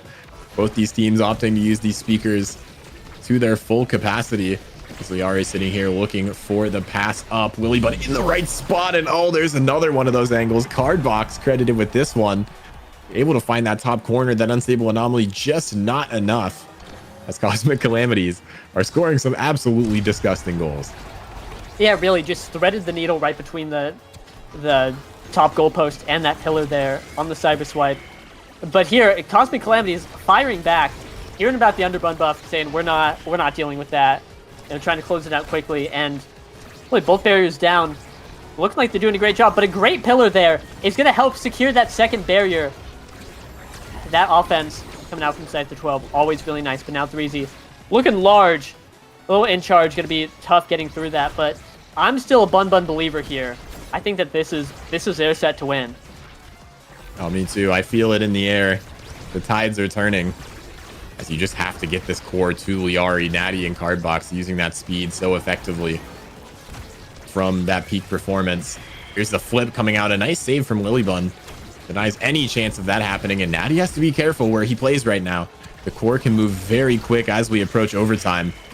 And there's so much pressure. A nice strike shot from Scyther keeps it alive, and an even better evade as the glitch pop finds its mark. Cardbox again just sniping off this pressure created by 3Z Breezy, able to find the clears, and they're 1 point away from securing the second seed in the playoffs. Bun Bun Bonanza has some work to do, but they're not out just yet. Yeah, this is the absolute last chance they have.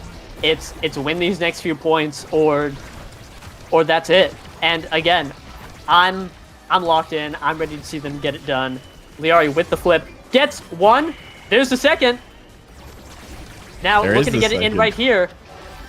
Huge damage coming out from Lilybun. KO onto Natty. That's their goalie gone. Bun Bun has to do it right here, right now. Oh, and 3Z's just stuck in the net. Able to get the core is Liari. And they're 1 point away from tying this up. At least in terms of this set. I mean, Bun Bun Bonanza, this could be the start of a comeback. They just need to not get kickoff gold here. You need to make sure this pressure doesn't come through. We've seen 3Z and Cardbox fly forwards. Natty helping out as well, and there's a barrier. Potential misplay from Cosmic Calamity as that unstable anomaly's dropped. Scyther looking to keep things alive in the net. 3Z takes one of his own.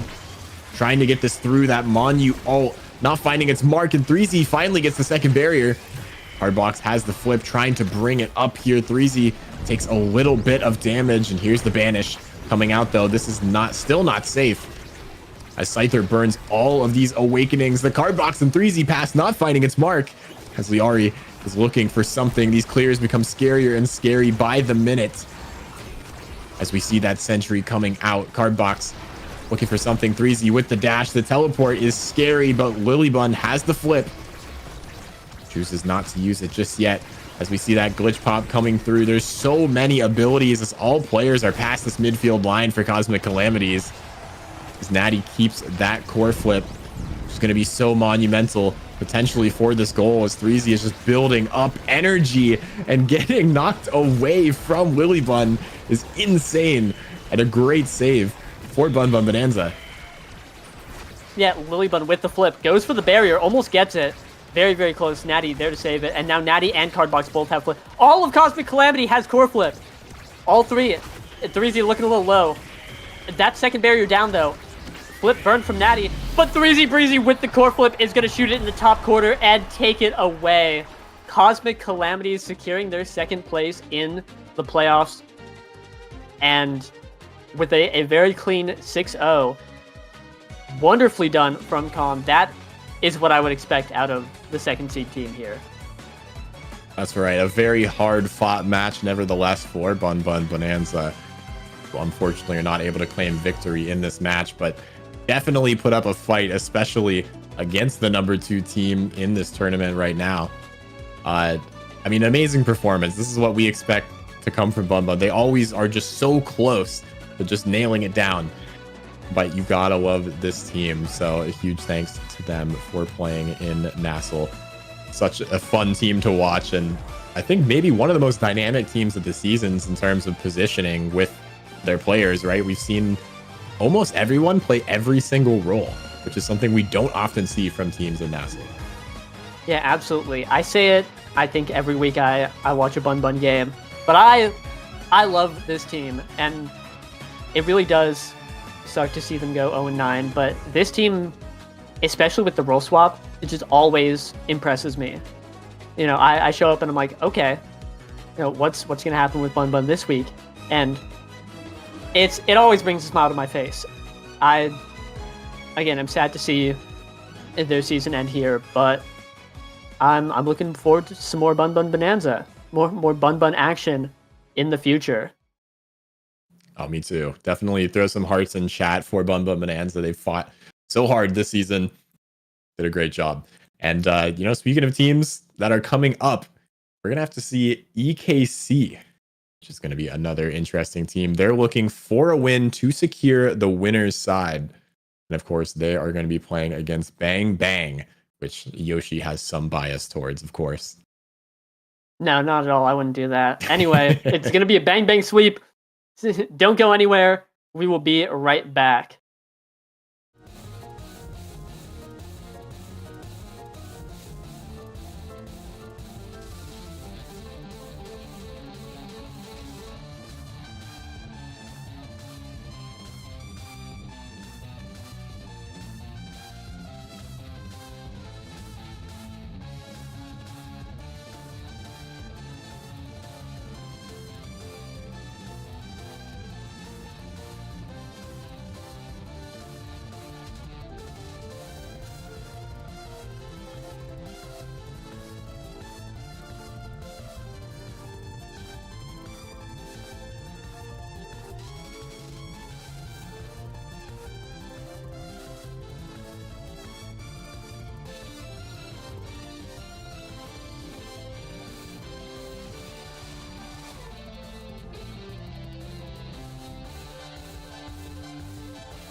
Welcome back, everybody, to the North American Strikers League. We have a good match on our hands. We got Bang Bang versus EKC. This is going to be a good one, and we're going to hop right into it. Yeah, getting straight into it. This is a very, very interesting battle. First of all, Bang Bang, no playoffs. Sorry, that's not what this is about. They do have Big Bertram in the goal box. One of the subs filling in today. Going to be getting it done. And for EKC, other team playing here, this is their battle to secure winner side playoffs. If they lose, they are dropped into loser side, the 5th, 6th position. Don't really want to be there. So just gotta get through Bang Bang, and then they get a humble 4th place. But still a team in the North American Strikers League, still not a team to be trifled with. Not going to be an easy battle. That's right, not in the slightest, but we're going to hop right into it. We did see the Luna X bands, and starting off here, a mix of Demolitionist and Siege Machine coming out from both of these teams, of course, on their respective strikers. So, two, fairly important awakenings, especially for Grimella and Bertram. This is going to be big for maintaining this pressure, as we saw the IMEs in previous games do. Just get the core up to Drew, and you're going to get double barriers. Yeah, really. Just like that. Unfortunately, Drew has passed away in a fatal accident on the Atlas laboratory. He's going to be back real soon. In the meantime, though, one barrier up for Bang Bang. Going to be defending against this one real quick. A little bit of doo-doo action, but now barriers down. Now, this, I believe, is Bertram's Nassau debut. First time ever hitting the stage right here on his signature pick, the Boo. Looking mighty fine. Bang Bang here has a great opportunity. Has the core. Just has to push it up and get a little bit of that scoring action set up. That's right. NXCD with that Demolitionist has the core flip first to burn it just to get the orb and stay alive. Bertram with that strike shot able to get that save here. Drew looking to get it past. Now there is some pressure in the midfield. Soren with a beautiful angle, but we do see the Tofu Fortress coming out. Drew looking for the core flip. Will flip it, but not finding its mark just yet, as the glitch pop can't secure it either. Soren lives another day, as now the core being passed up with that strike shot. Grimella has the flip. Katsuna also has the flip into that bottom corner. Soren not able to save that one. Bang Bang with the first goal of the series. Bang! That's what we like to see. That's one goal for Bang Bang. They have the opportunity to just gatekeep EKC from winner side playoffs. And, as a non-biased caster, being put up here, I'm all for it.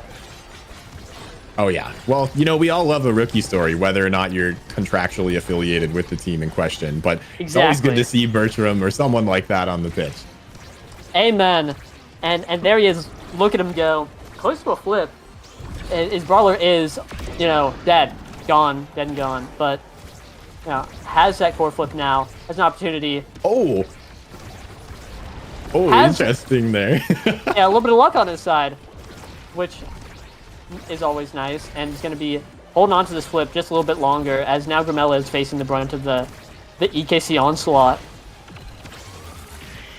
Yeah, all good. Just got to go next and try not to get that core pass directly in front of your net. Bertram here still sitting on the core flip, as we see this player taken off the map. Katsuna, though, looking for the pass. NXCD has the flip, but it's such a low stagger, getting knocked all the way to midfield as the center expanse comes into play yet again. Not popped quite yet. Grimella passes it to Drew, able to get that second barrier off of what I presume was an accident, but we'll call it intentional for the sake of Bang. Oh, yeah. Bang Bang on top. Bang Bang looking beautiful. And flip burn from Bertram right here. Things looking scary, but both of his teammates have killed over and died. And he's still just holding strong. A little bit of a scary situation, but he gets active with the roll. A Summer Assault in there, and things are looking fine. Flip burn from Drew, but unfortunately not able to get anything, and that will be a goal for EKC. The flip in the goal box from Katsuna will be putting it in, but hey, Bertram clears, Bertram does clear. Of course, worst case scenario. There's not not too much you can clear when there's just a flip in the middle between the top and bottom of the net. Not able to get out of that one, but Grimella using that ult, trying to get things past, able to get that first barrier. Now Soren here is stuck. NXED uses that death touch to clear that core through, and Drew has so much pressure with those right clicks. Able to get those through and hopefully take a second barrier, but Soren is no stranger to having an empty net and is obviously incredible at defending it. That's what got this team through. Has gotten them 5 wins so far.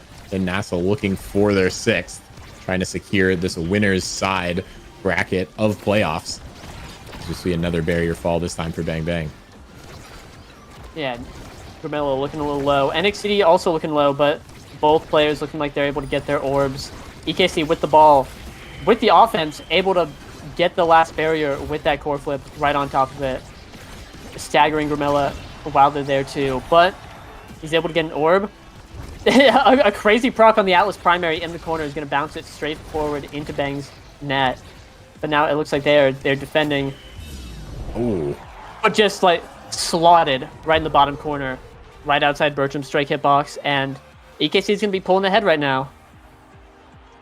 Yeah, that was an absolute dime into that bottom corner. There is no saving that one. No strike in the world is long enough. I don't even think Kazan strike would have saved that one with that special hitbox. Nice angle there from an XZD, getting rewarded, but in a scary situation. Manages to get out and get the orb. 2-for-1 special here. Bertram doing a good job keeping this final barrier alive for now. But has a lot to deal with. Has a core flip, has lots of blobs, has NXZD sitting there posturing as Drew is staggered. Able to stay alive and at least burn some abilities from Soren. That is something on Atlas. Most of these abilities have such long cooldowns that if you're especially able to bait out that secondary, that is very good for your team. Yeah, absolutely. And here we're looking at another core flip from deep in the corner coming out from Katsuna. Unfortunately, not able to get anything. And really, I'm just looking for. Oh, not that. I'll be honest. Grimella has been executed. Full stagger down, but and both members of Bang with the core flip, no energy of that matter to speak of coming out from EKC, and Bertram's just able to hold that barrier. It's beautiful. It sure is. The Dubu, the last bastion of hope for Bang Bang. They're looking to take that. NXED survives, but not for long enough. Drew able to take them off the pitch as that second barrier finally falls. Soren just has to try to defend this one and does the opposite of that. Drew trying to read the up clear as Soren able to find it with that strike shot from Bertram. Able to assist where Grimella has to wait for that to come down, and somehow Drew gets that one. I'm not even sure how that went in. I think NXCD just ended up own goaling that one with the pendulum swing. I believe a great pendulum swing, trying to get damage onto Drew. Sent that one straight in. Brilliant shot from NXCD, I have to say. You know, just like it I don't think Soren could have done anything about it. So, you know, Bang. And with just like that, we're all tied up, ready to get going.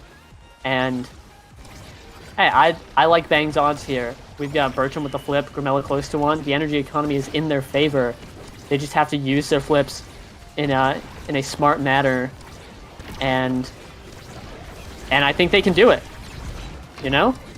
That's right. And I mean, one thing to talk about too, Grimella doing an amazing job on this midfield role right now.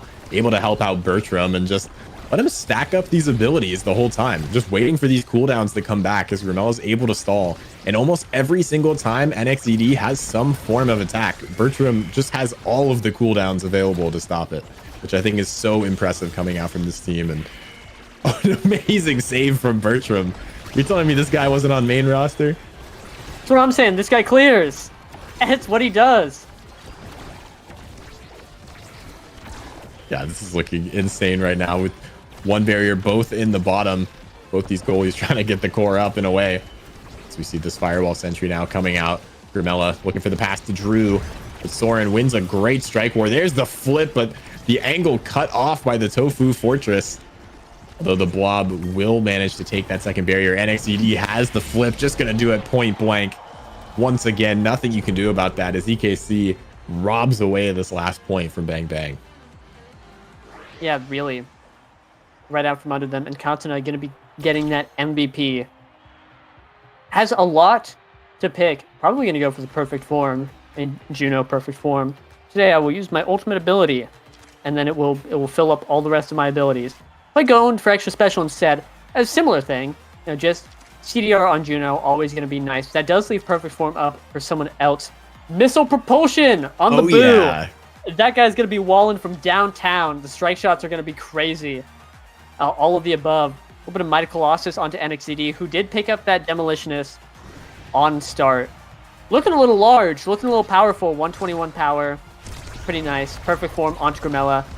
Just always a great awakening on every character. And Super Surge on Drew is, I think, going to be a big deal. Look at that log. It's just off the map.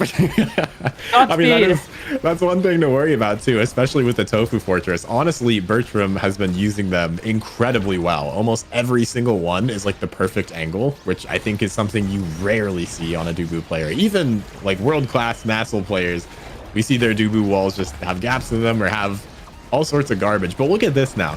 The entire left side of the pitch is now filled up with tofu pots in random places, which I think is really scary. So any of these ults coming out might actually hinder the defense when you combine them with strike shot, siege machine, and missile propulsion. Very scary. Yeah, just the projectile range this guy has is insane. No, what's as insane is Grimella with these core flip shots. And I don't think he's missed, getting any value out of these core flips so far. Could be wrong, probably wrong. A lot of flips come out in these games, but now he's just getting hunted down by NXCD. EKC on their damage activities. The patch definitely enables that really well. Grimella down, but Drew has a core flip. Does not have a lot of stagger, but almost KOs NXCD with it. Just barely misses. Soren with the Atlas res also comes out. Gonna be hard to get KOs through that Atlas, but Drew still alive, just barely. And now that Grimella's back, they have an opportunity to get some sort of offense going. Yeah, Drew's live and alive for now, and we'll have to see somehow surviving yet again with the dash finally taken off by Soren. Now Bertram has a mountain to climb, has to defend this, and almost gets away with it just by not striking. The mind game working through, and the summer assault is ridiculous from this man. Absolute cinema coming out here, and look at the Tofu Fortress. It hits the core twice. Insane. And, it's always a treat to watch Bertram play. I get a lot of this guy, and he's just been holding down this barrier forever. When did this point start? Like, holy moly. It just, the iron wall unrelenting here. Finally going to be dropping that barrier, but now he's still just sitting there on open net with the flip. That's right, and using it on the goal line. A beautiful save here. Not tossing it into the Death's Touch by NXED either, who's going to have to wait for that one to come back. But unfortunately, the Summer Assault just trying to read it, trying to cut that off early, and NXED finds that top corner of the net for yet another goal for EKC. And believe it or not, this is only set 2. Yeah, just barely missing, hitting the core with that Summer Assault. Hate to see it, but like, he's just holding on, not letting anything through. I liked the Summer Assault. It was very proactive, trying to get in there, like you said, prevent anything from starting. It's pretty unlucky to see, on some Dubu action, but there he is, just a log in a dream, able to stop that core flip from going down, unable to stop everything that just happened. Katsuna with the ult there, and this extra special is getting a ton of value actually. Just all of these slimes are just doing a number, and that's going to be a core flip, just barely faster than Grimella's core flip. Going to be KOing Bertram and securing that goal, taking EKC 1 point away from winning this second set, and kind of running away with this game. Yeah, there's just so much damage on the side of EKC coming out that it's hard for Bang Bang to stay alive. I mean, of course, Atlas, Doran picking up that spark of strength, which just adds a little bit more power. And there's another KO from NXZD, just unrelenting right now, level 9. And we see Katsuna sitting on level 10, maxed out, just looking for the core to be passed up. And how do you really defend against this? I mean, you have to just wait until the next set. We've seen Bertram lock it down 1v3 before, but there's only so many times you can 1v3 before the game ends. Right, it's like a punch card. You've only got so many before you redeem your free. You don't get ice cream. Sorry, like it's You're free tough. minus 30 MMR. But lock it in. But here, just both forwards on Ooh. Bang Bang are dying, being burned to a crisp, and it feels like Bertram against the world right now.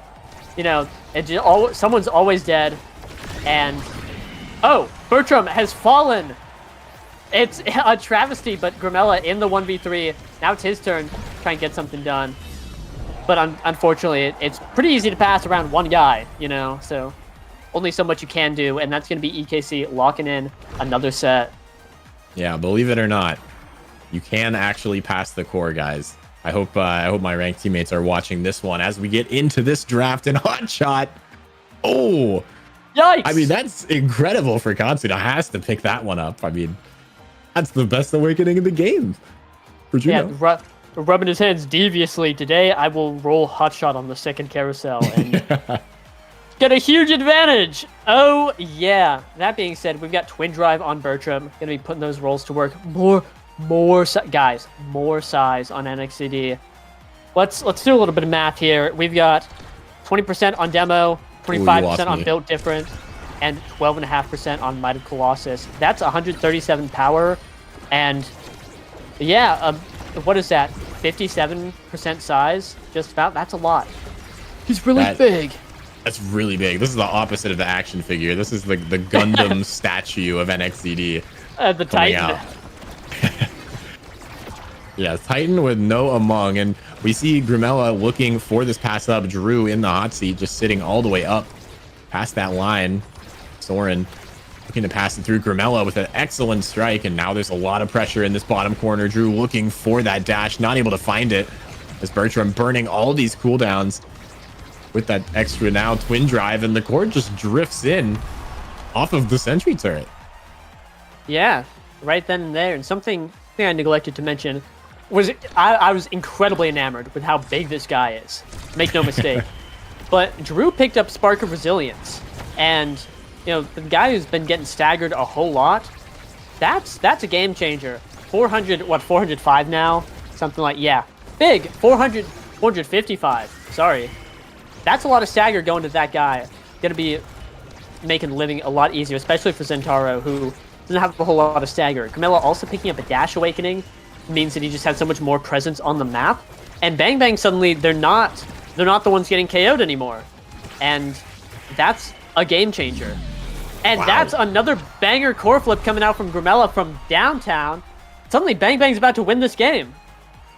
Yeah, all of a sudden. I mean, you mentioned Grimella's core flips earlier, and there's yet another one finding its mark. The strat is just live.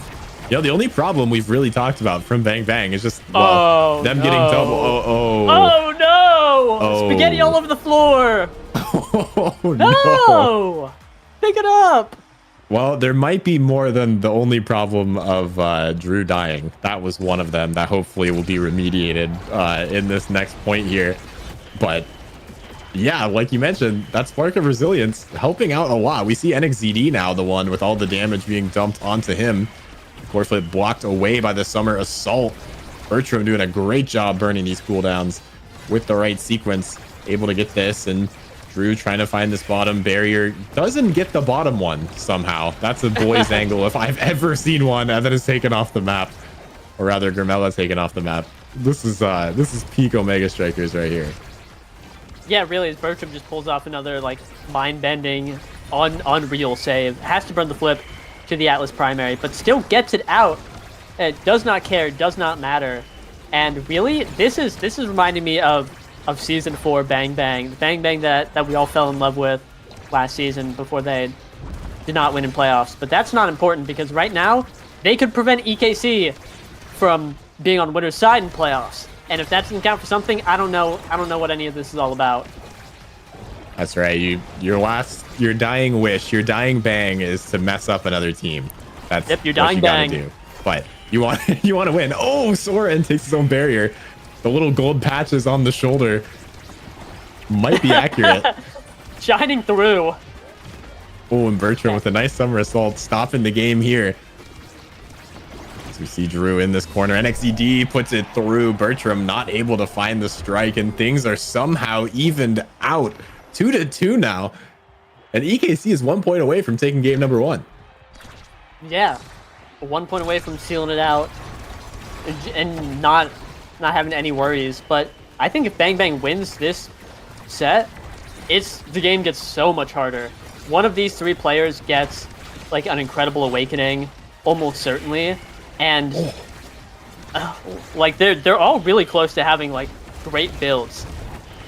You know, just one of them getting out of control could spell disaster for EKC. Again, though, they have to get there first, and EKC is just on the offensive all the time. They have Bertram, and he is holding this barrier down until the day he dies. But they're really struggling to get their offensive tempo.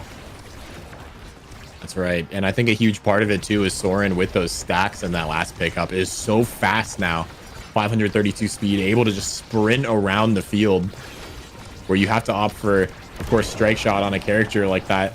The momentum boots that you miss are now replaced with the stacks on stacks, and is able to cause so much offensive pressure. Able to assist, and look at that, the Tofu Fortress finding the KO on Nakatsuna. And now it's a power play for the side of Bang Bang. Yeah, Bang Bang indeed. A little bit of Siege Machine missile prop action. Shot that guy in the head, dead on the floor. Now back. Welcome back, Katsuna. But EKC still can't get this barrier. Sorry. And Bertram still has a flip, though. And so now it's the battle of the goalies, battle of the flips. That's going to be one flip burns. Drew with the great strike war against the blob there. Could have just sealed it right there. Things are looking a little scary, though, as Katsuna with the jump across Drew is able to get a great angle right in between Bertram and Grimella. Sealing up that game. EKC locking it up, not going to be letting Bang Bang get out of control here. Game 1 to them. Yeah, game 1 in a 3-0 as well, despite how close that game looked.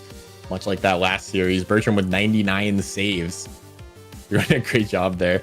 That's pretty insane. That's a lot of saves, but also 231 redirects. We can tell, obviously, which side had the most offensive pressure, and that definitely goes to EKC, winning that first game 3-0. And we'll have to see how things are mixed up in this next series. We see once again Clarion is going to be map number 2, where Dubu might not be as strong of a goalie. Right. Dubu, well, to be honest, Dubu's not known for being one of the best goalies ever, as has been a little bit of a sleeper pick. Bertram, though, just putting on a masterclass. I do think that going to Clarion might not pick the Dubu. No, me, guy like me, I wouldn't be locking in the Boo on Clarion. A little scary. But who knows? After that game especially, if I'm Bertram, I'm like, I feel good about what happened there. Like, I played well, I'm going to get in there, and I'm just going to do it up again, just like before. But could always just pick a better character, you know? Always nice. It's a battle between Comfort and the other thing, which I guess is Comfort and Meta are the two categories will be thrown down today. So we'll have to see. But I do want to shout out Bertram for just a phenomenal play out there, doing it up as he's been known to do, but now on the national stage, looking good. Looking good indeed. But we are going to be, I believe, having a slight roster swap potentially with Fudgy in and Grimella out. So we will see a separate midfielder. And especially on a map like this, I mean, we see the starting awakenings here. We see, I believe that's Perfect Form and Hotshot. Yep. So we've seen Rune be incredibly dominant on this map. We've talked about it before. We've seen a lot of Rune. I think almost all today, all of the Clarion games, I believe, have had a Rune on it, with maybe exception for one. Rune Hotshot, really good. Rune Perfect Form, really good. Juno Hotshot and Perfect Form, also really good. I think these midfielders just have a nice little charcuterie board of strikers to select from that just absolutely love these abilities. Yeah, absolutely. both these awakenings super strong on this map. A perfect form, obviously, you can just get in there and start, tearing people up, get all your CDs back. Always great to just be stacking on the damage, put people out of the play. Hotshot, though, is always a win condition. You can always just get to overtime and then send the core going Mach 300 straight to the empty spot in the goal, and that feels great. It's a wonderful day to pick Juno and then watch the slime put it in. We've done it. Oh, it is the best. You don't even have to play the game. You just press it and you get to watch like it's like football simulator, football manager, something like that. You just get to watch the game play. It's like auto chess. And we do see the first ban coming out here. We see the Atlas ban, and there's the second one coming out as well. Atlas and Mako. Very, I think these were the same bans that the other teams picked for this map too. So not too surprising, pretty standard here. And of course, the Juno pick coming out. Yeah, it's going to be Yep. a very fast core. Yeah, it makes a lot of sense. Just a good pick here. Going to be nice. I believe that means it's going to be Fudgy Waffles on the Juno, locking it in. But that's an Atlas ban over a Luna ban. And that's going to be Luna being locked in immediately by EKC and Zentaro. I believe last week we saw Cosmic Calamities go against EKC, and they didn't ban Luna in the back 2 games and ended up losing the series. And the secret recipe to success against EKC, as written in the ancient texts long ago, has always been to ban Luna. And so I'm very concerned about what's going on, because obviously not banning Luna means Katsuno will be playing Luna, and he usually performs very well on that. So I'm scared. I'll be Yeah. truthful. Our I can say affiliated it. caster is scared. I'm not surprised. He's scared for Bang Bang. Yeah, they gave the enemy midfielder his best character that he's known for. I'm quaking in my boots. That guy usually just goes crazy. So we'll have to see. Bang Bang's rounding out their comp with, I believe, Estelle Goalie and Rasmus in the brawler position. Definitely a very different pick from Dubu, who's being locked in by EKC. Yeah, speaking of Interestingly enough. which, yeah, Dubu. I mean, I know the odds are so low. Dubu forward, question mark? Definitely not, right? But I would love to see it. Yeah, it would be that would be awesome. No, Soren is locking it in. Definitely not the pick I would want to see Soren on. He's been going on his melee goalie grind, but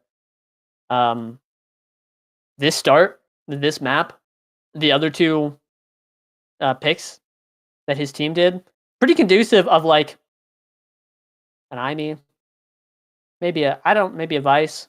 People have been playing Vice recently, like those would all be great picks. Dubu. And I could be wrong. Hey, show me. But definitely not what I expected. Absolutely not. Far from it. No. Yeah, far from it indeed, but have a little bit of fun in week 9. I always love to see Dubu. He's just such a cool character. Just the Tofu Fortress, the jank, the RNG mixed with skill is always just so fun to watch. So I love that guy. Fudgy Waffles being in too. This is a crazy comp. We have Bertram, Drew, and Fudgy Waffles as the roster. Not something I thought I'd be saying maybe at the start of season 5, but definitely something I am happy to see in this match. So it is time for both of these teams to absolutely lock in. But just looking at the comps, I have to say EKC's on paper looks much stronger to me. Would you agree, Yoshi? I think so. I think just Zen Luna is a beautiful forward pair. You got the perfect form. You got the hot shot for Zen and Luna, respectively. Luna could also just go perfect form. It's nice, but that core speed, hard to deny. Pretty similar, honestly. Both CDR Awakenings gonna be nice, but that's just a great damage core for EKC, which is what they do. They can just start mowing people down. And on the other end, Bang Bang has Erasmus and Juno, which is not bad. Both great like core control picks. And the Estelle goalie, which is great at pushing up.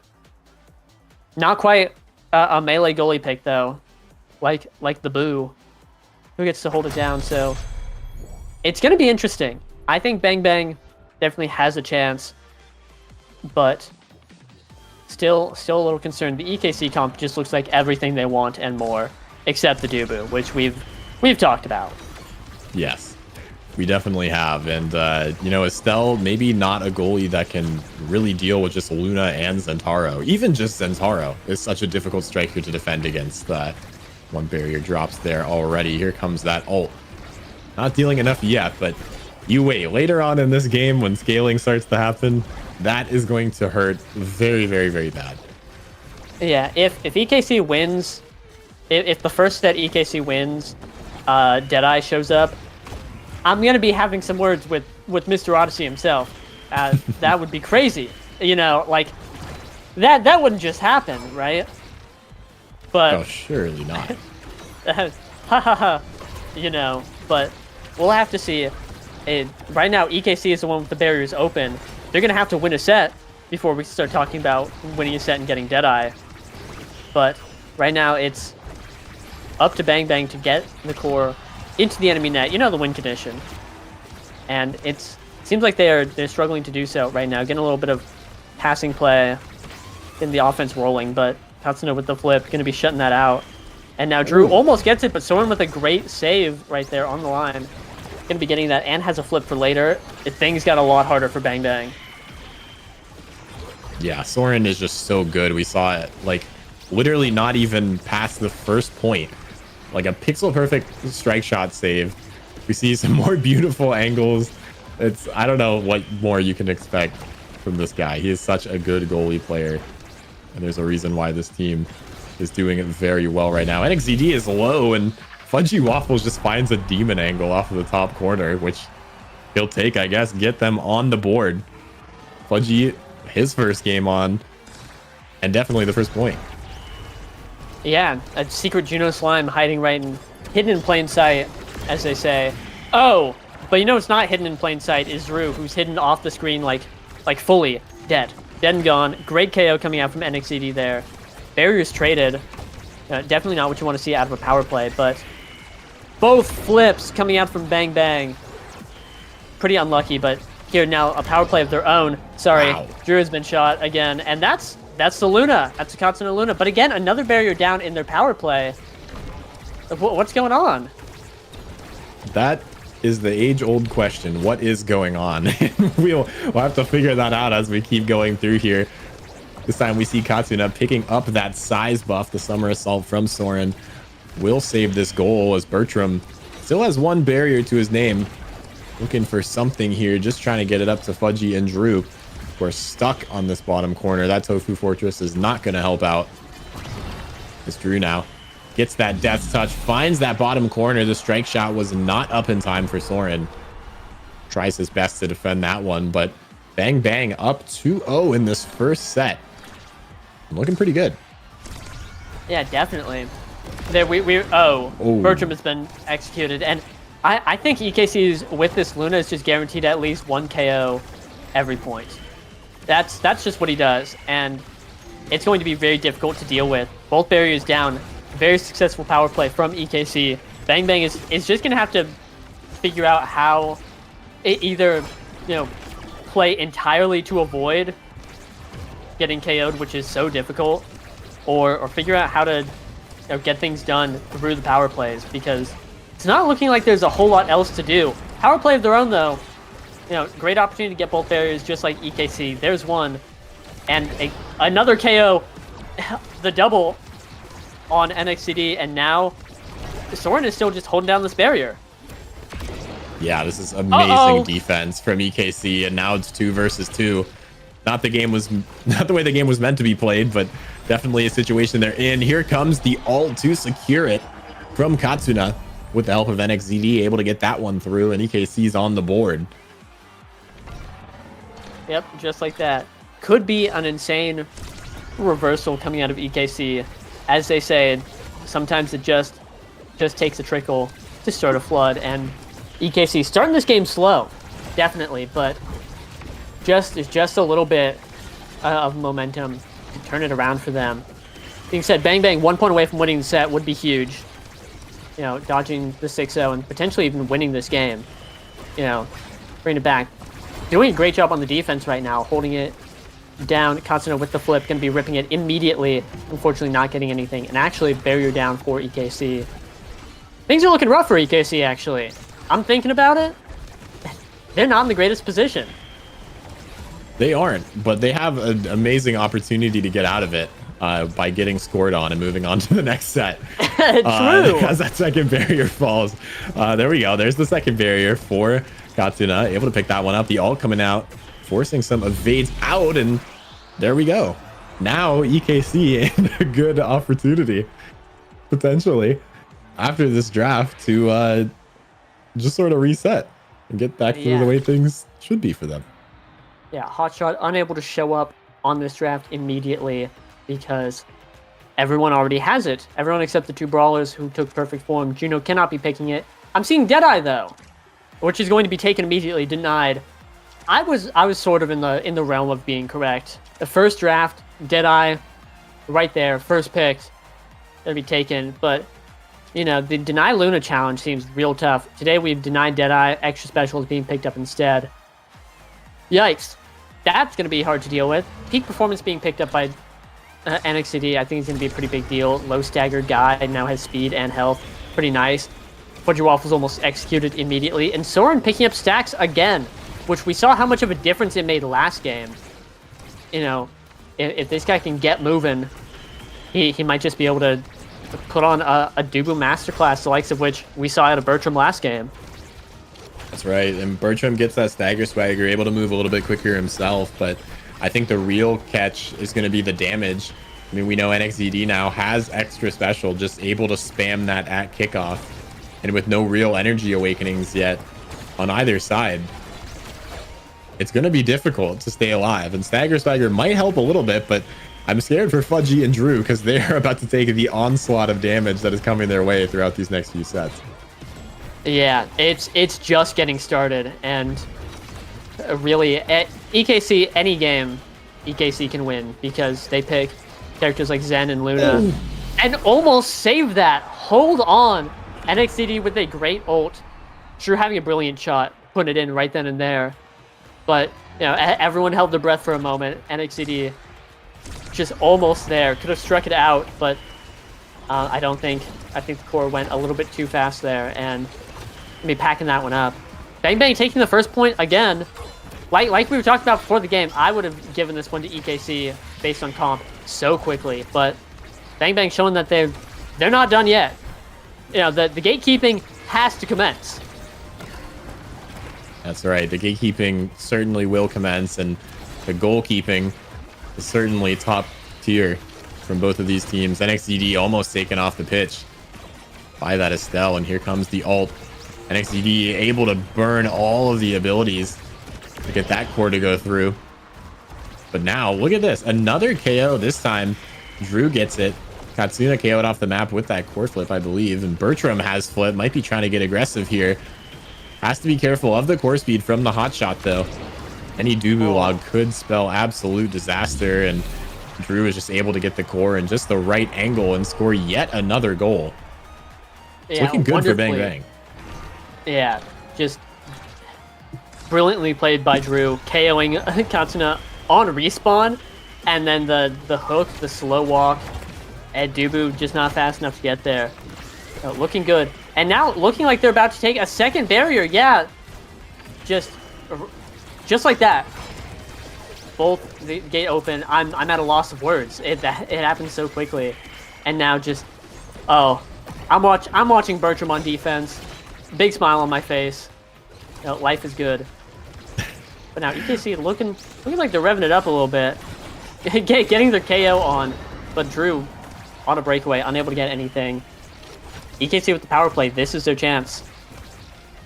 This is their chance indeed. NXDD fairly low HP, taking consistent damage from Bertram, but able to secure that second barrier. But Drew, one pendulum swing is all you need to just win this second set, which is so insane after watching last game.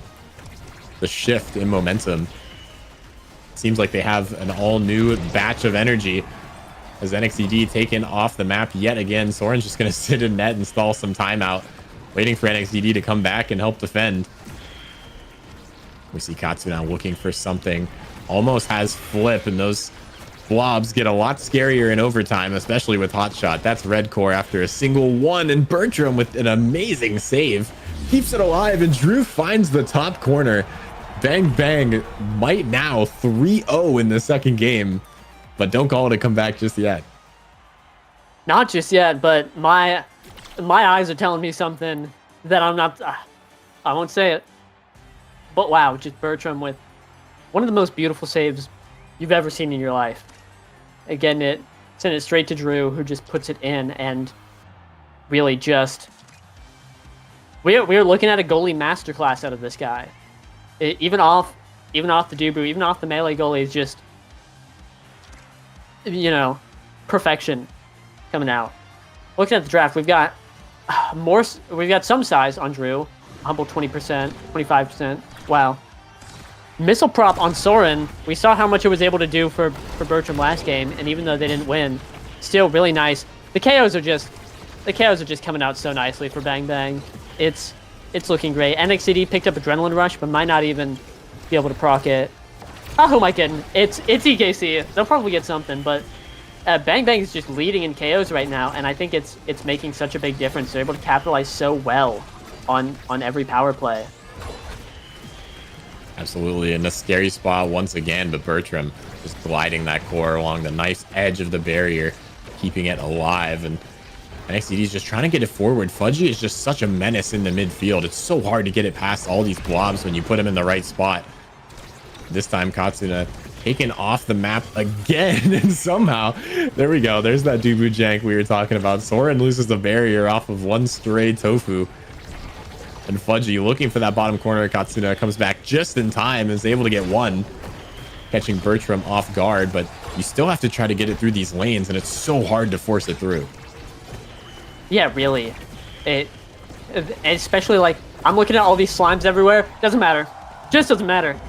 Katsuna's on that with this dash, the hotshot dash, blasting right in there. He's so good at winning that interaction. With as many games on Luna as he has, you would hope he would, but just it's always incredible to see, because I don't think I ever see him lose that strike war after hitting the dash. It's super impressive. That's right, a master of strike wars, and especially just knowing the timing of Luna. Obviously, so many games under their belt, able to take that. And NXCD now manages to turn that around and survives. Gets the KO of his own, looking for that bottom corner, but Bertram is so patient with the strike shot and manages to find that KO. It's Fudgy now, trying to get up past. Katsuna does have the flip, might use it for potentially a KO. Soren with the interesting mix-up. Drew trying to get it through here. Soren has the control. 1 second till Fudgy's back on the map, and until his teammate is off of it, there are just so many KOs it's difficult to keep track of. Yeah, really. It's NXT just keeps getting sniped out, and Bertram with the great save, almost getting it. I'm just thinking, like, Drew playing Zentaro last game was always dead. NXT looking chunked right now, looking a little low.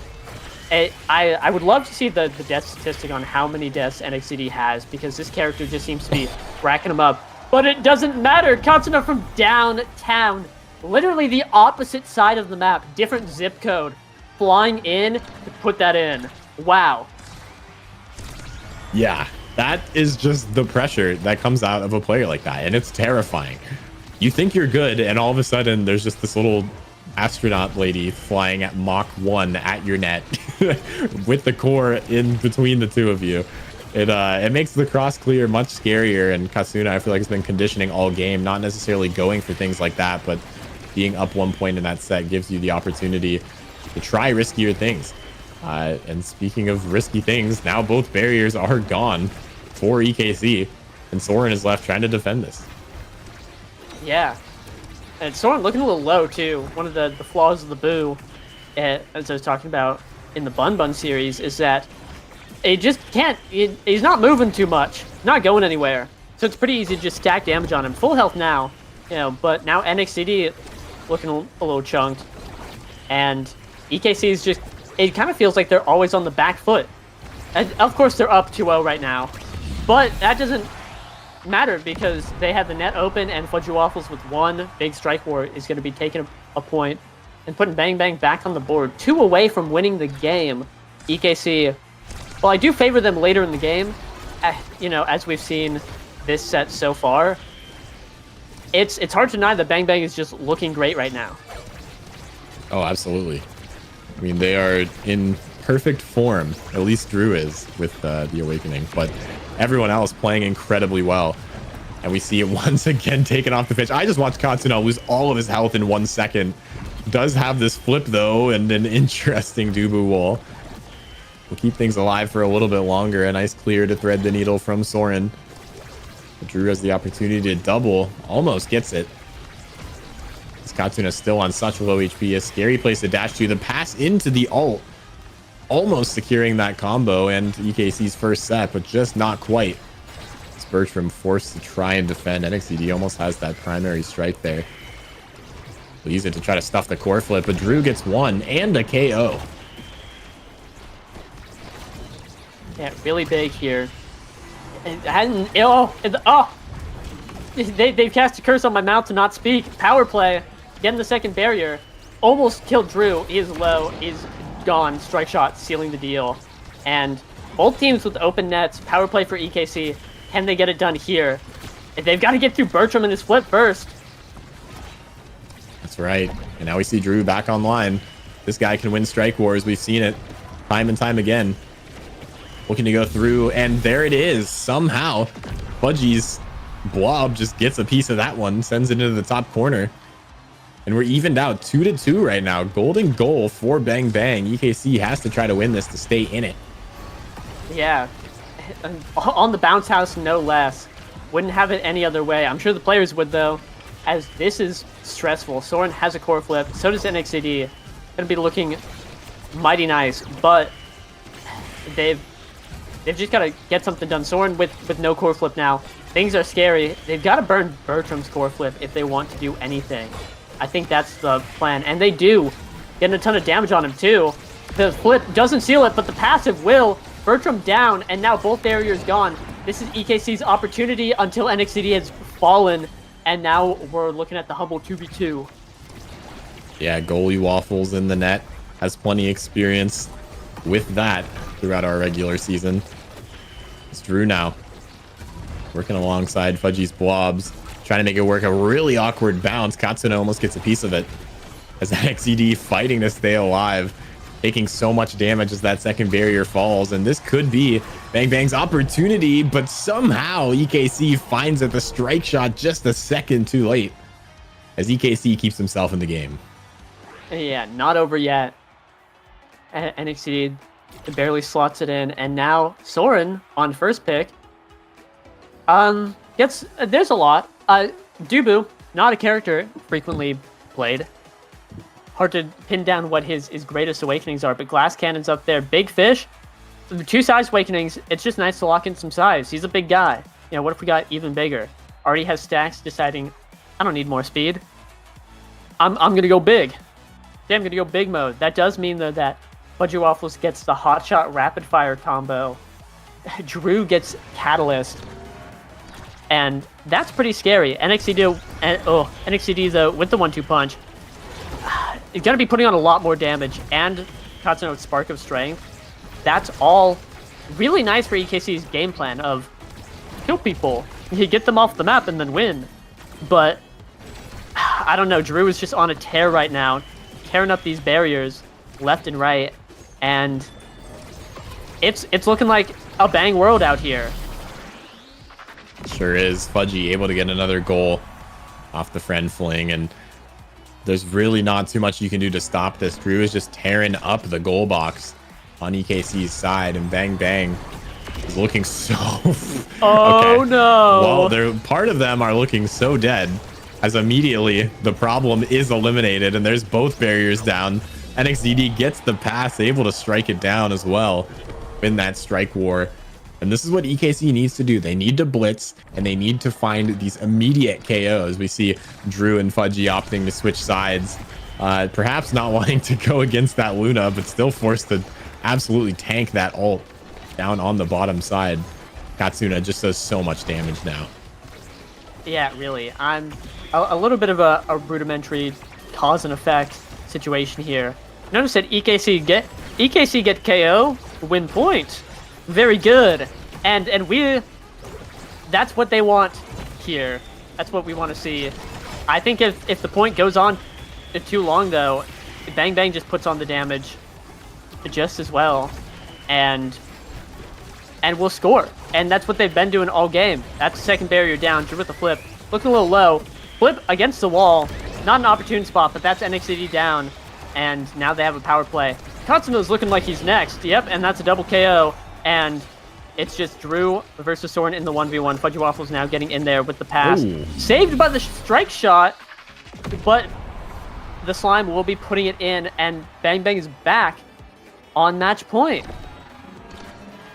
Back to match point indeed, and one away from tying up this series. If you were to look at the NASL standings, it might not be how you thought this game was going to go, or at least this series. But yeah, Bang Bang making it close, trying to do some damage, trying to get some kills, trying to take some barriers and some names in this final week before playoffs. We see Bertram with that core flip. Fudgy forced to burn away some of his energy to evade that Luna ult, which is on such a fast cooldown. Soren doing a good job keeping this last barrier alive. But also Bertram is no slouch to the goal box. Absolutely not. It just beautiful save after beautiful save. That's what this guy's made of. And you know, the Zen'll gonna be able to take one, but now, oh, a great play from NXCD actually. Hold on, EKC, you know, revving up that engine. Katsuno with the flip, might be looking for some sort of dash play or something else. Get it in. Bertram almost KO'd there, but Fudgy Waffles now back. Power play over, but still EKC has a great advantage here. Oh. As both Bertram and Katsuno have been slain, killed in action. I couldn't even tell you where Katsuno went. Oh my god.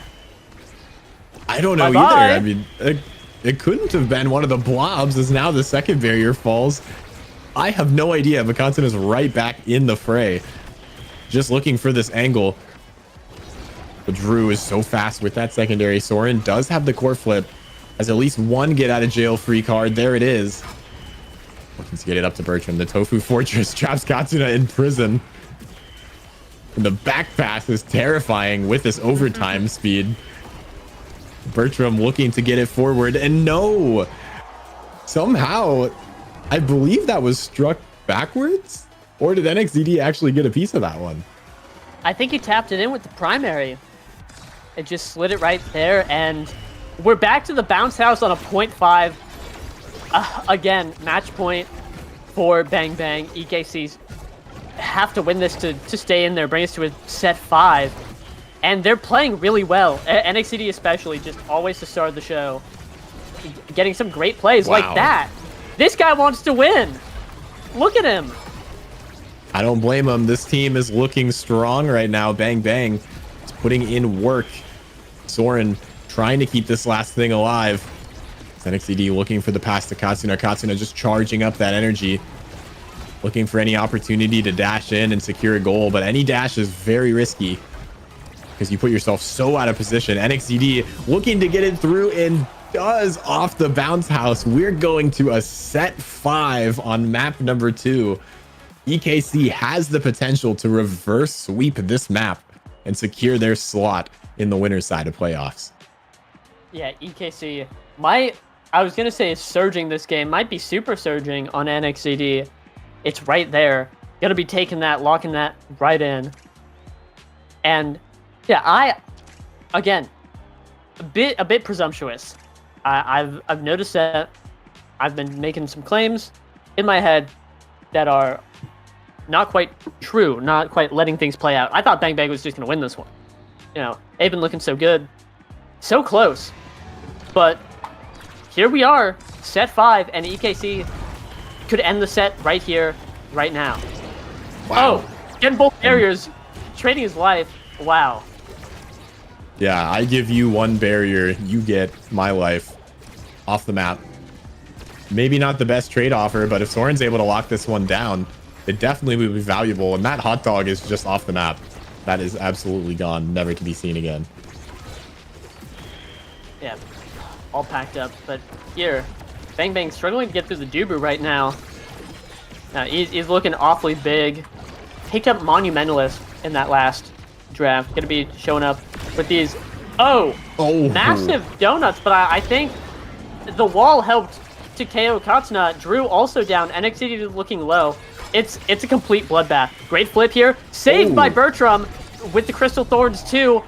But NXT does not care as he has just unloaded everything into the gold box, getting it in the top corner, almost getting a KO on Fudgy while he was at it.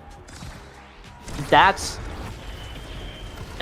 this is NXT set 5 fully scaled, and it is showing. Absolutely. Yeah, this is a world-class player, and he wants you to know. This is absolutely terrifying if you're Bang Bang now. Down 1 point, the momentum obviously not on your side anymore. Not only just in the game, but you got to be thinking, like, I really want this win against this team. We almost had it. You're so close. And NXTD is just taking your barriers like it's nothing. This time soaking up a lot of damage, though, but Bang Bang wants this. And they're going to have to put in a lot more work if they want to close out this map. Yeah, really. You know, Bang Bang has to win this if they want to see that game 3. EKC obviously want to win this because who wants to go to game 3? Hey, guy like me would love to see a game 3 for the people, for the fans, you know. But EKC not looking like they're playing for the fans, playing to win right now. Get it done, and big KO on Drew means that they have this great power play opportunity. They are going to get the barrier, but NXT takes a lot of damage, looking really, really scary here. Drew is back, but now they have to get through the big boo, as EKC just has to look for one opportunity to get a great offense, get it going, and score. Yeah, Drew's so quick here. It's such a good isolation of that 1v1. Because now the net's open for both sides, and there's a player off the pitch. NXED on such low HP, trying to recover some, but also KO'd by Drew, who has the flip just sitting in the net. Somehow the core got stopped there, I believe, from the Summer Assault, and Drew just had time to reflect and take that shot. 1-1 now in set number 5. EKC is so close to closing it out. Yeah, so close, but Bang Bang is just unrelenting. All 3 members are just not giving up. Still in there. Bertram with a good, nice save. I will continue complimenting this guy until the day I die. But EKC responds in kind with a big KO of their own. Power play on their side. That's 1, almost 2, but the flip's gonna stop that. These teams just keep trading power plays. They keep trading these advantages. It's so scary. Anyone could just blow up at any time. That's right, and first thing to blow up is going to be Bang Bang as NXCD scores that one with a bang and a KO on the Bertram and has the flip for the next set. That is absolutely massive. EKC could close out the series right here if they play well enough.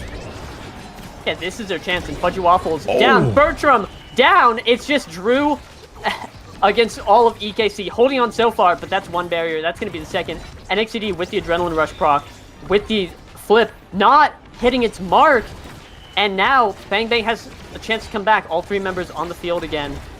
This is their opportunity. This is do or die, and hopefully they don't die anymore, because that will be the game.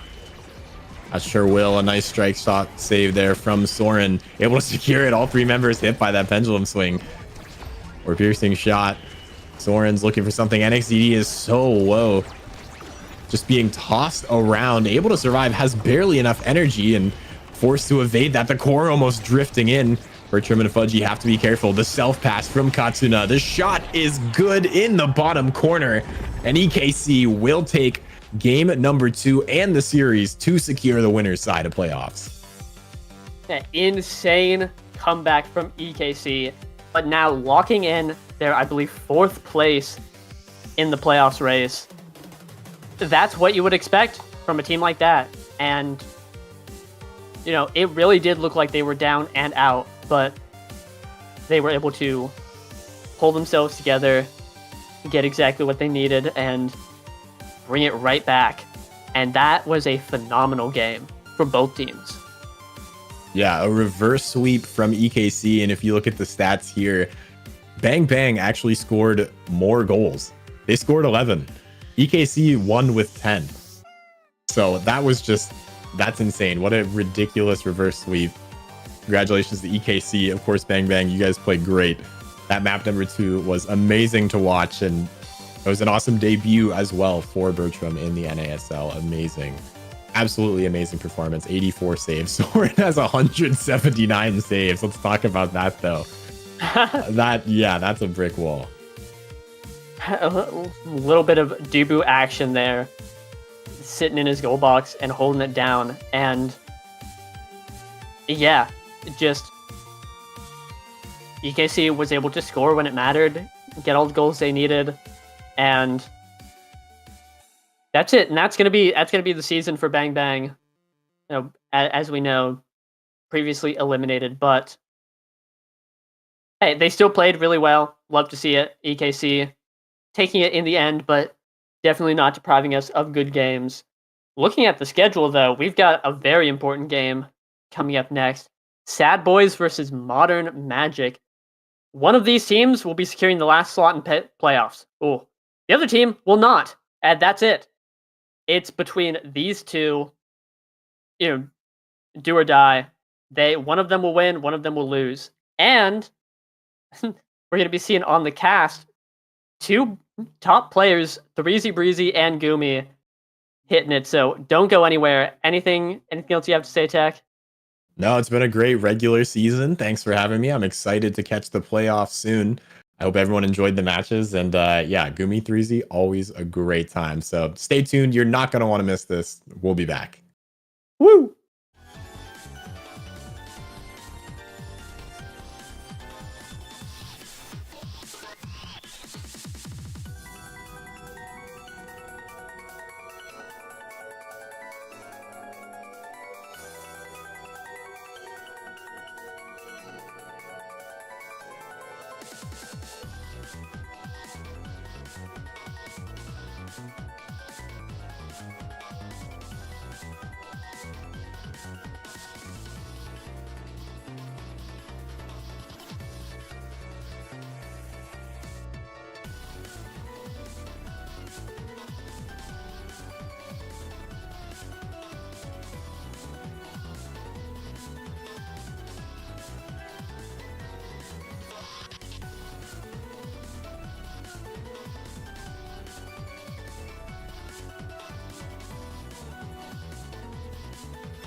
Welcome, everybody, to Week 9 of the North American Strikers League.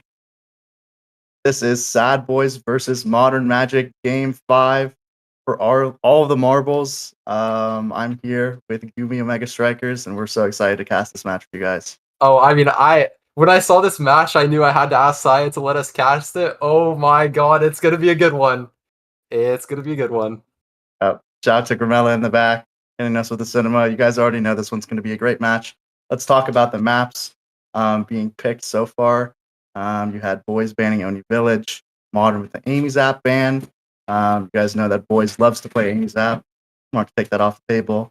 Taiko Temple going to be first picked by Boys. They've had a lot of success on that map, especially with their new recent substitution for goalie Shapeshifting, who I believe will be playing today in the place of You Already Lose. Then you had Clarion picked by Modern, kind of their home base map, right? You kind of seen them on that map all season. Yeah, they're very similar to Showtime in that they love this Clarion Test Chamber map. And it's also a very good map for the characters that Pensando likes to play. His Juno and now goalie are going to have so much pressure on this Clarion map, and honestly, even Taiko. So I'm really excited to see these first two maps because I think it's going to be a goalie show for Pensando. That's facts. And then to wrap it all up, we have Atlab for Game 3, so that'll be definitely exciting to watch out for. Yeah, Here we are. Perfect form Zen ban, that's very standard. Ali or Bells has a great Zentaro, so it makes a lot of sense that they're banning it.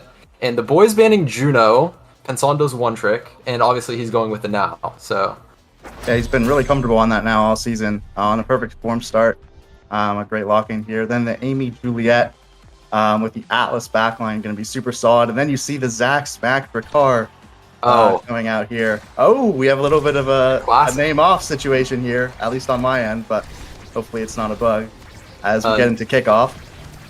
Yeah, name off is off for me as well. And it's interesting to note they all went perfect form. So Siege Machine will be an available Awakening. Obviously very good on Now and Atlas and even Amy. So. Oh wow. Oh, the Iron Spear claims its first victim. Yeah, you don't really see brawlers dying that fast on set 1 while nobody even has their ultimates. So yeah, you see here Zach Smack getting almost full staggered already. Gets the Now Mine for some healing. Carmine back in the race though. Vaughn already has his flip. Looking to use that maybe to get the second barrier. Zach Smack locking low to get that first barrier on the other side. So we're even on barriers now. Bell's kind of working in the corner with Vaughn. See this nice little synergy here between these two. Well defended though by Pensando.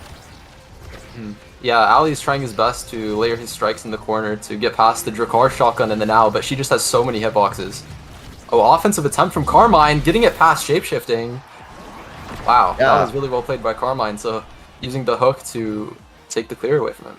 Yeah, beautiful death touch there by Carmine. Just kind of hits it at Shape, hooks it back, gets that strike away, and then easy to put that in. Vaughn, aggressive kickoff here with the Amy turret.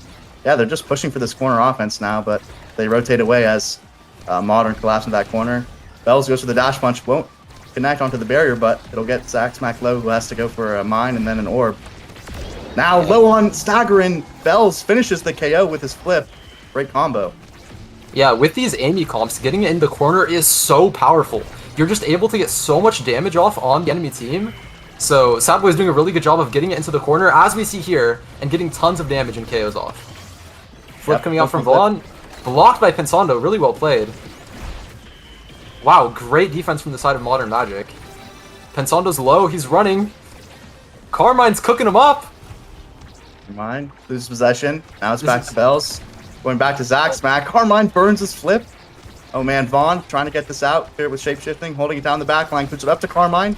Expanse, clears it away. Bells wins the midfield strike war. Now Vaughn, Bells have possession. This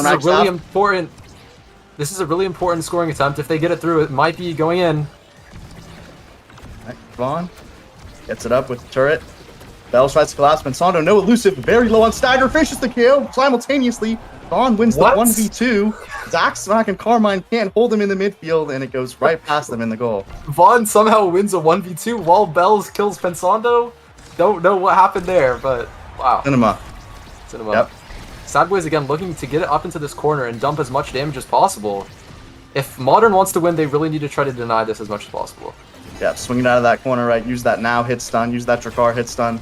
Swing it out to Carmine, let him isolate those 1v1s onto the Atlas. That's the game plan here, seemingly for Modern Magic. But 3 flips on the side of Sad Boys, not a great game state for Modern Magic.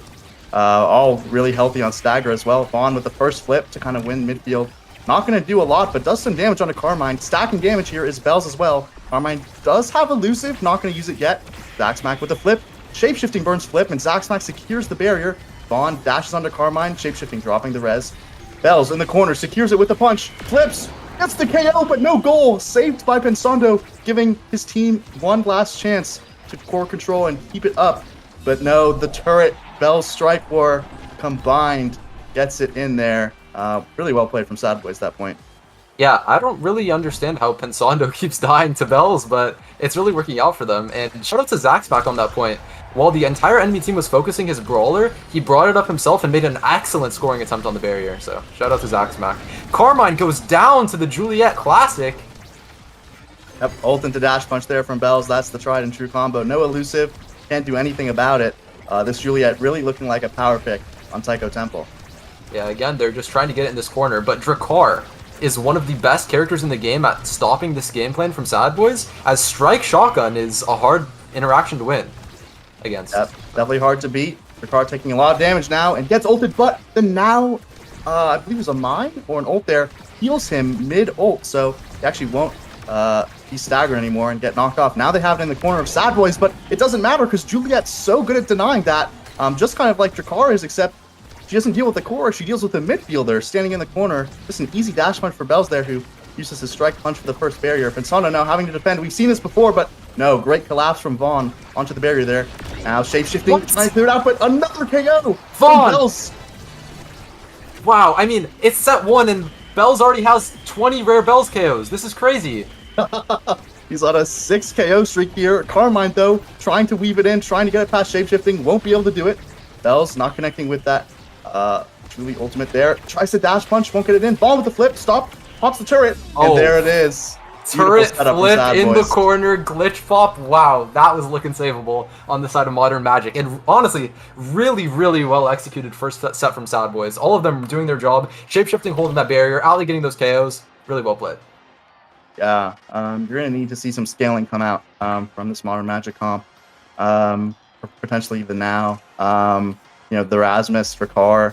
Drakkar kind of one of those characters that you expect to be a bit stronger early just because of the utility, but he can scale up pretty well as you see the draft coming in here. Monumentalist for now definitely will help, but Bells picking up the stagger swagger means that it's going to be really hard for them to stack damage on him. He's going to have such a nice health advantage. Twin drive for the Atlas as well, really, really crucial.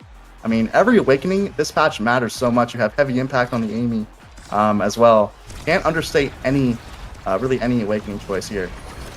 Yeah, both brawlers picking up speed and size, which is honestly really the name of the game on Brawler at this meta.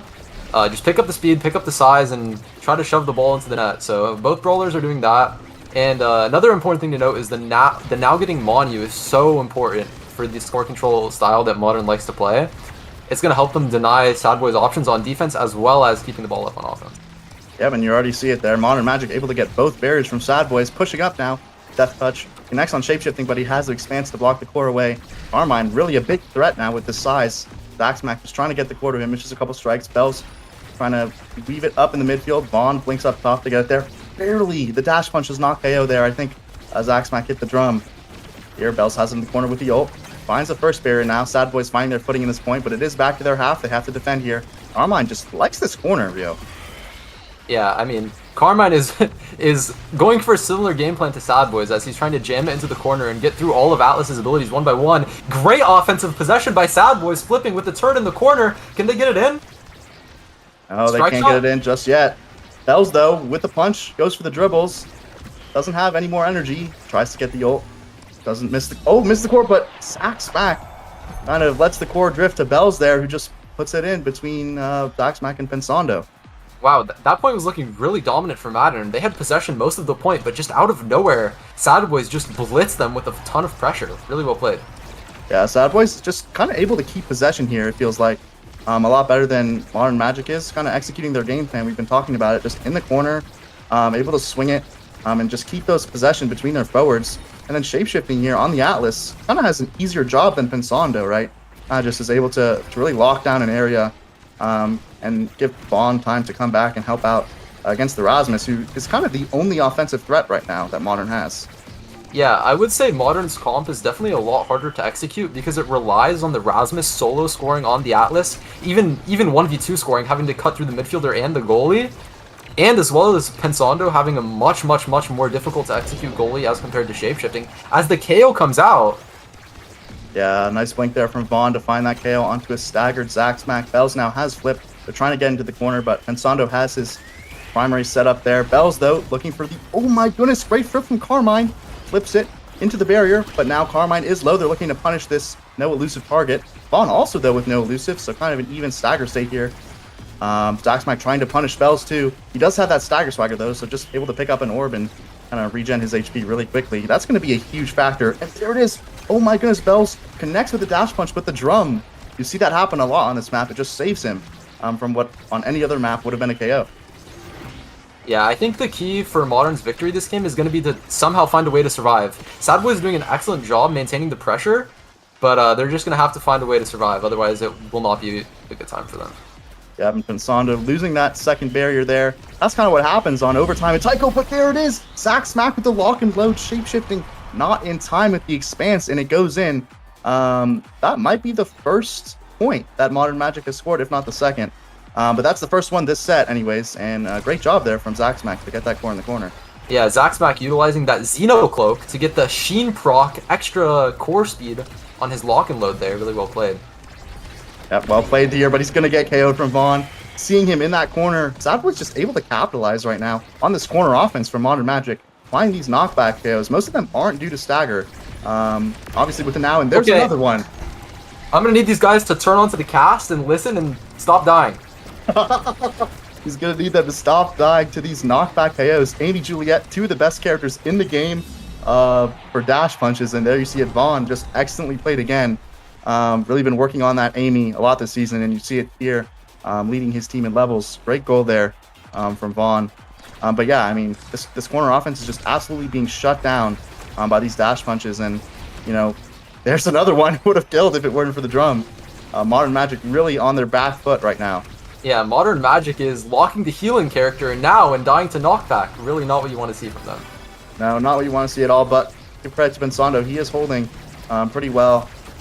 Especially now that he's kind of stopped standing on that goalie line. He's able to hold it down pretty well, but Bells just gets the barrier 1v2, and then Vaughn finds the KO onto Carmine. So low on stagger. Sadboy's just committing so hard for damage. Shapeshifting, walking up the Iron Spear with the flip, claims another KO. Pensando, though, great hold. Little 1v3 here from Pensando. Carmine's back, occupying that top space. He clears it up to Carmine. Let's see what he does. Oh, he owned goals, and then Vaughn also KOs Pensando. Man, it's just rough for Modern Magic right now. Yeah, wow, they are really having to go through the trenches to make these saves. As we said time and time again, the corner is deadly, and they did so much damage to all three of them. Yeah, we'll have to see what adjustments they make in this set. It felt like they had a burst at the start of last set, right? After, you know, maybe they got some different awakenings, but here we have a timeless Amy. That's going to be really great just for more corner pressure. The Rapid Fire now should help a little bit.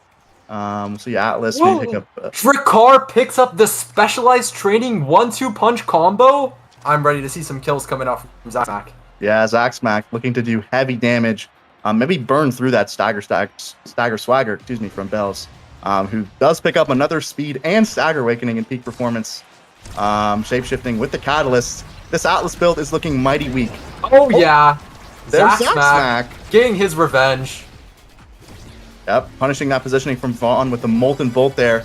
That spec training Molten Bolt. Gonna take it off the map there, but Shapeshifting, great clear with that strike primary. Pops the expanse a little early, not gonna connect with the core, but here's Bells looking for the dash punch, but Carmine is gonna get a barrier of his own. So now, like we saw in the last set, Modern Magic start off with a lot of momentum, and there you go. Carmine puts it in off the lock and load from Zaxmac.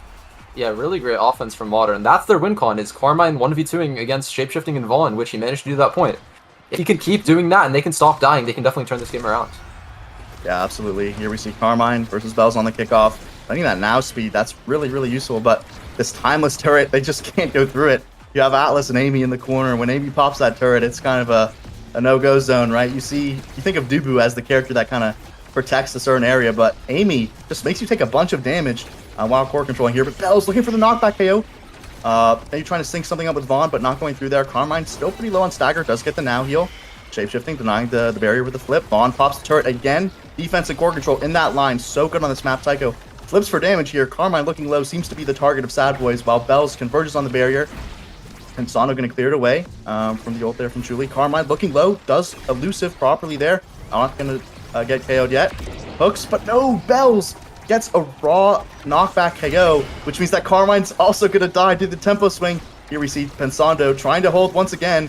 Just can't hold on the barrier. Will the open net? And no, it's just the timeless AB turret. Man, oh man, that is just so tough to deal with.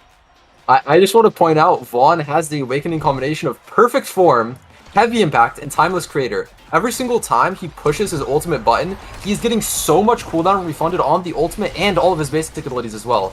This is going to be really, really hard for Modern to get through on this map.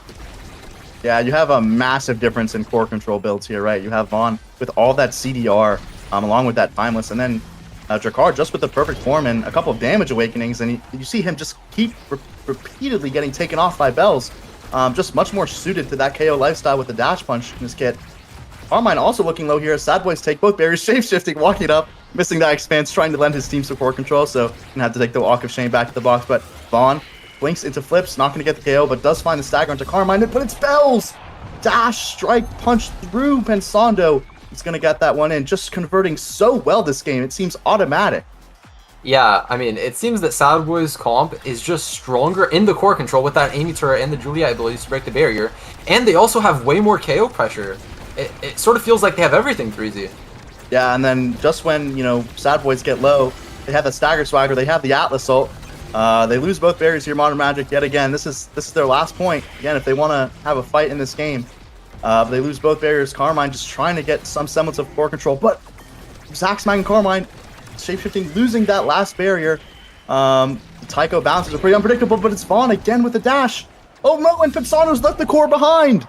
It's going to go in, and I believe Vaughn scored that. Oh no, it's going to be shapeshifting credited with the goal. Count one in for the Iron Spear there, and that's going to be a classy 3-0 from Sad Boys on, well, it was their map pick, Tycho Temple. Yeah, what an absolute massacre coming out from the side of Sad Boys. Sorry, that's the only thing to call it. They got absolutely demolished, and late game, I will say there wasn't as much that they could do with the Awakens that were drafted and the Strikers that were drafted, but what I would want to see next game from Modern Magic is to not die so many times to knockback, because it gave Sad Boys just such a humongous lead in XP and sets, which just gave them better Awakenings, which led to their win.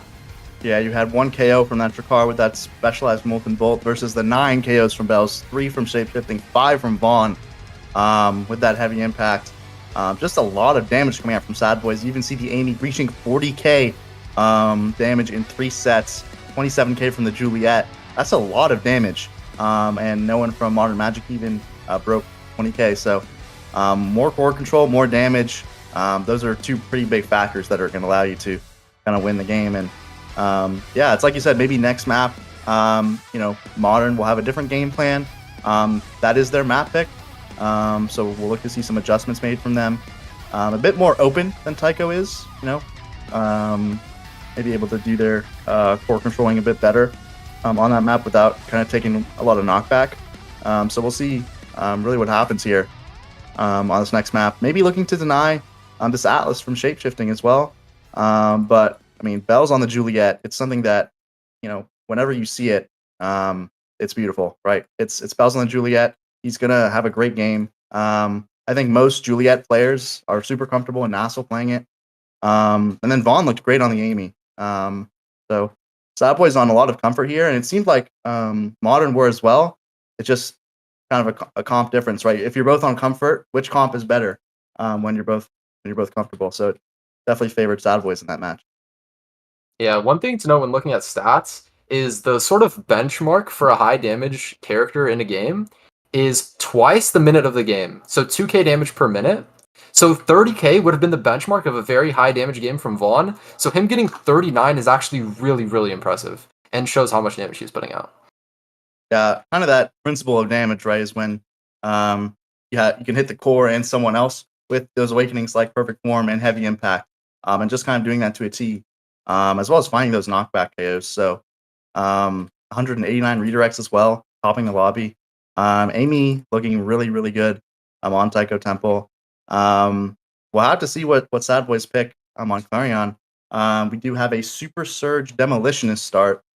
So looks pretty decent. They're going to continue with this Juno ban, deny Pensando that pick, foreseeing that it could cause him some problems. So I wonder if Pensando will stick with it now. He seems to have just locked that in as a secondary all season, and I wouldn't really see a problem with that. Yeah. I will say that Modern had a lot of life that game. There were some sparks where Carmine was going crazy and 1v2ing and getting the barrier and scoring. And that's what we're going to need to see this game. Modern style all season has been Carmine 1v2ing scoring. So if we don't see that this game, they're going to lose. And if we do see that, they're going to win. Yeah, I think just being able to get Carmine in the core, like you said at the beginning of last game, they're going to be able to live, to survive, because any team that has a lot of core control or a lot of damage, those two things kind of mesh together, right? And so it's hard when you're losing to kind of regain your footing. So starting off strong in that first set to kind of just establish your core control can do a lot in terms of taking less damage and kind of creating the momentum for the match. Yeah, Modern banning out the Amy after that last game, I don't blame them. They got completely demolished by it. And boys sticking to that Atlas. And Modern sticking to the Now. So it looks like it's going to be a mirror match. It's going to be a repeat of last game in the goalie matchup. Yeah, going to be a repeat for the goalies. Makes sense. A lot of goalie picks are just, what you're comfortable on. Outside of like damage comps, where you'll pick certain things to do a lot of damage. But these teams kind of just relying on their midfield forward pairs to do damage. So 2 healing goalies picked here. Once again, the Kai, though, this is really interesting here from the side of Modern. I don't know what you think about now Kai as a kind of backline duo. I personally don't think it's the greatest. I think you have to use a lot of resources to get the core out from your side, and then you don't really have any to do a lot of core control or damage. So it could be the Kai brawler. I've seen Carmine play it before. Hey, you never know. You never know what'll happen in a Modern Magic game. Maybe pulling something out of their hat here.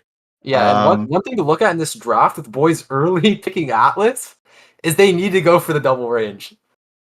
As we've learned this season, the double range into the Atlas makes it completely free. So them locking the Now Kai, maybe even one more ranged character, will really increase their. I don't know if they're going to have enough range here to deal with the Atlas. I don't know if they're going to have enough range. You see Kazan locked in. Kazan Kai, an ode maybe to Bang Bang last season, picking that forward duo a lot. But yeah, here we see Zentaro Rune forward pair locked in from the Sad Boys. Super Surge Zentaro start, and oh man, that was going to be dashing. And then Vaughn on the Rune, he's looked really impressive this season. I believe he's only lost 1 game on it. That was like a set 5.5 game against Bozo Bunch. But even still, looked really, really great on the Rune. Oh, maybe he lost against you last week. To us. Yeah, I was also going to say he's lost 2 games on it, but either way, he's looked great in both of those losses, and of course in his wins. So the Vaughn Rune, something to watch out for here for Modern. Trying to think of like a game plan here because I'm personally struggling to find one with this comp. But I think it's just a lot of core control, a lot of speed, kind of getting that core up with the Kai, the Now, kind of just able to blitz Sad Boys. But something that stops that pretty effectively is Atlas Rune. You have those pillars, you have the Expanse, the res. If they somehow get lower, they're going to take a knockback KO. Just a lot of resources here for Sad Boys going to be able to hold this down. So definitely going to be hard to execute comp-wise here for Modern Magic. Yeah, well, last game, I would say the main thing that caused Modern to lose was how many times they died to knockback. But with Sad Boys locking into Zentaro and the Rune, there really isn't going to be as much knockback threat this game. So maybe Modern will be able to use this extra leeway that they have to pull off a victory. So I'm excited to see what they do with that space that Sad Boys have given them. Yeah, absolutely. Gonna have to do more core controlling outside of maybe some banish pillar combos from Vaughn. Gonna have to do some more core controlling here to win. 3Z, do you have any idea how old the members of Modern are? Because that's going to be really important this game as we get into the Rune Banish shenanigans on if they're able to elusive the Rune Banish or not. So if we have an age check on the members of Modern Magic, that would definitely be very helpful. Yeah, I think they're all some fairly young guys. I think the season of Nassau's looking pretty young. As we load in here to the test chamber, this could be it, right? The winner of this match, if it's Sad Boys, that's it. They punch their ticket to playoffs. They've never missed playoffs. They've never been below 5th seed in Nassau. So looking to capitalize on their 1-0 here in week 9. Yeah, Vaughn is a very big fan of the rune on this map, so we might have to see a rune masterclass this game. We'll see how it goes. And there it is already, just the double barriers from Sad Boys. The rune pillars being hard to deal with already. Bells striking first as well here. Goes for the Oni's blade, can't find it though. And Sando able to clear it away. Zaxmac now and Carmine in the corner. Sad Boys though, 3 stacking that corner, trying to just get it out. Here the cross clear from Shapeshifting to Bells in the corner. Goes for the slice and dice here to Vaughn, passing back and forth, trying to get it in this corner. Bells having flip. Vaughn really big, has the middle. Bells trying to put position for his flip here. Sando able to clear away for now. Pops the flip to avoid that damage. Oh, but just misses the passive. Not able to strike instantly out of that dash. Good idea though from Bells there. And Sando here clearing it away. Zaxmac, nice strike for on the goal line. Bells gonna hit it back up the Vaughn shadow, but can't quite get it through. Now Carmine has possession. What can he do against Shapeshifting here? See the Expanse just doing all the work. Nice Expanse there from Shapeshifting. Okay, we have a great Atlas primary there as well. Sending it back to the Sad Boys on offense. Giga Blast. Not going to be able to secure core control. It's the ult there from Bells. Forces the flip out from Pensando, who does clear it past the pillar. Great defense from Pensando. Definitely just playing super well this season. Yeah, I mean, excellent defense from Pensando at this point. He's been on defense almost the entire point, but he finally loses a single interaction. And that's what they don't tell you about goalie. He plays good the entire point, puts a collar on Bells and Vaughn, but misses one interaction and it's in. Goalie diff. Indeed. Just losing that strike ward, that final strike ward to Bells there. Going to secure the goal for the Sad Boys, their first goal of the match. 2 flips for Sad Boys. Modern Magic almost have 2 flips of their own here. Carmine and Zaxmac just trying to work this core up, but so hard, right? This coverage. Oh my goodness! You see the Banish forcing out the flip. 2 flips burned from the midfielders, kind of going back and forth there. Bell's trying to catch the core with that Zentaro, but not gonna be able to get it. Carmine getting healed by the now, back up and healthy. Both the healing support goalies here helping out their forwards with the damage coming out on both sides. Gotta be aware of that, especially with these Obscura wells that just make you do a lot of damage, especially if you're trying to core control in that corner. Yeah, on the last map, Vaughn was able to use his Banish and Pillars to secure the middle every time, which is definitely a strength. But on this map, I would say Rune isn't as strong, as the corridors are not as tight as the last map, but still obviously a very good pick on Clarion overall. Yep, Carmine using the hook, trying to get into that corner. We see an offense mounting. The Giga Blast going to find the KO onto Vaughn there. But Zaxmac and Carmine both looking a little low. Carmine can't walk into this area for fear of getting staggered. Going to get the heal though. Shapeshifting holding down the barrier with Bells. Uses the passive. Going to get it out, but Carmine still has possession. Is staggered and is going to get KO'd by Bells there with the core flip. Banish coming out from Vaughn here, trying to secure this possession. Going to force the flip out from Pensando. Zaxmac goes for the Giga into Barrage combo. No res needed there. Not connecting with Bells, who picks up a couple of orbs and is now back at full HP. Or just moving super fast now in overtime. These rune pillars, as well as these now abilities. Don't mention the Alice expanse, just hitting the core super fast.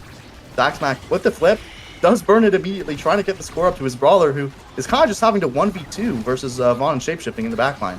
Oh. Yeah, that's a sign of desperation that you often see, is when you're flipping on your own half to just try to get the semblance of a chance of a scoring attempt. That's how you know that you're in deep water. Yeah, trying not to drown here is Modern Magic. Just great double goalie here from Pensando and Zaxmac, but the pillar from Vaughn is going to send that perfectly at the bottom corner, so-called puffy angle there, as you see Bells hitting a little emote there, congratulating Vaughn for that pillar. It's plays like that really have cemented Vaughn as kind of this rune mastermind this season. Yeah, and the thing about Clarion is when you're losing on this map, it sort of feels like you're trapped in a cage and you can't get out. When you are losing on this map, it feels so bad because there's just nothing you can do. But looks like Modern is trying to trap them in the cage here in the top corner. Yeah, trying to get into that corner, just don't have the resources to keep it there. Carmine gonna have to burn his elusive to avoid that Banish, taking a ton of damage now from Zentaro, and you kind of see it again. We said they were gonna have to core control their way out, but Sad Boys capitalizing off of these Banishes, capitalizing off of the damage, but there's the Giga Blast. Zaxmac, the second Giga Blast KO of the game. So fighting back here, Modern Magic, in terms of KOs this game. Yeah, the Kazan on this map is one thing that has been historically very strong, playing for that speed and size, trying to get as many strike force as possible. And Sad Boys actually almost lost to Scyther 12, I believe 2 Nassals ago on this map. So we'll see if they have a repeat of that this game. Yeah, that Scyther 12 Kazan game, legendary in the tales of NASL here. Carmine trying to primary that, trying to get it through, but shapeshifting again. Usually it's kind of commonly thought of that Kazan counters Atlas here, but shapeshifting kind of just playing really well in these corners, not letting this core kind of float out in front of him where, Carmine can hook it away. Just playing really hard in these corners. Sad Boy's just denying the open space here from the Kazan. Yeah, it really seems like they don't really have enough range to crack the Atlas. If they had more like ranged characters to crack the Atlas, it might be easier since Kazan is obviously very melee and short ranged. Yeah, I like Kazan best paired with something like an Amy, a Juno, an Estelle, something like that here. Zach's not getting low though. Bells stops the core, then glides forward as it goes off the primary with the passive. Beautiful play from Bells to cut through the defense of Modern Magic. Let's see, as we load into this draft, there's a lot of speed awakenings. So there is a win con for Kazan to play for here, and Vaughn opting for Hot Shot over Fight or Flight, Stagger Swagger, or Glass Cannon, which are the normal choices for midfield. Yeah, he's going to go the Hot Shot here. I think he just kind of wants to keep this core up. They already have a lot of core control, but speed is dangerous here, right? Giving Kai that Fight or Flight now gets that Glass Cannon. That's going to be huge here for the side of Sad Boys. But in turn, Modern Magic picking up all the speed allows Sad Boys to deny the last 2 speed awakenings from the Kazan, who ends up getting an explosive entrance, something that, can be good in a vacuum for Kazan to pick up, but not what you really want to see here if you're Carmine. Yeah, 4 speed awakenings picked up in total this draft. Really shows just how powerful speed is in this meta. Yep, and there he is. That's the difference between this Atlas and the Now, right? You think of them both as healing characters, but only Atlas can save you, right, from that that Banished Pillar. On such low stagger there, Carmine just going to be taken out, and now Sad Boys mounting another offensive attempt, shapeshifting, walking up to that half, has that giant Atlas Expanse in the middle to help him out, the double expanse, if you will, from Sad Boys here. Pops the res, Vaughn looking low, not going to die to that Kazan ultimate there, but you see shapeshifting, getting the core back from Vaughn, kind of working it around, trying to get it out. Good collapse though from Carmine, able to score a double barrier, but then he gets Banished Pillared again. Bell's looking to confirm this. Will miss the passive, and the ult not connecting either. Oh my goodness, it's the barrage from Zack Smack to put that in, Gumi. Wow, the last pellet of the barrage manages to snag it. Wow, off the core flip. And one thing important to note about Shapeshifting's core flip that round is he was running into the middle, he was shoving his sexy body into the middle of the map, trying to farm his core flip meter, which is something that a lot of players don't do, and they should do more. Yeah, farming that core flip in the middle, you see players do it, especially when they have catalysts, but it's something you can do kind of when you have some downtime, right? So as a brawler, maybe when your team is defending, you probably should help, but you can do that if your team doesn't need you to defend. And then you see shapeshifting there. The double banish though from Vaughn, gonna take Zack Smack and Carmine, both looking low on health and elusive, down low, and What did he die to? might have been a pillar. I'm not. We're gonna have to. Someone's gonna have to clip that. But the pillar from Vaughn here in the corner, not gonna be able to get it. Does core flip to keep control, and yes, finds that second barrier here. Core rolling back to shapeshifting. Oh, the nice secondary there to keep the core forward. These pillars from Vaughn just having so much core control. Not getting the core speed out of this hot shot, but just the CDR alone, I think, is making it worth it for him right now. Yeah, Atlas coming out to flashbang the enemies. That is a trick a lot of Atlas players do when there's no KOs happening, is they use that ultimate to sort of distract the enemy team and make progress on the point. Yeah, and there you see Bells just sliding that in again, bottom corner. Just a beautiful angle there. Another pillar KO here from Vaughn. Root actually having some really great kill confirm as he just double pillars on kickoff. Carmine now is so low. They're going to try and deny him some healing, right? They're kind of positioning around this orb. You see shapeshifting ends up being the one to deny it. Carmine, though, looking healthy, back up, full HP here. Atlas might not have that res, but now does, right? Now has that healing ability on her ultimate. Gonna get Carmine back up here. They're just doing so much damage. Sad Boy's just kind of hitting the core forward, and then once it's past half, they're just kind of hitting Carmine. Yeah, it sort of, that was a very interesting thing that just happened there, Bells used his ultimate, which would have firmed the kill on Carmine, to go for the scoring attempt while his back half worked on Carmine, which is a very interesting stylistic choice, where they're leaving it only to Vaughn and Shapeshifting to take the kill while Bells tries to score. Yeah, kind of some anti-synergy there, if you will. Kind of Bells trusting his backline to get the KO, and his backline trusting him to kind of win that 1v2 almost against Pensando and Zaxmac, but he's going to get the first barrier here. The passes between Sad Boys here. Interrupted, though, by the banish from Vaughn. Bells hitting it up to that pillar. Beautiful placement there from Vaughn, just getting that second barrier. Bell's now going to be the one that's staggered, but no! Zaxmac's going to barely miss it, and Vaughn puts it in again. Wow, great job from the forward duo of Sad Boys. They've been playing together for 3 years now, almost, and it shows. That was some great teamwork from them. Yep, the Sad Boy synergy, you can never underestimate it. It's so hard to deal with here. Carmine just taking the brunt of that kind of core control, right? Not really having access to that core as much, taking a lot of damage. See there the flip from Vaughn right to Bells, who's able to get the double barrier. Then the bandage comes in, then the pillar. Bells trying to get in there with the passive primary. Can't do it though, dashes up. Pensando able to clear it out though. Nice clear from Pensando here, pops the secondary as well. Carmine though, just not able to win these interactions in the midfield. Zaxmac with the barrage. Nice way to get it out. The pillar though keeps possession. These pillars doing such work here for Sad Boys, keeping the score up. Bells looking low on stagger. Does have that stagger swagger and the Atlas ult pop, so no worries there. Gonna work his way towards this core flip and maybe use that to score. Flip coming out from Shapeshifting to try to get it up to Bells, and oh, the kill combo denied by Carmine. And one thing about this Atlas pick is it makes it so that Carmine, a player who thrives off counterplay and outplaying his opponents, never mind, I was going to say that Atlas completely negates all counterplay from the other team, but Carmine proving them wrong as Bells puts it in with the flip. Yeah, that's tough. Carmine finding that double barrier there past the Atlas, but it's Bells with the core flip who puts it in past Pensando. A little bit of a tempo swing there. Just before it gets back to him, has flip. That's what Brawlers do. They get it done. Vaughn here, the first in the draft. Imagining something like an extra special. Okay, it's going to be a prime time. Rune really has such great awakenings this draft. Zentaro opting for that extra special. Yeah, that's something that Bells talks about a lot. A lot of Zentaro players, including myself, think is really great on him, is that extra special. Especially on something like a perfect form start where you have this kind of infinite cooldowns. You can farm that ultimate, but Atlas gonna deny the twin drive here and instead offer that timeless creator. Kazan getting that second size awakening though, Gumi, that's gonna be huge. Yeah, as we said before, the win con would be size and speed for Kazan. As the kill combo comes out, that is not how I taught you, Vaughn. Get back in the practice duel. I would have killed there. Gumi would have killed there with that double pillar combo off of the banish. That large primary from Carmine maybe would have taken Bells out if he had an elusive. Only John Odyssey knows, but here's Zaxmac defending in the corner from Bells, who dashes in, not gonna be able to secure the barrier, but this expanse at half field, another banished pillar again. Carmine just so low, not being able to participate in core control. Zaxmac, Pensando losing. These pillars are so massive from Vaughn, just placing them in front of the core, and Bells capitalizing with the goal.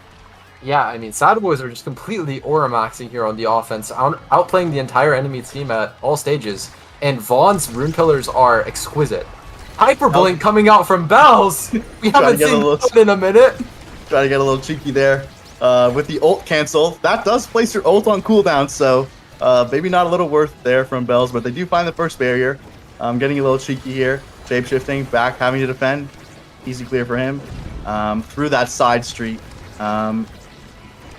Zaxmac here with the flip, right? And there's the expanse, just denying that corner pressure from Modern here. Carmine trying to get it through, does get the bottom barrier.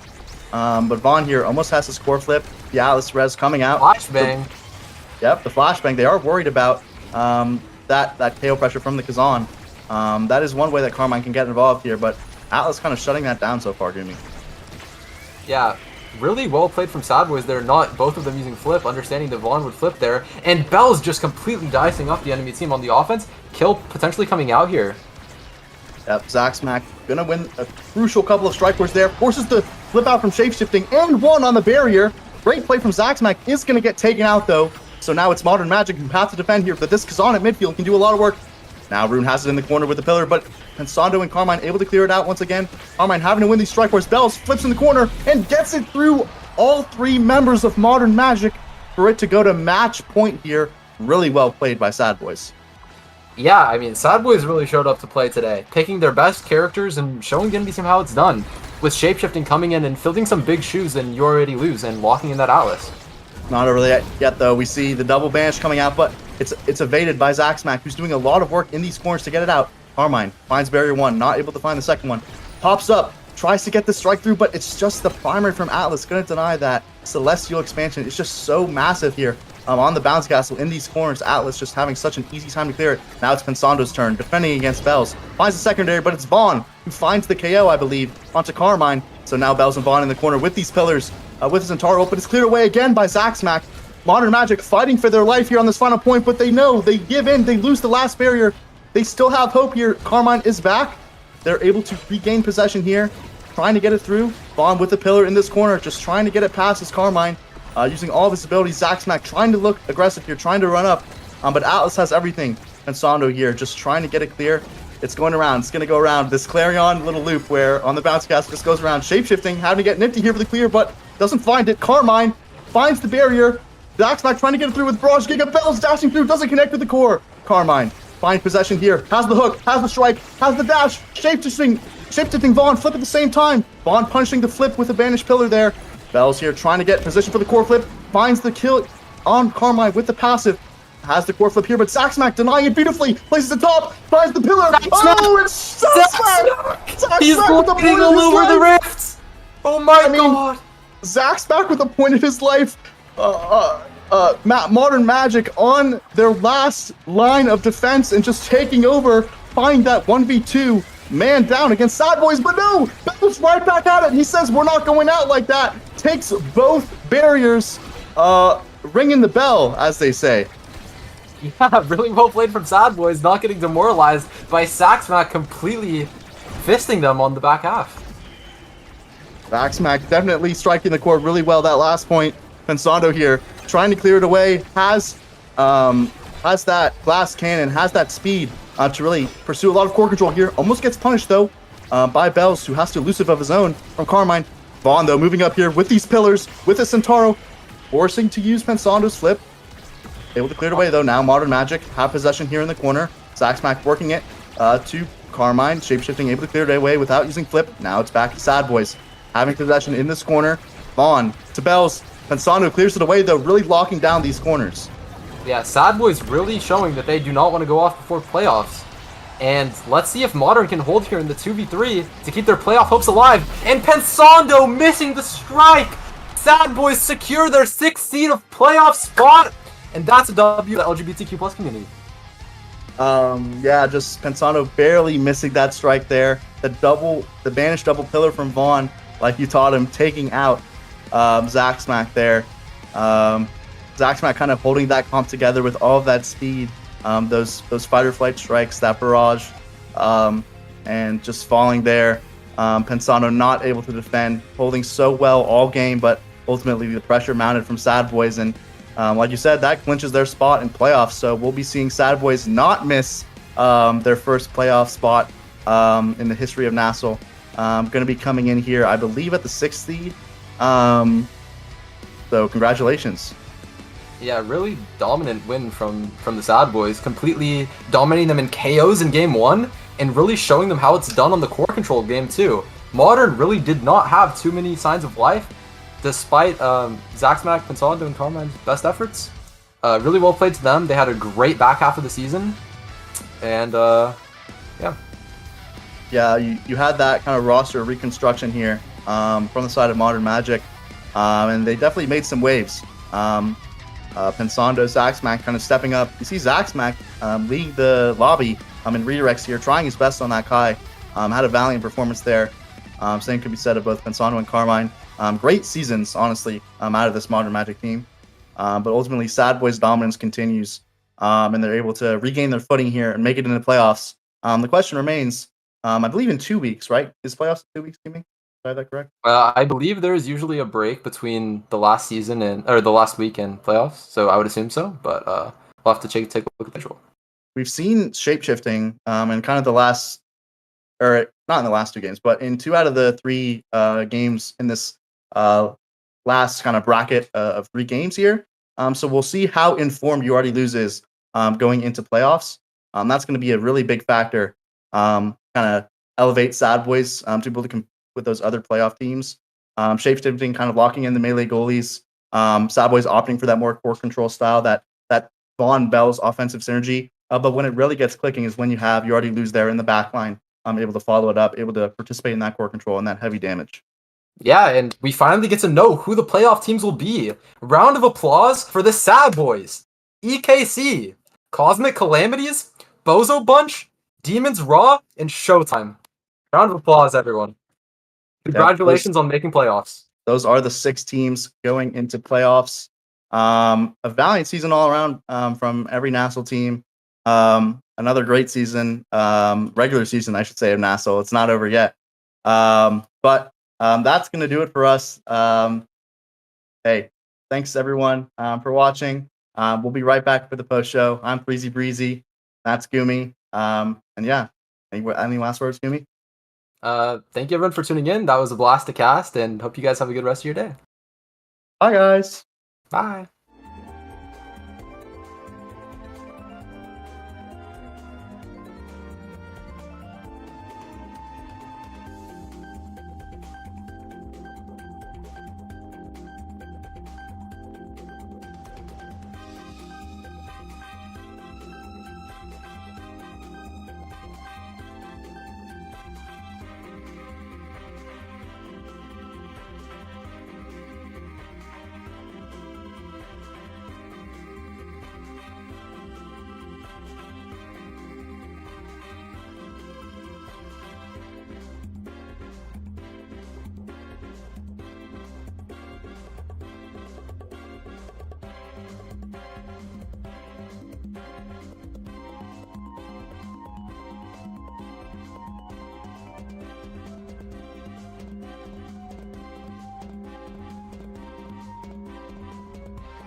Hello, everyone. Welcome to the final post show of the regular season. I'm here with 3 of the winners from today, 3 of the teams that have qualified for the playoffs, 2 of them who were in must-win matches to qualify. And first, I think we'll go to Joker, the one who had a little bit less pressure. Of course, sitting at first seed now, thanks to the win against Demons Raw. It was a pretty close series. What are your feelings after that one? Yeah, I mean, feels good to win, of course. Going into this week, we didn't really have time to scrim and prep, but it was like kind of a low stakes match for us, so we weren't too pressed about it. We were like, okay, we're just gonna raw dog this, go and see if we can like still win. And yeah, it feels good to get the win and sit at the top for the first time in my career, first seed. So yeah, feels good. Yeah, especially since it was a rematch of last season, right? That was the late in playoffs matchup that we got to see. Any early thoughts? Of course, I know that you still have to talk with your team and you're still not like decided on who you're gonna pick, but any thoughts on the rest of playoffs? There are 5 other teams, and heading in, do you have anything you want to say? Honestly, like all these teams are like pretty good. I think anybody can beat anybody. Of course, like there's the standout people like Demons who are historically really good in playoffs, as well as Sad Boys. So we expect to see them later on. But there's also like new talents as well that can like surprise people. Of course, Calm being the main one, and EKC's been to Grands before as well, so we're not going to take them lightly. And Bozo's taken us to Game 3 before last season, so we're not going to take them lightly either. But yeah, everybody looks strong this season as well, and the playoffs are no slouch. Everybody is just going to bring their A game, so I'm excited. Yeah, and next up, Gret from the Bozo Bunch. 2-1 over return to form, and some of those games went down to the final point, the final strike. Anything you want to say about that series? Well, that was probably the most like stressful series I've played ever. And it's not even remotely because of the stakes. It's just like the way they play. The style of it. It was like, I have to like be like 100% locked in the entire time playing versus them. They were playing super well. I think it's a shame they can't make playoffs too, because I was rooting for them as like the most outside of ourselves to make it. Mm-hmm. And sitting as the 5th seed in the loser side now, what team do you think you're looking forward to facing? Because the entire bracket depends on the choice that Showtime makes, of course. But if you had to pick a team that you wanted to face, whether it's because you think that they're the best match for you, or whether you just want to fight them in the playoffs, just to throw a name out there. It's Cosmic Calamities at EKC. Cosmic Calamities, I think we have probably the highest chance of beating, just the way our teams work. But we did like really bad in week 1 versus EKC. We got like double 9-0'd. So I want to try my hand against them again, because I think we'll probably do a lot better this time. I'll be okay with either one falling down to us. All right. And Vaughn, the Sad Boys 2-0 over Modern Magic. Bit of a different situation than the Sad Boys are usually in, a must-win to finish the season like this. And you reminded me when I messaged you, this is like the first time the Sad Boys are on the post show since week 1 or something. What happened? Yeah, we suck. We suck. This is my first post show of the season. So I think so in NSL 3, we at the start of the season I said like, yeah, we're gonna take it easy and probably not do super well, but we'll like turn up for playoffs. And then we finished 5-4 and made playoffs. And then this season that was not the plan. We're figuring it out as we go. So we made playoffs as a first step, and I'd like to shout out Shape because he was always ready to play when we need him, because Kale's been really busy. I'd also like to shout out Modern Magic because they rescheduled, and it's not, I mean, I've never successfully been able to reschedule a game when I've needed to. I think teams are a bit like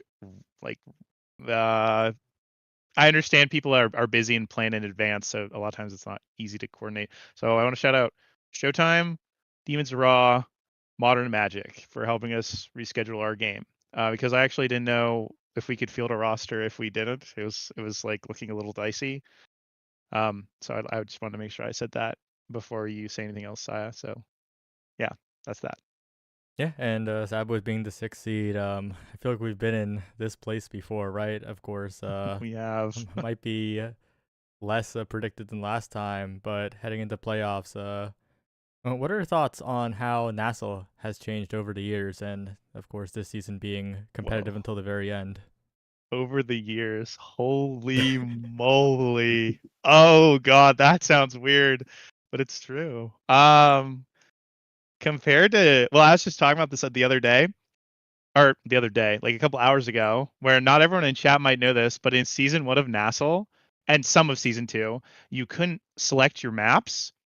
And so when a new map would come out, like they hadn't all been released yet. Like I remember when Demon Deus came out, and you would just pray that you got a scrim on the map because you couldn't choose the map. So there were weeks where teams would low roll and they would roll a map they couldn't practice or learn, and you'd have to learn it like in the match, because you're like, oh, we only got Demon Deus one time this week, one single time, and it just came out 2 weeks ago. Good luck, guys. Let's figure it out. So I think the level of competition has increased with the tools that have been given out. So shout out to Audi for continually giving us more to use. And then the level of play has improved a lot. I used to, I mean, not trying to be any like disrespectful to former competitors, but it definitely felt like some weeks I would just show up in autopilot and it was just like guaranteed I would win. And now I feel like every single team I have to show respect to. And I want to double down also on what Gret said, because RTF, I'm like legit glad they did not make playoffs, because that team is super scary. I mean, I wanted them to make playoffs. Like in an ideal world, they exist somewhere in the playoff space. That team is super scary, like really, really scary. I did not want to fight them again, and that goes for a lot of teams in the league. I think that all 6 of the playoff teams have a chance to win, and I think that's fascinating because it's very often that does not feel like the case. So I'm looking forward to playoffs, and I'm glad that we were able to clinch it. And last, like, shout out before I end that segment too, is I'd like to shout out Carmine. Speaking of improving gameplay, like almost 2 years ago now, like in 2023, I was like, I don't know, Carmine knows this, but I've always been a big Carmine fan. I think he's been on the come up, and I would not be surprised next season if he earns a national playoff spot if he keeps playing. I've been really like happy with how he's improved. And it's really cool to see. Like, it was really cool for us to play each other in a national match after like years of me being like, I'm waiting, like I know he's good enough. So it was really cool to have that moment because I really like him as a player. So I'm looking forward to playoffs. So yeah. All right. Usually I end it here because this season's been the season of fast post shows, but I have one more segment for this one. And that segment is All Pros coming up. And All Pro votes have always been a little bit contentious, so now's the time. You can campaign for yourself and one other person. Who do you think deserves to be any award All Pro? Just like one yourself and one other person. Joker, you can start. Well, I just hope everybody on my team gets onto an All Pro because we're first seed and everything, and it'd be cool if one of us gets like MVP or something as well. But hey, I'm just focused on the playoffs right now, and whatever happens, the awards happens. All right, Gret. I think I have to say this season, just from what I've been seeing, I'd honestly have to say Snake. He's been like super impressive in the matches I've been watching and the scrims I've been playing versus him. He's like super impressive to me every time I watch him play, and there's a lot of like decisions I'm seeing him make in game, and then I like think about it and I'm like, oh, that's why. So yeah, I feel like he's ahead of me in that, honestly. He's super good. Right. Well, Vaughn, you already shouted out Carmine, but any thoughts? Yeah, I'll say 2 players. I was so concerned about making playoffs. I have not given All Pro literally a second thought, which I was just so like, oh my God, please let us make playoffs. Please, God, it's going to be so awkward if we finally get to land and we miss playoffs. So I think the 2 that stick out to me when I give it some thought is one, I think Cardbox has a very big, well, okay, let's be honest. I think all of Cosmic Calamity's players probably should get an All Pro nod, but like an MVP that sticks out to me is Cardbox. I think that guy's been a bit of a machine, and he has improved a ton over the last like 6 months, like a ton in a good way. I'm very happy that he's been playing at the level that he is, and I think another candidate I would give MVP to is honestly probably Huss. Those 2 feel like front runners to me, and not just because they're tied with the best record, but I think it's very indicative when you have a player that their teammates can't make it. They can play multiple roles, midfield brawler, lots of different characters, like always there. I don't really feel like I've ever seen Huss have a bad game this season, and that's really difficult to do, to consistently show up and be like, oh yeah, like I have not underperformed the whole season. I think that's more impressive than having like a pop off game a couple times and then like losing when you shouldn't. When I say shouldn't, I would like project you to win. So that's the consistency is more impressive because this season's been going on for months now, and it's multiple meta shifts, multiple patches, 2 years.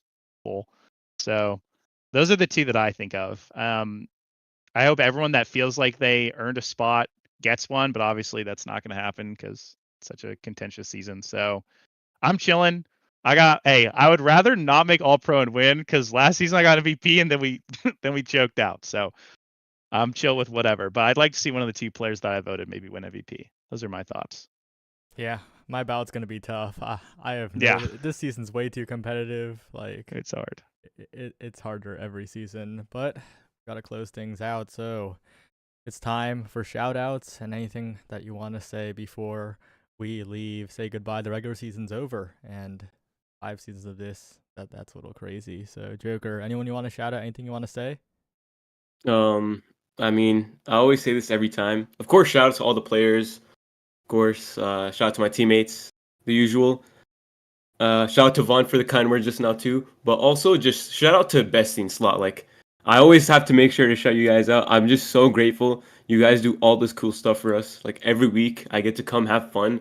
Like, I met all these cool people. We're gonna go to another land. I get to meet more new people. It's just like, this is such a nice thing to have in my life, honestly. And like, even stuff like stats too. Like, we get to see our stats, and all this is just for free.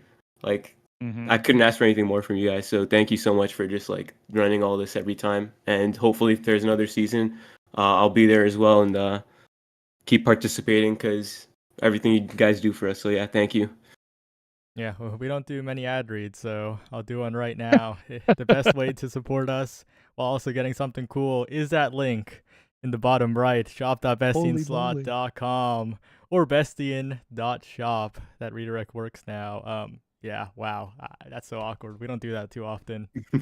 It's deserved this time. Hey, I'll do an ad read whenever you want, Saya. You just say the word, and I'm your guy. I'm your shiller. But anyway. Yeah, next up, Gret. Anyone you want to shout out? Anything you want to say? Well, of course, I'm gonna shout out my teammates. They're so good. I mean, they are super receptive to the way I like look at the game, and we're always talking about it, like the way we're playing, and trying to improve on that. And yeah, just constantly iterating and iterating. And I think any other teammates that are like less flexible, I think I don't think we would make playoffs if they didn't have that like room to look at the game and ask like what's going on wrong right now. And also everyone that scrims with us. We did a lot more scrimming this season than we usually do. And I think that is absolutely one of the reasons behind I think we did well this season, honestly. Our record was 5-4. The way I'm feeling is a lot better than 5-4. I feel very good at the game right now. And I think my teammates are also very good at the game right now. I have very high hopes for us. And I'll give one big shout out to Hook Resets, because he's so chill. He's constantly like, even after the series, he's DMing me about like just rooting for me in playoffs and talking about it, and he's so chill, man. I love that guy. All right, finally, Vaughn. Last post show of the regular season. Anyone want to shout out? Anything you want to say before we head off? I do. I'd like to shout out a couple names. Let me just read them off real quick. JT, Yoshi64, Cairo, A's Weeba or something, and ZZZ. And you're probably wondering, like, oh, Vaughn, why did you shout out those names? Well, it's because they are the artists that made the Nassel 5 collection over at shop.bestianslot.com. Make sure to pick up your merch today. I will be celebrating playoffs by finally ordering the Finny mouse pad, which I have been eyeing for ages and I haven't. And so be like me, guys, and buy some shit. So a couple like nicher ones, but have been more relevant for me recently. I feel like there's been a lot of support that I've gotten for people that I don't necessarily interact with a lot, but I really appreciate. Like I won't list like all of them, but one especially is like a lot of the players in the EU community. I don't even know. It's pretty late for them, so none of them might not even be like listening. But like SMG or like Yodsman or obviously Venom, who's like been our coach before, or like Lucas, or there's a lot of different ones at Suro. Like a lot of those people are really like kind to me, which is super cool, and it gives me a bit of confidence because they'll like ping us about like, oh, you guys should go live and stream your run, or like what have you been playing recently. So I actually really appreciate that because it feels like I have this like small group that I don't like. I'll watch their games, they'll watch my games, and like we'll like exchange kind words. So I actually really like that, and I'll also shout out my teammates. Whoa, guys, I'm so cool and unique. I'm gonna steal from everyone else. I really enjoy my teammates. Shocker, because we've teamed together for almost 2 straight years. So for Ali and I, actually over 2 years straight now, and then Caleb about like a year and almost 2. So shout out to them, and shout out Shape and Mystic, all our subs. We've had a lot of weeks where we've had to have subs, so I appreciate that. This is the first season in my entire career that I played all Nassel games. This is the only one. I made it to all 9 weeks, guys. I'm really proud. Yes. And then shout out Vestine Slot, because I don't know like how many more of these we have, and so I really treasure each one, and I know how much goes into it because I get a glimpse behind the curtain when I run my little like dumb tournaments that they essentially run for me, and it's so much work and so much time. So I really appreciate all of that. So shout out to that, and then also shout out to RTF one time again, because they had a beastly season, and they're the team that's probably impressed me the most. Them in Calamities. So I wanted to shout out those teams as well. So that's that. That's all I got to say. All right, and with that, thank you everyone for watching the 5th season of the North American Strikers League. There probably will be a 6th, but for now, playoffs is coming up.